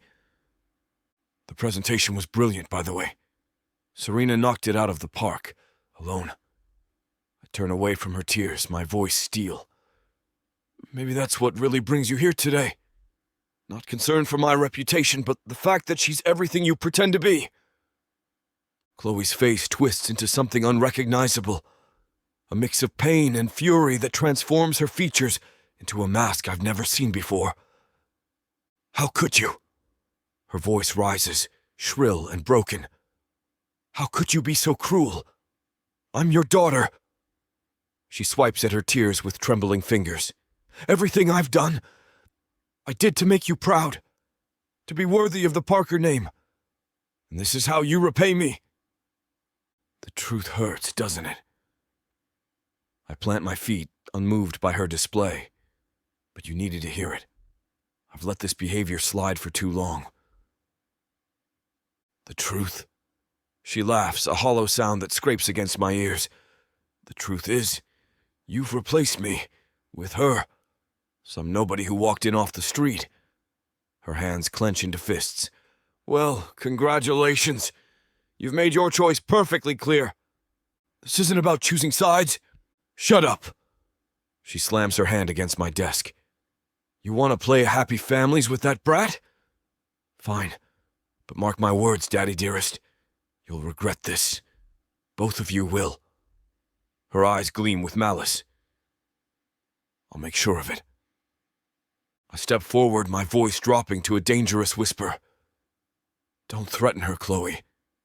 You have no idea what you're dealing with. Watch me. She bares her teeth in a feral grin. I'm going to destroy her.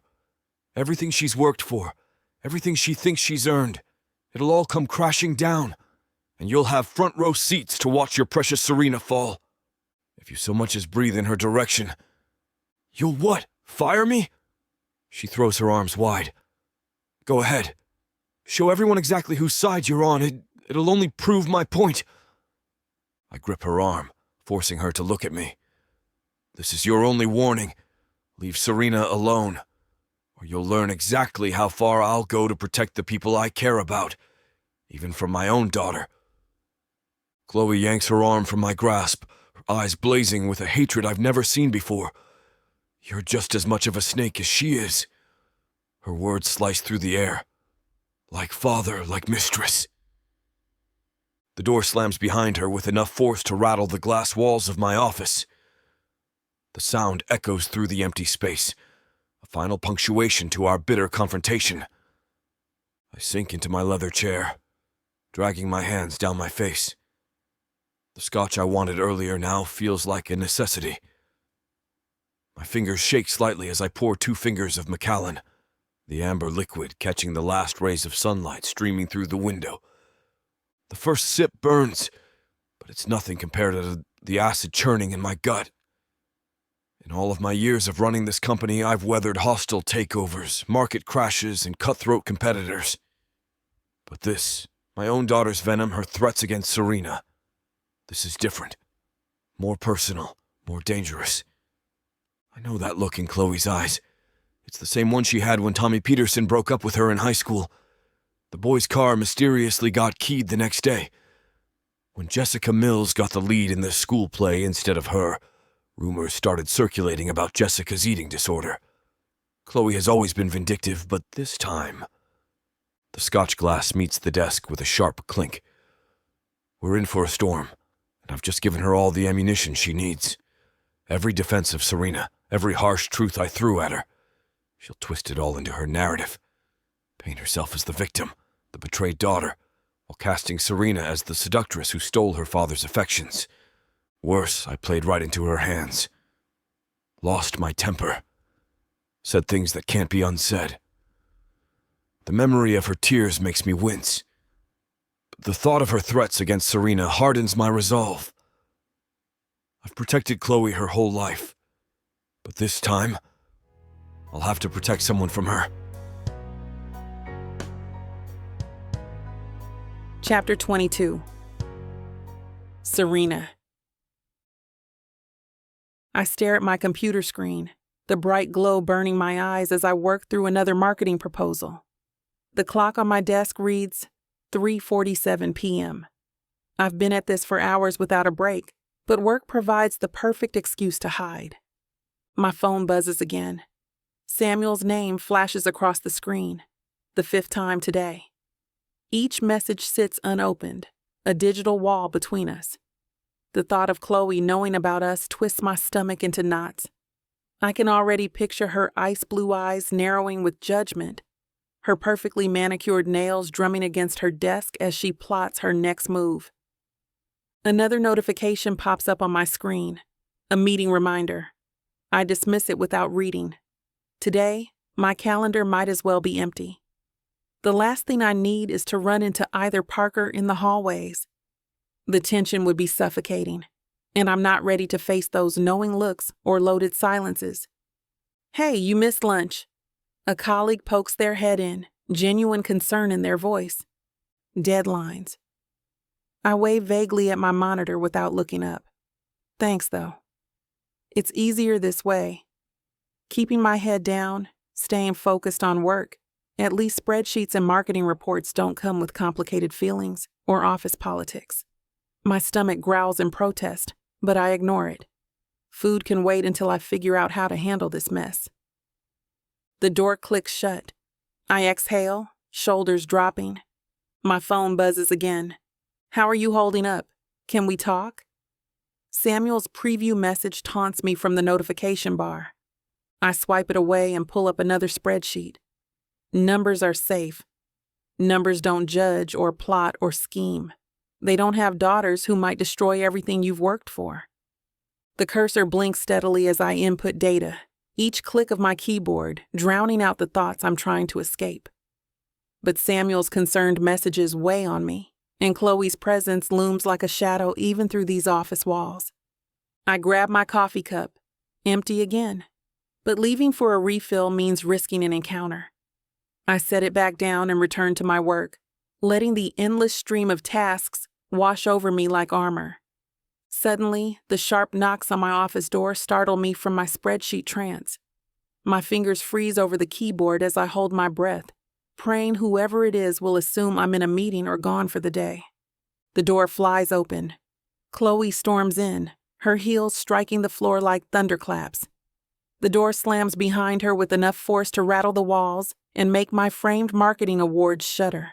Her blue eyes lock onto me with laser focus, and the temperature in the room seems to drop 10 degrees.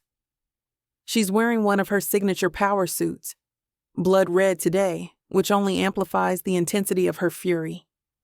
"How long?" Her voice cuts through the air like a blade of ice. My throat tightens as my mind races through possible responses. "Chloe, Don't play dumb with me. I saw the messages. I saw how he looks at you." She plants her manicured hands on my desk, leaning forward until I can smell her expensive perfume. A stack of papers scatters under her sudden movement. "My father? Really? Of all the men in this company, you had to go after my father." Her voice trembles with barely contained rage, and I can see the hurt swimming beneath her anger. "It's not what you think." "Then enlighten me, Serena. Tell me exactly what it is, because from where I'm standing, it looks like you're trying to sleep your way to the top."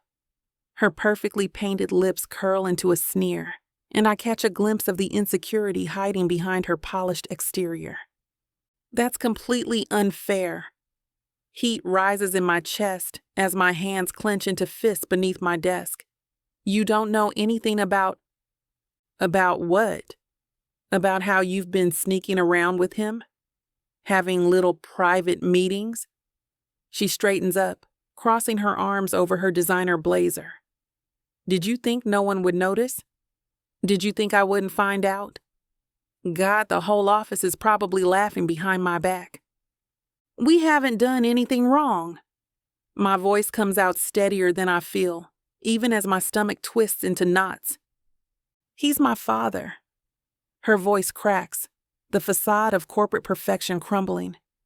"He hasn't dated anyone since Mom died. 18 years, Serena. And now, suddenly, he's messaging you at all hours? Taking private lunches?"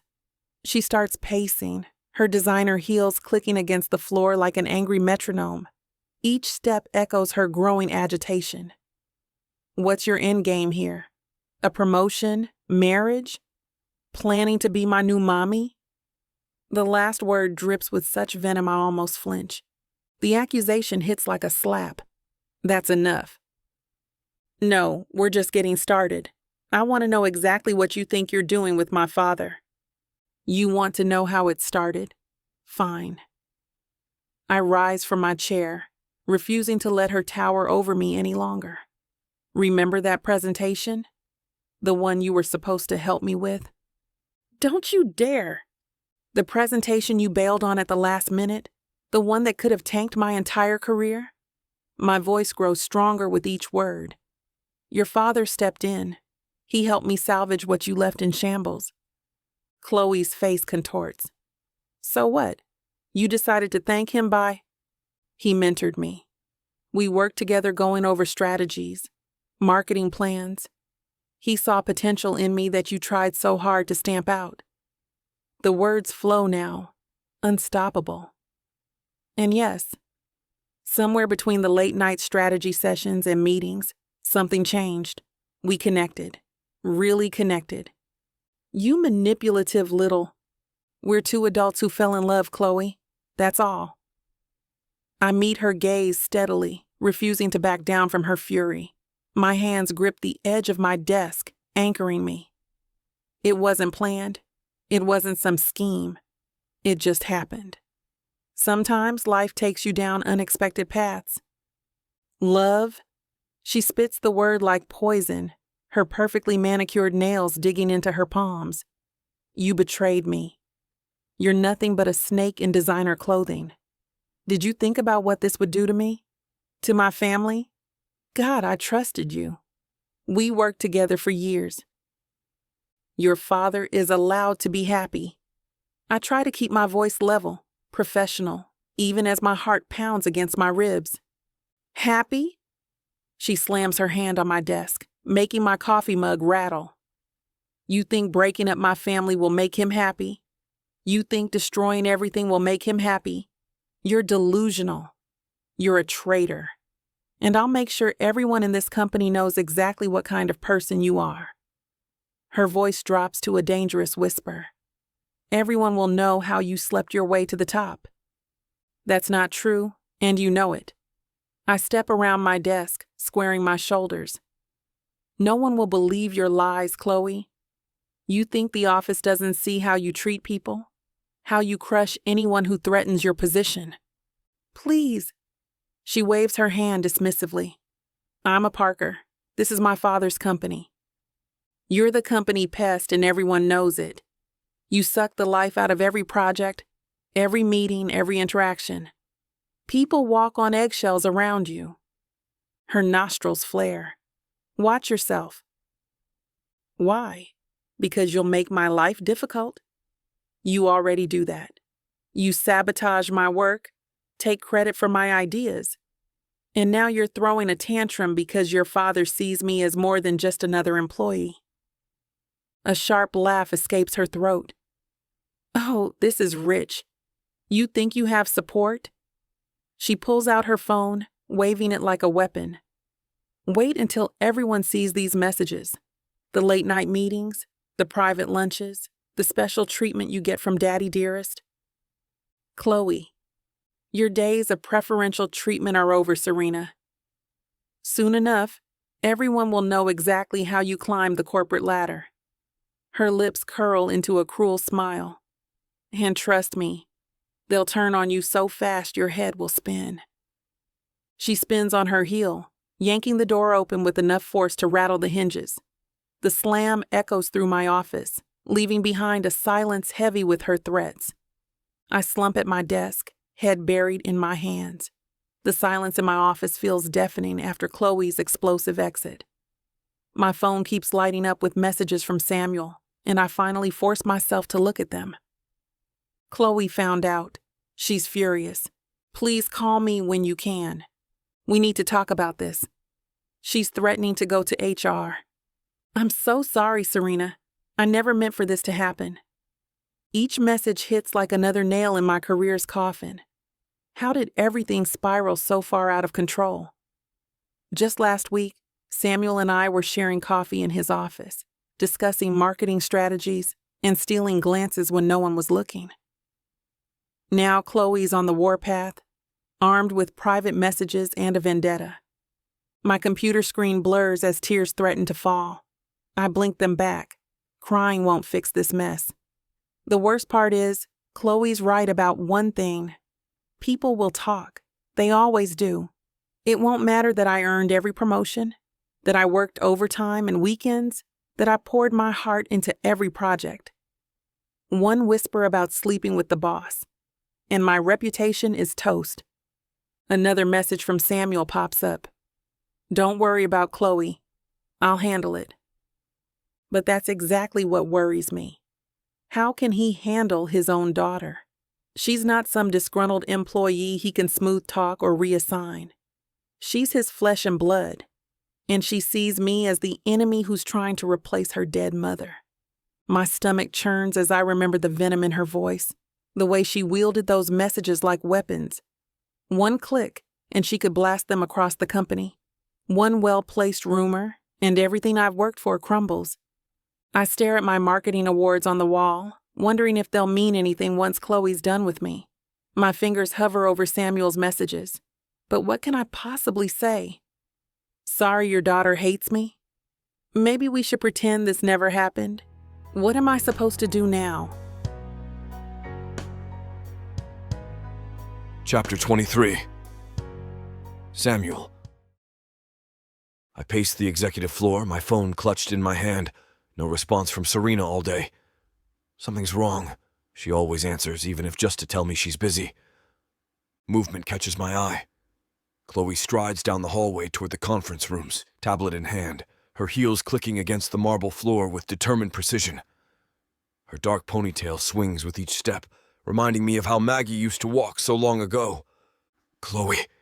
My voice echoes off the walls, carrying the weight of authority I've spent decades perfecting. A word.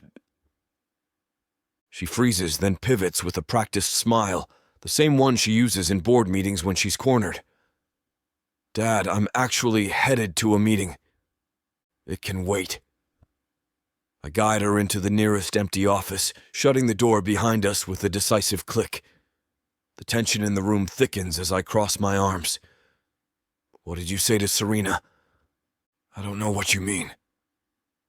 She taps her tablet screen, avoiding my gaze, her fingers moving in that nervous pattern I've seen since she was a teenager, trying to hide something from me. Cut the nonsense. I plant my hands on the desk between us. She's not answering my messages. That's not like her. And given your history of making life difficult for people you see as competition... To both. Competition? A sharp laugh. Please. She's just another employee who needs to learn her place. Her place? Heat rises in my chest. And what exactly is that supposed to mean? Oh, come on, Dad. Chloe's lips curl into a sneer. We both know why you hired her. Young, pretty, ambitious. Must be nice having someone worship the ground you walk on. Watch yourself. My words come out as a growl. Whatever game you're playing ends now. Did you threaten her? She shrugs, examining her manicured nails. I simply had a chat with her about proper workplace dynamics. If she took that as a threat, well... God damn it, Chloe. I slam my palm on the desk. She's not some pawn in whatever vendetta you've cooked up. Leave her alone. Or what? Her eyes flash. You'll fire your own daughter? Choose her over your family? If that's what it takes to protect my employees from harassment? Yes. My jaw clenches. Don't test me on this. The color drains from Chloe's face. For a moment she stands motionless, her fingers white-knuckled around her tablet. Then something snaps. You bastard! She hurls the tablet onto the desk. Your own daughter! You'd throw me under the bus for that homewrecker? Lower your voice. No, I will not lower my voice. I tried to play it nice with you, but damn it! You don't deserve anything from me. She stalks around the desk, jabbing a finger at my chest. All these years I've worked so hard for this company. For you. And you're ready to destroy everything because you couldn't keep it in your pants? That's enough. It's nowhere near enough. Do you have any idea how humiliating this is? Everyone's going to find out the CEO is some marketing girl half his age. And not just any girl, Serena. The one person who's been undermining me since day one. She hasn't... Don't you dare defend her! Chloe's voice cracks. Her eyes, so much like her mother's, flash with hurt and betrayal. God, I can't even look at you right now. Mom would be disgusted. The mention of Maggie hits like a physical blow, knocking the air from my lungs. 18 years, and it still feels like yesterday. Don't bring your mother into this. Why not? Someone should remind you of her since you've clearly forgotten. Chloe's words drip with venom as she leans forward, her hands gripping the edge of my desk so hard her knuckles turn white. Trading in everything, your dignity, your family, your reputation. For what? Some cheap office fling? My jaw clenches as anger rises in my chest. I've let her rant, but enough is enough. My relationship with Serena is none of your business. The words come out sharp and final, leaving no room for argument. Relationship? She laughs, a harsh, bitter sound. Is that what you're calling it? Well, congratulations, Dad. You've managed to make me sick to my stomach. Hope she was worth it. Sit down! My command cuts through her tirade like a blade. When she doesn't move, I point to the chair, my patience wearing dangerously thin. Now. Chloe drops into the seat with defiant grace, crossing her arms. Her jaw works back and forth, a tell she's had since childhood when caught in the wrong. Just like when she broke her mother's favorite vase and tried to blame the housekeeper. What exactly did you say to Serena? The words come out measured, controlled, though rage simmers beneath the surface. What needed to be said? Her voice drips with self-righteousness. Answer the question. I lean forward, my hands flat on the desk between us.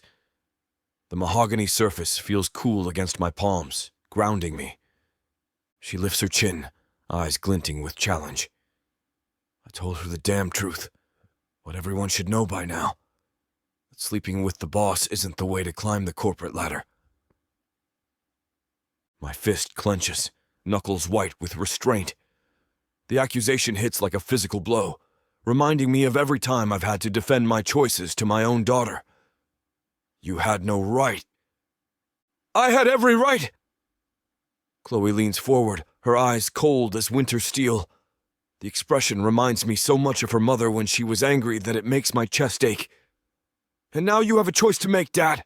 Fire her, or by next week, everyone in this building will know exactly what's been going on between you two. You wouldn't dare. The words come out as a growl, every muscle in my body coiled tight with tension. Try me. Her lips curve into a cruel smile, one I've never seen before, one that makes me wonder where I went wrong. How do you think the board will react when they find out their CEO is a subordinate? The scandal alone would tank our stock price. And poor Serena. She clicks her tongue, savoring each word like poison honey. Her career would be over before it began. No company wants damaged goods. No one wants a brat who will sleep with the boss to get ahead of everyone else. Blood pounds in my ears, drowning out everything except the fury and disappointment coursing through my veins. My daughter sits before me, weaponizing my private life, threatening to destroy someone else's future. You destroy her career just to get what you want. I learned from the best, didn't I? She stands, smoothing her skirt. The choice is yours, Dad. Fire her, or watch both your reputations burn. I'll give you some time to decide. Let me know what you want to do. The ball is in your court now. The door slams behind Chloe, the sound echoing through the empty office like a gunshot. I sink into the chair, the leather creaking under my weight. My hands shake as I loosen my tie, the same one Maggie gave me for our last Christmas together. The image of Chloe's face, twisted with hatred, burns in my mind. When did my little girl become this person? The one who threatened to destroy someone's career out of spite? But beneath the anger, I recognize the hurt in her eyes. The same look she had at 12 years old, standing beside her mother's grave. My phone vibrates against the desk, the harsh buzz making me jump. Serena's name lights up the screen and my chest tightens like a vice. Samuel, we need to talk. Chloe came to see me earlier. I'm scared. If this gets out, my career, everything I've worked for, I don't know what to do. The words blur together as I read them again and again. Each time they cut deeper, like shards of glass under my skin. I've spent decades building this company, protecting my family's legacy. Now my own daughter threatens to tear it all down. Christ, how did we get here? I press my fingers against my temples, trying to ward off the migraine I feel building. The irony doesn't escape me. I've faced everything in this line of work. I thought I had seen it all. But this? My daughter using my personal life as leverage? It's a knife to the gut. 20 years of ruthless business decisions, and nothing prepared me for this betrayal. My hands hover over the phone, ready to type a response, but what the hell can I even say? How do you handle your own flesh and blood becoming your worst enemy? Another message from Serena appears. Please tell me you have a plan. I can't lose everything I've worked for. My jaw clenches. The weight of both their futures sits heavy on my shoulders. Serena's career hangs by a thread. And Chloe... Christ, when did she become so ruthless? But remembering the family photos resting calmly on my desk, Chloe's graduation, her first day at the company, I understand. She's fighting for her place, just like I taught her. Only now she's fighting against me. Chapter 24. Serena. The whispers follow me through the office like a persistent shadow. My heels click against the floor as I make my way to the break room, each step accompanied by hushed conversations that die the moment I enter. The tension in the air is thick enough to slice with a butter knife, and I can feel eyes burning into my back. Karen shoots me a loaded look over her coffee cup. Late night at the office again, Serena? Deadlines wait for no one. I keep my voice steady, professional, though my hand trembles as I reach for a mug. The ceramic feels cool against my palm, grounding me as I focus on the simple task of pouring my coffee, rather than the judgment radiating from her direction. Seems you've been having a lot of those lately. Her words drip with insinuation. I watch as she adjusts her designer blazer, playing up the whole office busybody role she's perfected over the years. The break room suddenly feels too small, too confined, but I refuse to let her see me squirm. The coffee spills over the rim as I pour, burning my fingers. I grab a napkin, wiping the counter with more force than necessary. The rumors started small, observations about my increased time at the office, whispers about closed-door meetings. Now they've grown into something uncontrollable. That night, sleep evades me again. I stare at my ceiling fan, watching the blades spin in endless circles like my thoughts. Every time I close my eyes, I see the faces of my coworkers, their judgmental stares, their knowing smirks.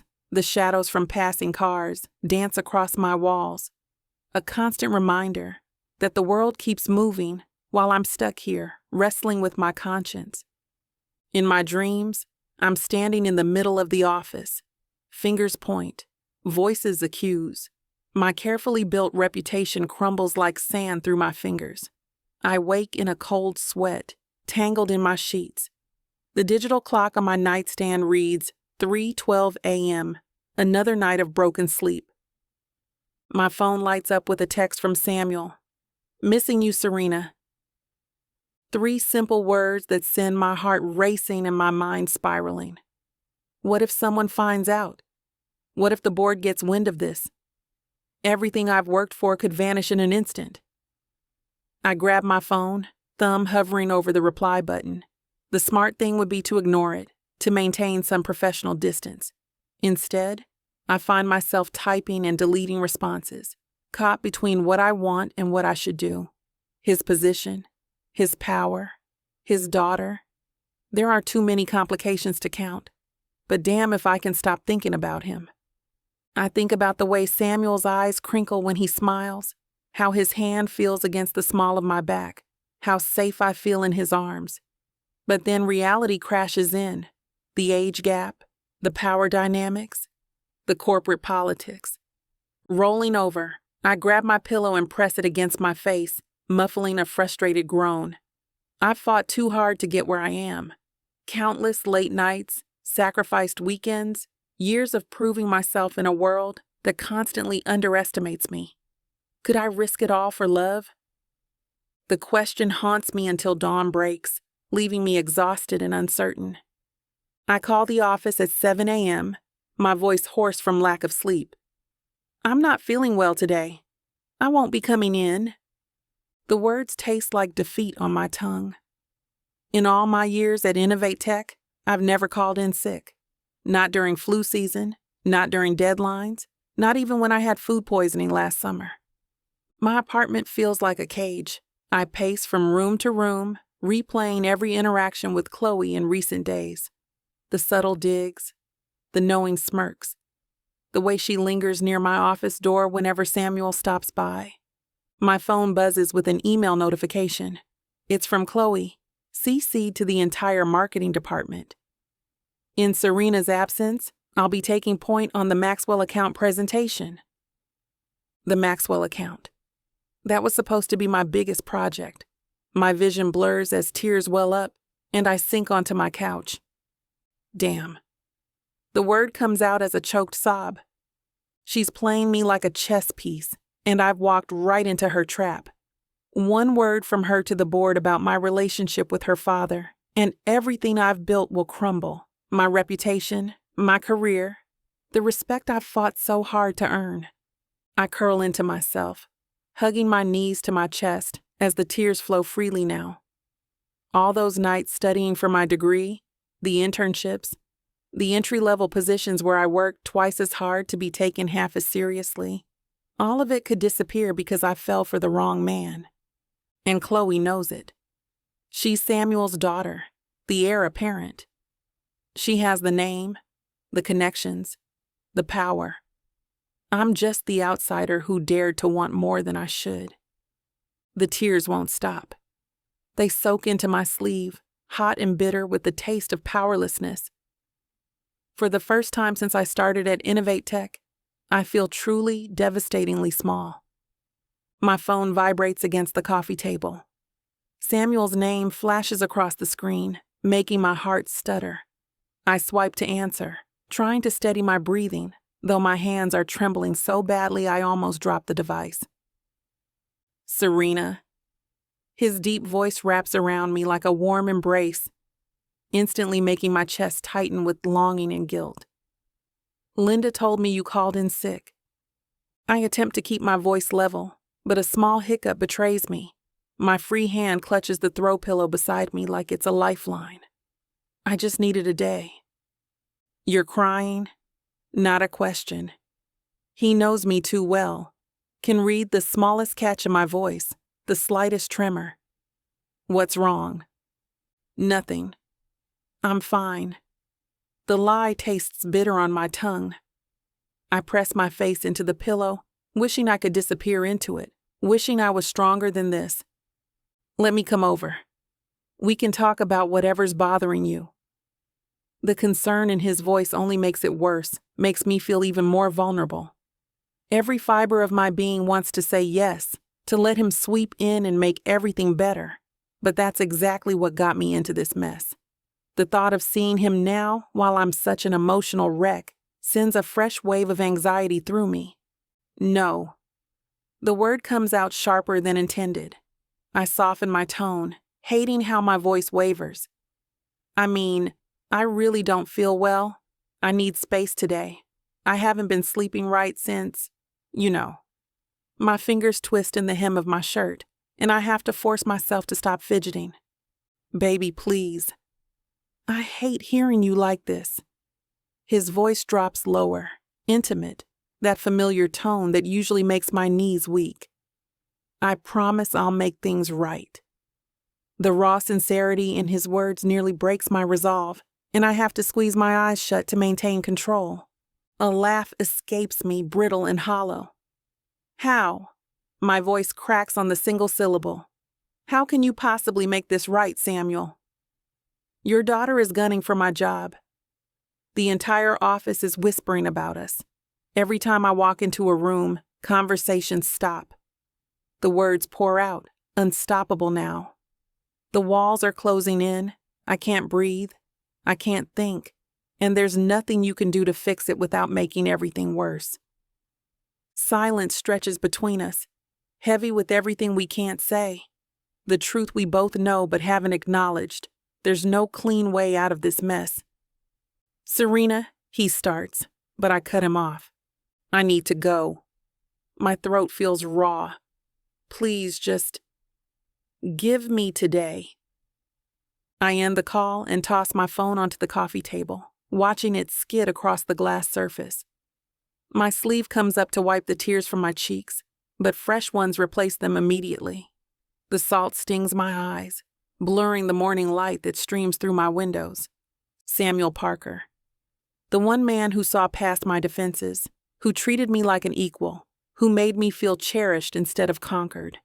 His touch always lingered with respect. His words carried genuine interest in my thoughts, my dreams, my fears. No power plays, no games, just pure connection. But that connection comes with a price tag I never calculated. Years of climbing the corporate ladder, of proving myself in boardrooms full of men who assumed I got there on my looks. All of it hangs by a thread. And for what? A relationship that can never see the light of day? My chest constricts as reality settles in like a heavy weight. We can't hold hands in public. Can't share lunch dates at our favorite cafe. Can't even stand too close during meetings without raising suspicions. Every moment together requires strategic planning, like we're conducting some covert operation instead of falling in love. I pull my knees tighter to my chest, remembering the way he smiled at me last week as I spoke to him about my dreams. But in public, it's all sterile, all a performance. That's our future. Stolen moments and public pretense, always watching our backs, always calculating the risks. The tears flow faster now, and I don't bother wiping them away. Love shouldn't feel like this. Like a tightrope, walk over a pit of career-ending consequences. But here I am, in love with a man whose very position makes him untouchable, whose daughter holds the power to destroy everything I've built. My hand presses against my chest, trying to ease the physical ache that's settled there. This is what heartbreak feels like. Not the dramatic explosion of romance novels, but the quiet realization that sometimes love isn't enough. Chapter 25. Samuel. The amber liquid swirls in my glass as I stand at the floor-to-ceiling windows of my penthouse, watching the city lights twinkle against the night sky. The silence is deafening. No soft laughter, no gentle footsteps, no whispered words of desire.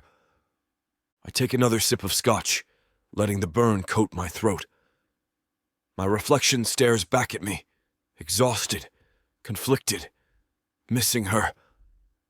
Serena's presence lingers in every corner of this space. The couch where we spent hours talking about everything and nothing. The kitchen counter where she perched while I cooked us breakfast. The balcony where we shared wine under the stars. Damn. I drain my glass and pour another. 3 missed calls to her today. All went straight to voicemail. Can't blame her. Chloe's threats hang over us like a sword. My own daughter, wielding our relationship like a weapon. The irony isn't lost on me that the very walls that witnessed our passion now feel like a prison of secrets and ultimatums. I run my fingers along the piano keys where Serena once sat, playing that jazzy tune she loves. The memory of her bare shoulders in my dress shirt, hair wild from our lovemaking, fingers dancing across ivory keys at midnight. My phone sits silent on the counter.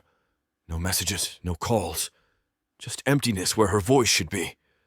The last text from her still burns. I need time. Please understand. I understand too well. Doesn't make it hurt any less. Doesn't stop me from reaching for the phone every hour, typing messages I never send. Doesn't erase the phantom touch of her skin against mine, or the echo of her laugh bouncing off these walls. The scotch isn't helping anymore. Neither is torturing myself with memories of her body pressed against mine, her lips trailing down my neck, her whispered confessions in the dark. But they're all I have right now while she processes, while Chloe schemes, while everything I want slips through my fingers like smoke. My phone buzzes against the granite counter. My heart leaps. But it's not her name on the screen. Instead, it's a cruel reminder of the predicament I'm in. Made your decision yet, Dad? Clock's ticking. The scotch threatens to resurface as I read Chloe's message. My own daughter, using blackmail like a seasoned corporate shark. The screen blurs as another text follows. It's simple, really. Fire her, or everyone finds out about your little affair, including the board. I slam the phone face down. The sharp crack of glass against stone mirrors the fracture in my chest. My fingers grip the counter's edge until my knuckles turn white. Serena's loan presentation flashes through my mind, her confident stance as she laid out strategies that could revolutionize our approach. How she spoke through the anxiety of being abandoned by someone who was supposed to help her, the fire in her eyes when she defended her ideas against the old guard, her determination to climb every rung of the corporate ladder through pure talent and grit. Damn. I grabbed the phone again, staring at Chloe's ultimatum. How did we get here? When did my bright-eyed little girl transform into this vindictive woman? The weight of failing both as a father and a lover crushes my shoulders. Another buzz. I need an answer by tomorrow morning. I could do it. Sign the termination papers. Write some nonsense about restructuring or performance issues. Give her a glowing recommendation for her next position. But the thought of destroying everything she's worked for just to protect myself? The scotch definitely threatens to come up now. Serena's voice echoes in my head from one of our late-night conversations. I want to change things, Samuel. Show them that innovation doesn't have an age limit or a gender. Her passion, her drive, they're part of why I fell for her. How could I be the one to snuff out that light? My eyes drift to the family photo on the credenza. Me accepting the CEO position at InnovateTech around 20 years ago. I was younger then, hungrier. Built this company from a struggling startup into a tech powerhouse.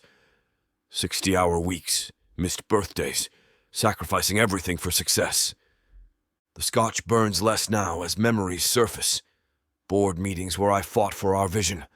Late nights poring over financial reports. Acquisition deals that turned the industry on its head. My life's work, all of it.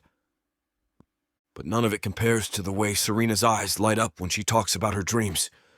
The curve of her smile when she solves an impossible problem. The fire in her voice when she challenges conventional thinking. I haven't felt this alive since Maggie. My chest tightens at the thought of my late wife. She would have loved Serena's spirit, her determination. Would have seen past the age difference to the connection we share. You deserve happiness, Sam, Maggie always said. Even in her final days, she worried more about my future than her own pain. The photo beside my CEO portrait shows Maggie in her favorite garden, roses in full bloom. That same passionate spark in her eyes that I see in Serena's. Two women who refuse to let the world dim their light. I've built empires of steel and glass, but what's the point of power if you can't protect the ones you love? The board can replace me. Another CEO can guide InnovateTech. But this feeling, this overwhelming need to see Serena smile, to hear her laugh, to watch her succeed, that's irreplaceable. Maggie taught me that love isn't about possession or control. It's about nurturing growth, celebrating victories, standing firm through storms. Serena awakened those lessons I'd buried beneath spreadsheets and shareholders' meetings. The empire I've built suddenly feels hollow compared to the warmth in my chest when Serena enters a room. All my achievements pale against the simple joy of holding her hand under a starlit sky. I set down the scotch and pull up my contacts. My thumb hovers over James' name. He's been after me to jump ship for years. His latest offer at Tech Vanguard still sits in my desk drawer, tempting me with promises of autonomy and resources that would make most CEOs salivate. My finger hits dial before I can second-guess myself. The sound of ringing echoes in my ears, each tone matching the pounding of my heart. Samuel Parker. Never thought I'd see your name on my caller ID at this hour. James's familiar drawl fills the line. Even after 15 years, he still has that hint of Texas in his voice. That offer still standing? A pause. Well, damn. Finally ready to leave your baby behind? The excitement in his voice is barely contained, like a kid who just got exactly what he wanted for Christmas. I pace the length of my living room, past the windows where city lights blur into streaks of neon.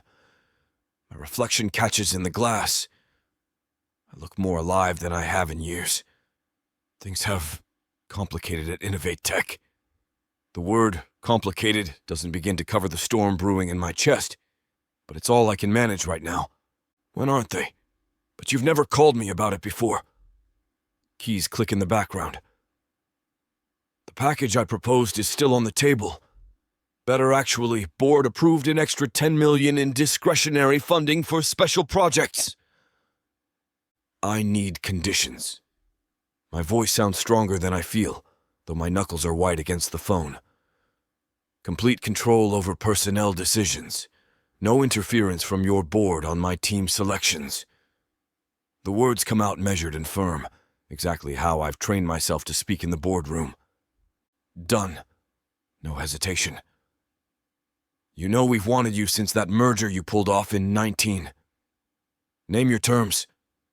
The eagerness in his voice tells me I could ask for the moon right now. I grip the phone tighter, pacing to the window.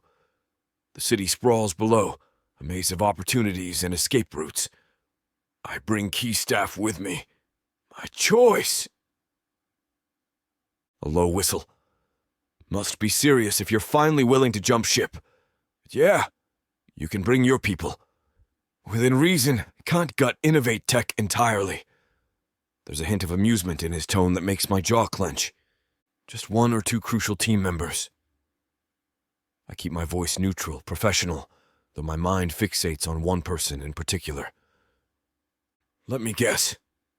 That marketing whiz who's been making waves? The one who demolished our Q3 campaign? His knowing tone sets my teeth on edge. Of course, they'd noticed her too. Who hasn't? My silence answers for me, and he chuckles on the other end of the line. Thought so. Heard good things about her work. She's welcome here.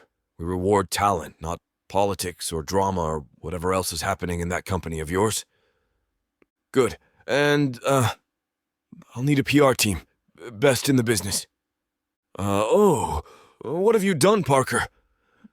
That marketing whiz may be my future wife someday. I need to make an easy transition for her when I move her out of InnovateTech into Tech Vanguard. The words feel strange coming out of my mouth, but they ring true in my heart. I've never been more certain of anything. James laughs. So you've fallen in love, old man? With an employee, no less? Didn't think I'd see the day. It just happened. I can't control these things. I run a hand through my hair, feeling like a teenager confessing his first crush. Trust me, I tried to fight it. I see. Well, I'll make things happen. I can get the ball rolling on everything. When are you making the announcement to your company? Soon. The word carries the weight of everything I've been wrestling with these past weeks. The tension in my shoulders eases slightly. A path forward starts to materialize, one where I don't have to choose between my heart and my conscience. For the first time since meeting Serena, I can see a future that doesn't end in heartbreak or scandal. Chapter 26. Serena. The cursor on my laptop blinks, mocking me as I stare at my empty inbox. 3 days of sick leave, and I still can't bring myself to step back into that office. Tomorrow looms like a dark cloud, threatening to unleash a storm of whispers and stares. My apartment has become both a sanctuary and a prison. Takeout containers litter the coffee table, and my usually pristine living room looks like a hurricane hit it. I haven't even bothered changing out of my oversized Northwestern University sweatshirt and leggings for the past 72 hours. My phone buzzes. Another message from HR confirming my return tomorrow. I swipe it away, my stomach churning. Get it together, Serena, I mutter, pacing across my hardwood floors. The sound of my bare feet echoes through the empty space. You're stronger than this. But am I? The thought of walking through those glass doors, past reception where everyone's eyes will follow my every move, through the open office where keyboards will fall silent as I pass. My throat tightens. And Samuel. God, Samuel. His office sits like a fortress at the end of the executive wing. Will he pretend nothing happened? Will he avoid me entirely? Will he end this relationship altogether? The memory of his lips on mine, his hands. Stop.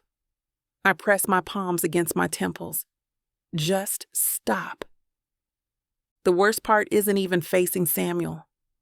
It's knowing that every single person in that building has probably dissected our relationship from every angle. The young black marketing specialist sleeping with the CEO, it's like a corporate scandal bingo card. I sink onto my couch, pulling my knees to my chest. My career was supposed to be different. I worked so hard for that corner office, earned every promotion through late nights and brilliant campaigns. Now I'm just the girl who fell for her boss. My laptop chimes with another email. Another marketing presentation is scheduled for next week. My name sits there in black and white. Lead presenter, Serena Jacobs. The thought of standing in front of the board with Samuel there. I slam the laptop shut.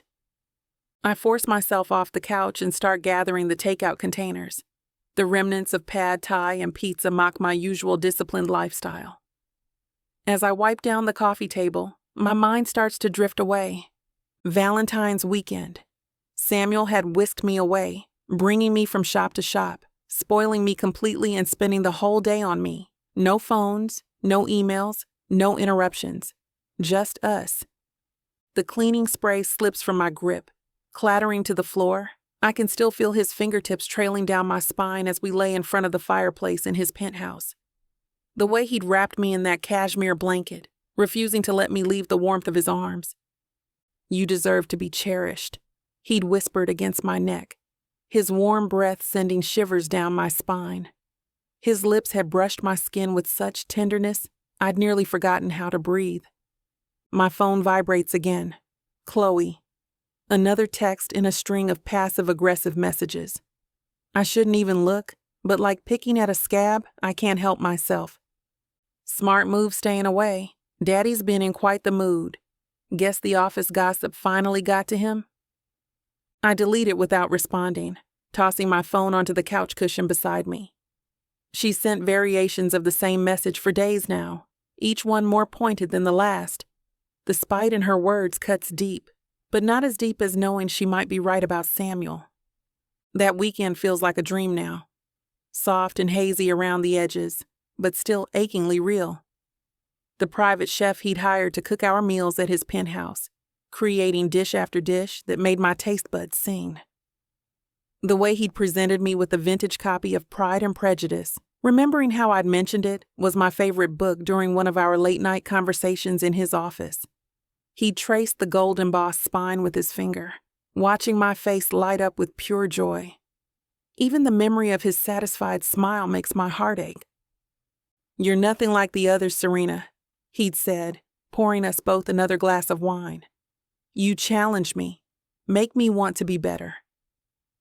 I dragged the vacuum across my living room floor, trying to drown out these memories with its roar. But they persist. His laugh when I couldn't decide on what jewelry to get. The heat in his eyes when he'd unzipped my dress during the night. The gentle way he traced my features in the morning light. My chest aches. How can something so right feel so impossible now? Every scenario I play out in my head ends in disaster. Either I lose my career or I lose him. Maybe both. I slump against my kitchen counter, reaching for a glass of water I don't really want. The granite feels cool against my palms as I lean forward, letting my head hang down. Everything in my apartment feels too quiet, too still, like the world is holding its breath. Suddenly, my phone lights up. Samuel's name flashes across the screen. My heart does that stupid little flip it always does when I see his name. After 3 days of silence, why now? My hand hovers over the device, trembling. The screen dims. then brightens again as another message comes through. I've been checking it obsessively since our last encounter, though I'd never admit that to anyone. Please pick up. My finger swipes across the screen before my brain can stop it. Hello? My voice comes out smaller than I intend, betraying every ounce of vulnerability I've been trying to hide. Serena. The deep richness of his voice wraps around me like a warm embrace. I've missed you. His words send shivers down my spine, and I hate how easily he can affect me, even through a phone line. I close my eyes, grip tightening on the counter. Samuel, No, let me speak first. These past few days without you, they've been hell. Walking past your empty office, seeing your chair vacant in meetings, the whole building feels different without you here. His voice drops lower, more intimate. Even the coffee doesn't taste right. I needed time. My fingers drum against the counter, betraying my nerves despite my steady voice. I know. He pauses and I hear papers shuffling in the background. The familiar sound reminds me of late nights in his office, going over reports together. But tomorrow, when you come back, I have something for you. A surprise. Samuel, I don't think... My stomach knots with a mixture of anticipation and anxiety. Trust me, Serena. Please. Just come to my office first thing tomorrow morning. The authority in his tone sends a familiar thrill through me. The warmth in his voice melts my defenses. What kind of surprise? I hate how eager I sound, how easily he can pull me back in. The kind that proves I'm not letting office politics dictate my happiness, or yours. There's steel in his words now. The same determination I've heard him use in board meetings when he's made up his mind about something important. My heart skips. You're impossible, you know that? So you've told me. The smile in his voice is unmistakable. Tomorrow? Tomorrow, I whisper, and the line goes quiet. I place my phone down with trembling hands. My heart pounds against my ribs like it's trying to break free. A surprise? From Samuel Parker, the man who orchestrated a Valentine's weekend that belonged in a romance novel? Damn. I grab the sponge from my sink and attack a non-existent spot on my granite countertop. The rhythmic scrubbing helps quiet the chaos in my mind, but questions keep bubbling up. Is this his way of letting me down easy? A generous severance package wrapped in pretty paper? My hand moves faster across the counter. Or worse, what if he's planning some grand gesture in front of the entire office? The thought sends me rushing to my cleaning supplies cabinet. I grab every bottle, lining them up like soldiers ready for battle. The bathroom needs attention anyway. Probably, maybe, definitely.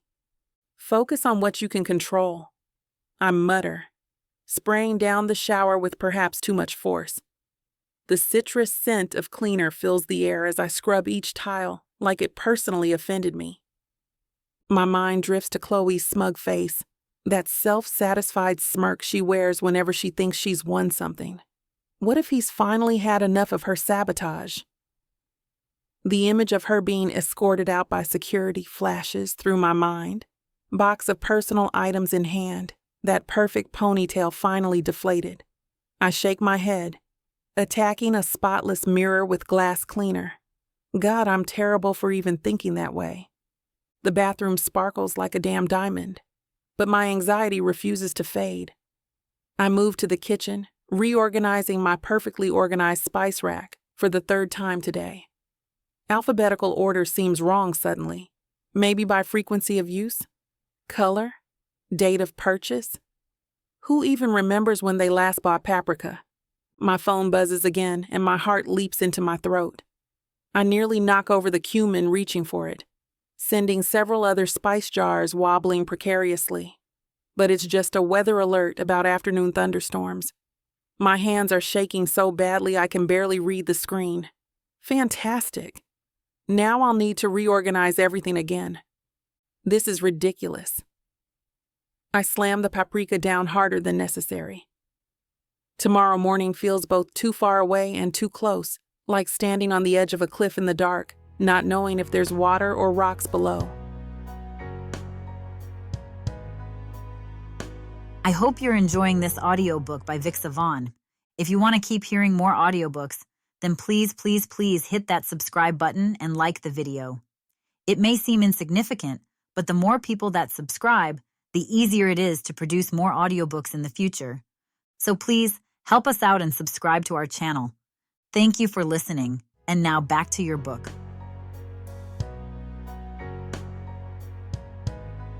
Chapter 27. Samuel. I hit send on the email, leaning back in my leather chair.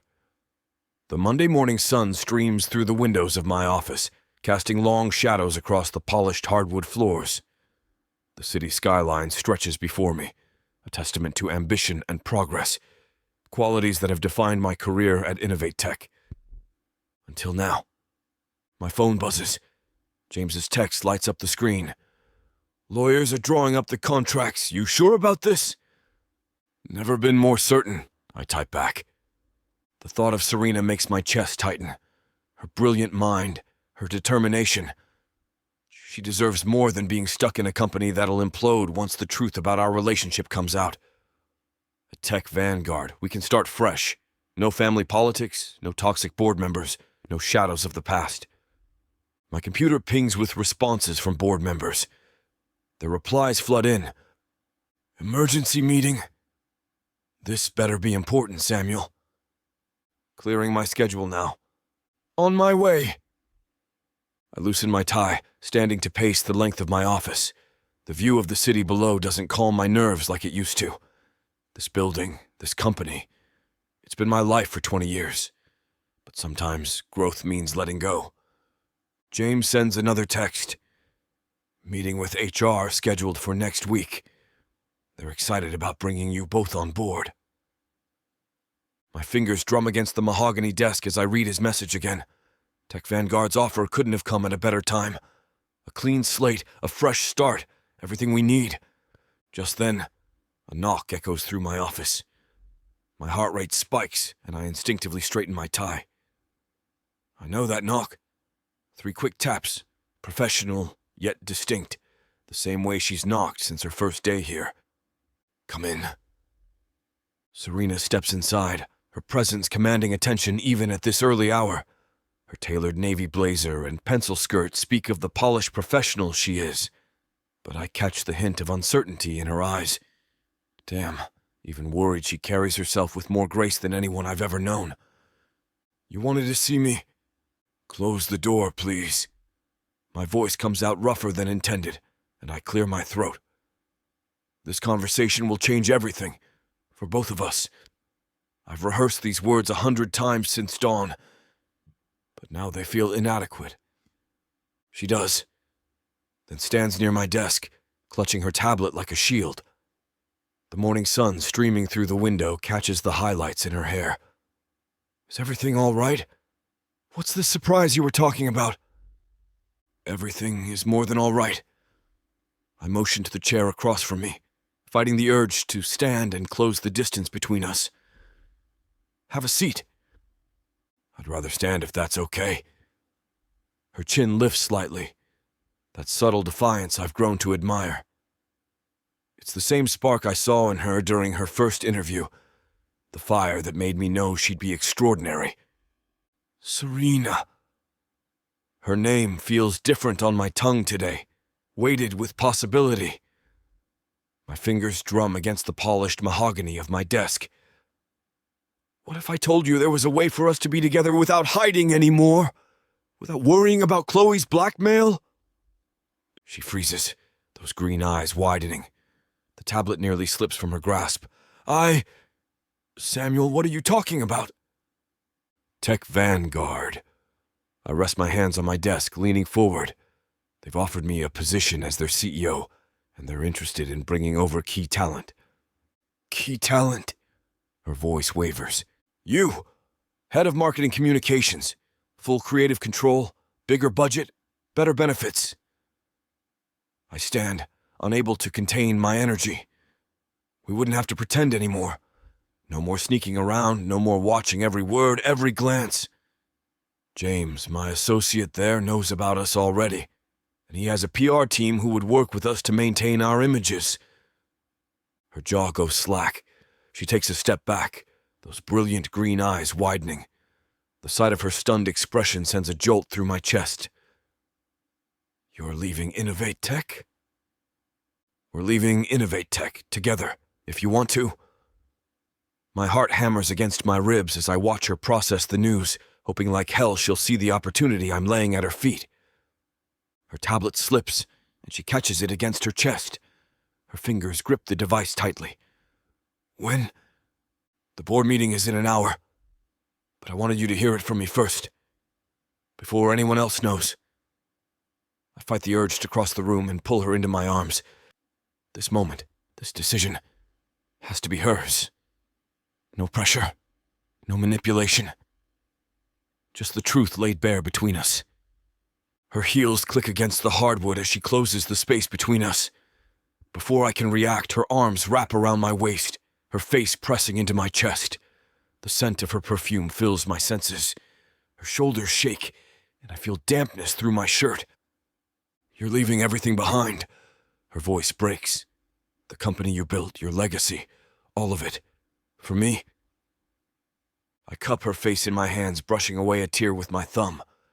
The vulnerability in her eyes steals my breath. Listen to me. InnovateTech isn't worth losing you. Nothing is. But, Chloe, I've spent 18 years trying to be the perfect father, running myself into the ground to give her everything she wanted. My jaw tightens, but I won't let her manipulate us anymore. I won't let her destroy what we have. Her fingers curl into my shirt. This is insane! No. I press my forehead to hers. What's insane is denying ourselves happiness because others can't handle it. You're worth everything to me, Serena. The company, the board's opinion, all of it. None of it matters compared to you. She lets out a shaky breath, and I feel her relax against me, her body softening into mine like she finally understands what this means for the both of us. I never thought... when we started this... I know.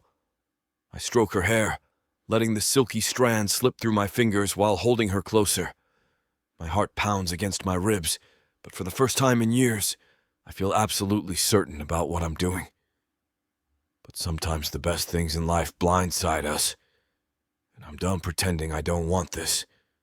Want us, more than anything. I've wasted too much time already trying to make everyone else happy. Serena pulls back slightly, wiping her eyes with the back of her hand. There's still uncertainty in those gorgeous green eyes, but I see hope there too. The board meeting. What exactly are you going to tell them? I guide her to sit in one of the leather chairs, perching on the edge of my desk. My fingers find hers, intertwining them together. The truth. All of it. You mean... Her voice catches, and I can see her mind racing through all the implications. I'm going to tell them about Chloe's blackmail, how she's been threatening to expose our personal business unless I gave her more power, more control. My fingers clench into fists. How she's been exploiting her own father for personal gain. God! Serena's eyes widen. They'll crucify her. They should. The board doesn't take kindly to manipulation, especially not from within. Once they learn I'm leaving for Tech Vanguard, their biggest competitor, they'll connect the dots. They'll realize Chloe's actions directly led to losing their CEO. And you're okay with that? She's still your daughter. I run a hand through my hair. She stopped acting like my daughter the moment she decided to use our relationship as leverage. I've protected her, supported her, given her everything she wanted. But this? I shake my head. This crosses a line she can't come back from. What do you think will happen to her? The board will turn on her immediately. They're sharks. They smell blood in the water. They attack. And once word gets out about what she did, I meet Serena's gaze. Her reputation in the industry will be shot. No one wants an executive who'd blackmail their own father. Serena reaches for my hand, squeezing it. Are you sure this is what you want? What I want is to stop living in fear of my own daughter. What I want is to be with you without looking over my shoulder. I lift her hand to my lips. The board meeting is just the first step. After that, we're free. Serena's lips find mine, soft and tender. Her kiss speaks volumes. Gratitude, love, relief all mingle together. The familiar spark ignites between us, and I pull her closer, savoring the warmth of her body against mine. I didn't think... She breaks the kiss, her fingers tracing my jawline. I convinced myself you'd choose the company, your reputation, everything you built. You underestimated how much you mean to me. My thumb brushes across her bottom lip. The morning sun catches the gold flecks in her eyes, making them shimmer. From the moment you walked into my life, something changed. You challenged me, pushed me to be better, made me remember who I was before I let everyone else's expectations dictate my life. She kisses me again, deeper this time. Her hands slide up my chest, and I back her against my desk, my fingers tangling in her hair. The taste of her, the soft sounds she makes, it drives me wild.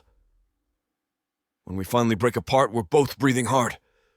I see my future with you, Serena. My voice comes out rough with emotion. Late nights planning our next big project, weekends exploring new cities, building something together that's entirely ours. I cup her face in my hands, and I'm not letting anyone take that away from us. Not Chloe, not the board, not anyone. Samuel, her voice catches. I mean it. I press my forehead to hers.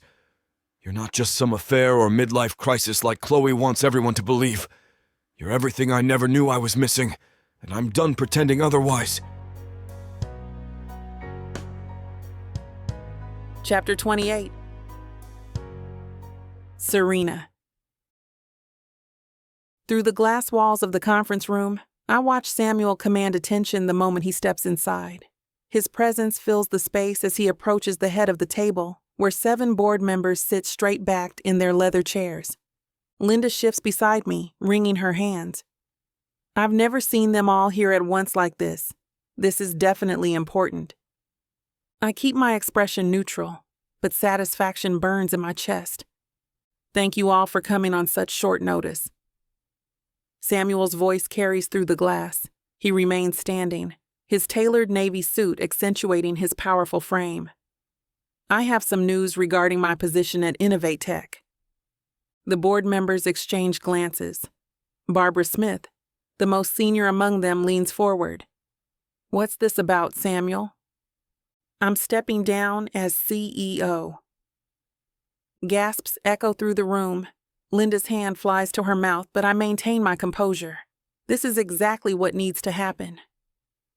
You can't be serious, Josephine Elias, another board member says.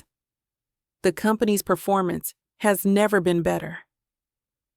Samuel places both palms on the table, commanding their attention. Which is precisely why this is the perfect time for new leadership. I've identified several promising candidates within the company who can take InnovateTech to even greater heights. The tension in the room thickens. Thomas's face reddens. This is completely unexpected. We need time to... The paperwork has already been prepared. Samuel slides a folder across the polished table. My decision is final. I suppress a smile as chaos erupts in the conference room. Board members talk over each other, demanding explanations. But Samuel stands firm, exactly as we planned. He's choosing his own path, regardless of what his family's legacy demands. Samuel raises his hands, silencing the swarm of tense voices. Please let me explain. His commanding tone cuts through the chaos, and the board members settle back into their seats, tension vibrating through the room. The truth is, I've been dealing with an internal situation that's become untenable. He straightens his tie, his jaw tightening. My daughter, Chloe, has been attempting to manipulate her way into more power within the company through blackmail and exploitation. Barbara's eyes widen. What exactly do you mean? She's threatened to expose fabricated stories about my personal life unless I promote her to COO. She's demanded control over departments she has no experience managing. Samuel's voice carries a weight I've never heard before. I refuse to let family dysfunction compromise this company's integrity. Thomas slams his hand on the table. And your solution is to jump ship to Tech Vanguard? They've offered me the CEO position, yes. And I'm taking Rachel Donaldson from R&D and Serena Jacobs from marketing with me. Our direct competitors? Josephine springs to her feet. This is outrageous. The damage to InnovateTech is precisely why Chloe's actions cannot continue. Samuel's words slice through her protest. She's proven she'll put personal gain above company interests. I won't let her destroy what we've built. The board erupts again. Barbara throws her pen across the table. Thomas's face turns purple as he shouts about breach of contract. Through the glass, I catch Samuel's steady gaze for just a moment. I press my lips together, but a small laugh escapes anyway. Linda shoots me a confused look, but I can't help it. After months of watching Chloe's power plays and manipulations, seeing her father finally take a stand feels like justice served on a silver platter. Barbara's manicured nails drum against the conference table. If looks could kill, everyone in that room would be dead. Get Chloe Parker in here, now. Thomas yanks out his phone, barking orders to his assistant. The other board members huddle together, their whispers carrying through the glass like angry wasps. Mr. Parker, we'll handle this situation with your daughter, Barbara says, her voice tight with barely controlled rage. Her behavior is grounds for immediate termination. Samuel shakes his head, his shoulders squared with the same determination I've seen him display in countless meetings. While I appreciate that, my decision stands. I'm leaving InnovateTech. Samuel, please. Josephine rises, her voice softening to that persuasive tone she uses to close million-dollar deals. We can work through this. The company needs you. The company needs leadership untainted by family drama. Samuel's tone leaves no room for argument, and I catch a flash of pain in his eyes that makes my chest tighten. My resignation is effective immediately. Thomas slams his hand on the table again, making the water glasses rattle. You built this company from the ground up. 25 years of, which is exactly why I know it's time to step away. Samuel straightens his tie. The paperwork includes my formal resignation and recommendations for interim leadership. At least give us time to prepare for the transition, Barbara pleads. The shareholders will be notified today. Samuel's voice carries the same authority it always has, but there's something lighter about him now. I've arranged a press conference for this afternoon. The board members exchange desperate looks. Linda squeezes my arm, but I keep my eyes fixed on Samuel. He stands taller than I've ever seen him, like Atlas finally setting down the weight of the world. I appreciate everything this company and each of you have given me, Samuel says, but my decision is final. Barbara slumps in her chair, defeat written across her face. The other board members fall silent, the fight draining from them as reality sets in. Their king has abdicated, and no amount of pleading will change his mind. The glass door swings open and Samuel emerges, his shoulders relaxed despite the chaos he's left behind.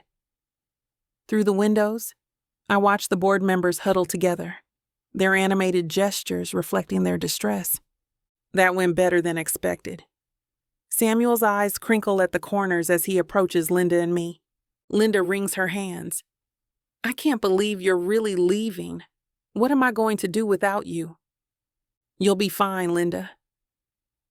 Samuel places a reassuring hand on her shoulder. The next CEO will be lucky to have such a dedicated executive assistant. I've made sure to highlight your value in my transition notes. 23 years. Linda's voice cracks. I've been by your side through everything. The company's growth, Maggie's passing, watching Chloe grow up. She throws her arms around him, professional boundaries forgotten. Thank you for everything, Samuel. Samuel returns her embrace, patting her back. Thank you for your loyalty all these years. Linda pulls away, dabbing at her eyes. I should go prepare your office. There's so much to pack. She hurries down the hallway, her heels clicking against the marble floor. Samuel turns to me, his presence somehow different now, lighter, yet still commanding. The fluorescent lights cast shadows across his face, highlighting the determination in his eyes. Behind him, through the glass, I see Barbara gesturing wildly at Thomas, their voices muffled but clearly heated. Looks like they're still processing the news. I nod toward the conference room. They'll manage. Though I expect the real fireworks will start when Chloe arrives. Samuel and I share a knowing look, and I can't help but laugh. I would pay good money to see Chloe's face when she finds out. The look of entitlement crumbling, his deep chuckle joins mine. That'll be something. We walk side by side down the corridor toward the break room. Already, clusters of employees huddle around computer screens and phones, their faces a mix of shock and confusion. Oh my God, did you see this email? Jenny waves her phone at a coworker. Mr. Parker's leaving. And taking some key people with him to Tech Vanguard. Another employee whispers loudly. Talk about a power move. Samuel's presence parts the crowd like Moses and the Red Sea. Conversations halt mid-sentence. Eyes dart between their phones and his face, seeking confirmation that this bombshell announcement is real. I guess the email landed right on schedule. I peek at the time on my watch. Perfect timing. Nothing like a little corporate chaos to start the morning. Samuel grabs 2 mugs from the cabinet, filling them with coffee. He hands me one, his fingers brushing mine. Though I suspect this is nothing compared to the storm that's about to hit when my daughter arrives. You mean when she realizes Daddy's company isn't her personal playground anymore? I take a sip of coffee, savoring both the rich flavor and the sweet taste of justice. In that her attempted power play backfired spectacularly. The board's reaction was priceless, but Chloe? Samuel shakes his head, amusement dancing in his eyes. She spent years assuming she'd inherit this company, finding out she's not only losing her shot at promotions, but her entire job, while watching us walk away to her biggest competitor. He takes another sip of coffee, his shoulders relaxing as the caffeine kicks in. Karma's a fascinating thing, isn't it? I lean against the counter, watching more employees file past the break room, their whispers growing louder by the minute. The office gossip mill is already churning at full speed, and I can only imagine the theories flying around about this morning's announcement. I'd say it's more about consequences finally catching up. Samuel's smile holds a hint of sadness beneath the satisfaction. Sometimes the hardest lessons come from those closest to us. His fingers drum against his mug, and I can see the weight of being both a CEO and a father etched in the slight tension around his eyes. My breath hitches in my throat as I gaze at him. He's beautiful. He's enigmatic. And he's chosen me over his role at the company he's built from the ground up. I'm head over heels for this man, and he has just proven that he feels the same way about me. Chapter 29. Samuel. The phone vibrates in my pocket for the 20th time tonight. I don't need to check to know it's Chloe. After HR delivered the termination papers this morning after the meeting with the board, she's been relentless. But tonight isn't about her or the mess at work, it's about Serena. I slide the phone to silent and tuck it away, focusing on the woman across from me. The crystal chandeliers cast a warm glow across Serena's face as she studies the wine list. Her green eyes catch the light and a smile tugs at her lips. You're staring at me, Samuel. And how could I not? The waiter approaches with a bottle of Bordeaux, giving us a moment to breathe between courses. The restaurant's intimate atmosphere wraps around us like a cocoon, strings of violin music drifting through the air. My phone buzzes again in my pocket. I shift in my chair, pushing thoughts of Chloe aside. Damn it, she's not going to ruin this evening, too. Everything okay? Serena's brow furrows. Those gorgeous green eyes search my face with concern. Perfect. Just work stuff. Nothing that can't wait. I reach across the table, taking her hand. Her skin is soft against mine, and the simple contact settles something restless inside me. I've been looking forward to this. Me too. She squeezes my fingers, though I have to admit I wasn't sure you'd still want to after my daughter tried to destroy your career and our relationship. I trace my thumb across her knuckles, feeling the delicate bones beneath her skin. The memory of Chloe's actions makes my jaw clench. If anything, it made me more certain about us. What Chloe did was inexcusable. The last word comes out harder than I intend, but damn it, I'm done walking on eggshells about this situation. It couldn't have been easy, signing those papers. No, but she made her choice. I lift my wine glass. Tonight isn't about her. It's about celebrating us, no distractions, no drama. The waiter returns with our entrees, the aroma of truffle and herbs filling the air. Serena's eyes light up at the sight of her duck confit, and for a moment, everything else fades away. No angry texts, no family complications, just us, good wine, and the promise of something real. Serena takes another sip of wine, her expression brightening. I still can't believe Tech Vanguard matched our salaries and added those stock options. The benefits package alone. They know talent when they see it. I lean back, watching her excitement build. And having you lead their marketing division. They're getting a steal. Us, together at a new company. She shakes her head, wonder in her voice. It feels like a fresh start. It is. The weight of the past few weeks lifts from my shoulders. New company, new possibilities. I've been thinking about fresh starts. Serena's fingers trace the stem of her wine glass. About the future. Our future. She pauses, those green eyes meeting mine. Have you ever considered having more children? The question catches me off guard. My chest tightens. Not from panic, but from something else. Something I haven't felt in years. A spark of possibility I'd buried deep. The word hangs between us. Images flash through my mind.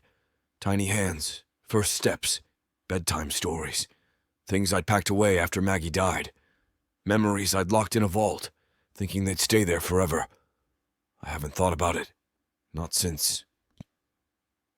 My voice trails off as I remember the last time Maggie and I had talked about having another child. She physically couldn't. Her body wouldn't have been able to handle a second baby. I'm sorry, I didn't mean to. Serena starts to pull back, worry creasing her forehead. No. I reach for her hand. Don't apologize, it's just unexpected. The idea begins to take root, spreading warmth through my chest. But not in a bad way. She intertwines her fingers with mine. I know it's early to talk about this. We've barely started. It feels right, though, doesn't it? The words surprise me as they leave my mouth, but they're true. Starting over. Building something new. Together. Her smile could light up the whole damn restaurant. Yeah, it does. I squeeze her hand, realizing how much I want this. All of it. A new career. A new family. A second chance at the kind of happiness I thought I'd lost forever. I lift her hand to my lips, pressing a gentle kiss to her knuckles. This year's Valentine's Day has been magical, hasn't it? Perfect, really. It brought the two of us close together. It has. Her eyes shine in the candlelight. You know, I never pictured myself wanting all this before. The house, the family, the whole settling down thing. She traces her thumb along my palm. But with you, I want it all. I've never felt this way about anyone else. My heart swells at her words. 18 years of loneliness, of keeping everyone at arm's length. And here she is, breaking down every wall I've built. That means everything to me, Serena. I cup her cheek, memorizing the way she leans into my touch. You're the only one who's made me want to open my heart again. I mean it, Samuel. You're the only one I do this for. Build a life. Start a family. She turns her face to kiss my palm. I know it won't be easy, but I want this. I want us. The certainty in her voice, the love shining in those green eyes. It hits me like a physical force. After Maggie died, I never thought I'd find this kind of connection again. Never thought I'd want it. But Serena, she's changed everything. The sommelier returns, topping off our glasses with the velvety Bordeaux. Serena's eyes dance as she takes another bite of her duck confit, and I can't help but smile at her obvious pleasure. The candlelight catches the silver pendant at her throat, the one I bought for her on Valentine's Day, making it shimmer. This is incredible. She offers me a taste from her fork, the gesture so natural, so intimate. The rich flavors explode on my tongue, duck, figs, and a hint of rosemary. She's right. The food here never disappoints. Almost as incredible as you. I cut into my Wagyu steak, perfectly medium rare, savoring this moment. The restaurant's soft lighting and quiet jazz create the perfect backdrop for what I'm about to do. Which brings me to something I've been thinking about. Her eyebrow arches, that playful expression I've grown to love spreading across her face. Oh! We're starting fresh in every other way. New jobs, talking about a family. My heart pounds against my ribs and my hand instinctively moves to my jacket pocket, where the ring sits waiting. What about making it official? Marriage. She sets down her fork, those green eyes widening. Oh, Samuel. I know we haven't been together long, but when you know, you know. I reach across the table, taking her hand. And I know, Serena, I want to build this life with you. All of it. Yes. The word comes out, breathless, immediate. God, yes, I want that too. My chest expands with joy, and I have to resist the urge to pull her across the table and kiss her right here in front of everyone here. Yeah? I've never been more sure of anything. She squeezes my fingers, her touch sending electricity through my entire body. When you know, right? Right. I lift her hand to my lips, breathing in the subtle scent of her perfume. So why wait? Let's do this, all of it. The engagement, the wedding, everything. I want the world to know you're mine. I love you. Her voice carries such conviction it steals my breath. Those gorgeous green eyes locked on mine with an intensity that makes my heart race. And I want nothing more than to be your wife. The word wife sends a thrill through me I haven't felt in 18 years. But this is different from before. This is new, exciting, full of possibility. This is Serena, and she's everything I never knew I was waiting for. She's brought color back into my world, awakened parts of me I thought were long dead. Watching her now, radiant with happiness, I know, without a doubt, that this is exactly where I'm meant to be. I pull the velvet box from my pocket, and Serena's breath catches. The candlelight dances off the diamonds as I open it, revealing the platinum ring I spent a few days selecting. 3 perfect stones, a larger center diamond flanked by 2 smaller ones, set in an intricate band that reminded me of her elegance the moment I saw it. This belongs on your finger. My voice comes out rough with emotion as I slide it onto her hand. The ring settles into place like it was made for her. The diamonds capture every flicker of light, sending prismatic sparkles across her skin. It's stunning. Her eyes well up as she turns her hand, admiring how it catches the light. My chest swells with pride and joy watching her. The ring transforms her already beautiful hand into something magical. I can picture her wearing it at our wedding, during quiet moments at home while cradling our future children. The image fills me with a warmth I haven't felt in nearly 2 decades.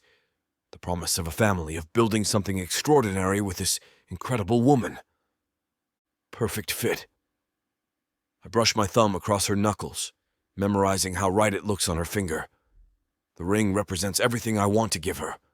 Security, devotion, a future filled with love and possibility. Serena beams at me, and in her smile I see all our tomorrows stretching out before us. Our wedding day. Lazy Sunday mornings. The moment she tells me she's pregnant. Teaching our kids to ride bikes. Growing old together surrounded by grandchildren.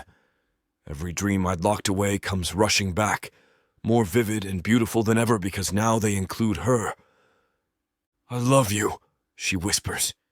The simple words fill my heart to bursting. Chapter 30. Serena. I'm lying naked on Samuel's bed, the cool silk sheets a stark contrast to the heat of his lips on my skin. His penthouse is a world away from the city below, a sanctuary high above the noise and chaos. The room is dimly lit, the soft glow of the city lights filtering through the floor-to-ceiling windows, casting long shadows that dance with our movements. Sorry to interrupt. I know no one likes missing out on a spicy grand finale, but unfortunately this platform won't allow us to air what's about to happen next. To make up for this, we're offering a 40% discount on the full, unabridged version of this audiobook when you go to vixavonromance.com and apply code VIXA40 at checkout. Thank you for listening to Vixavon Romance.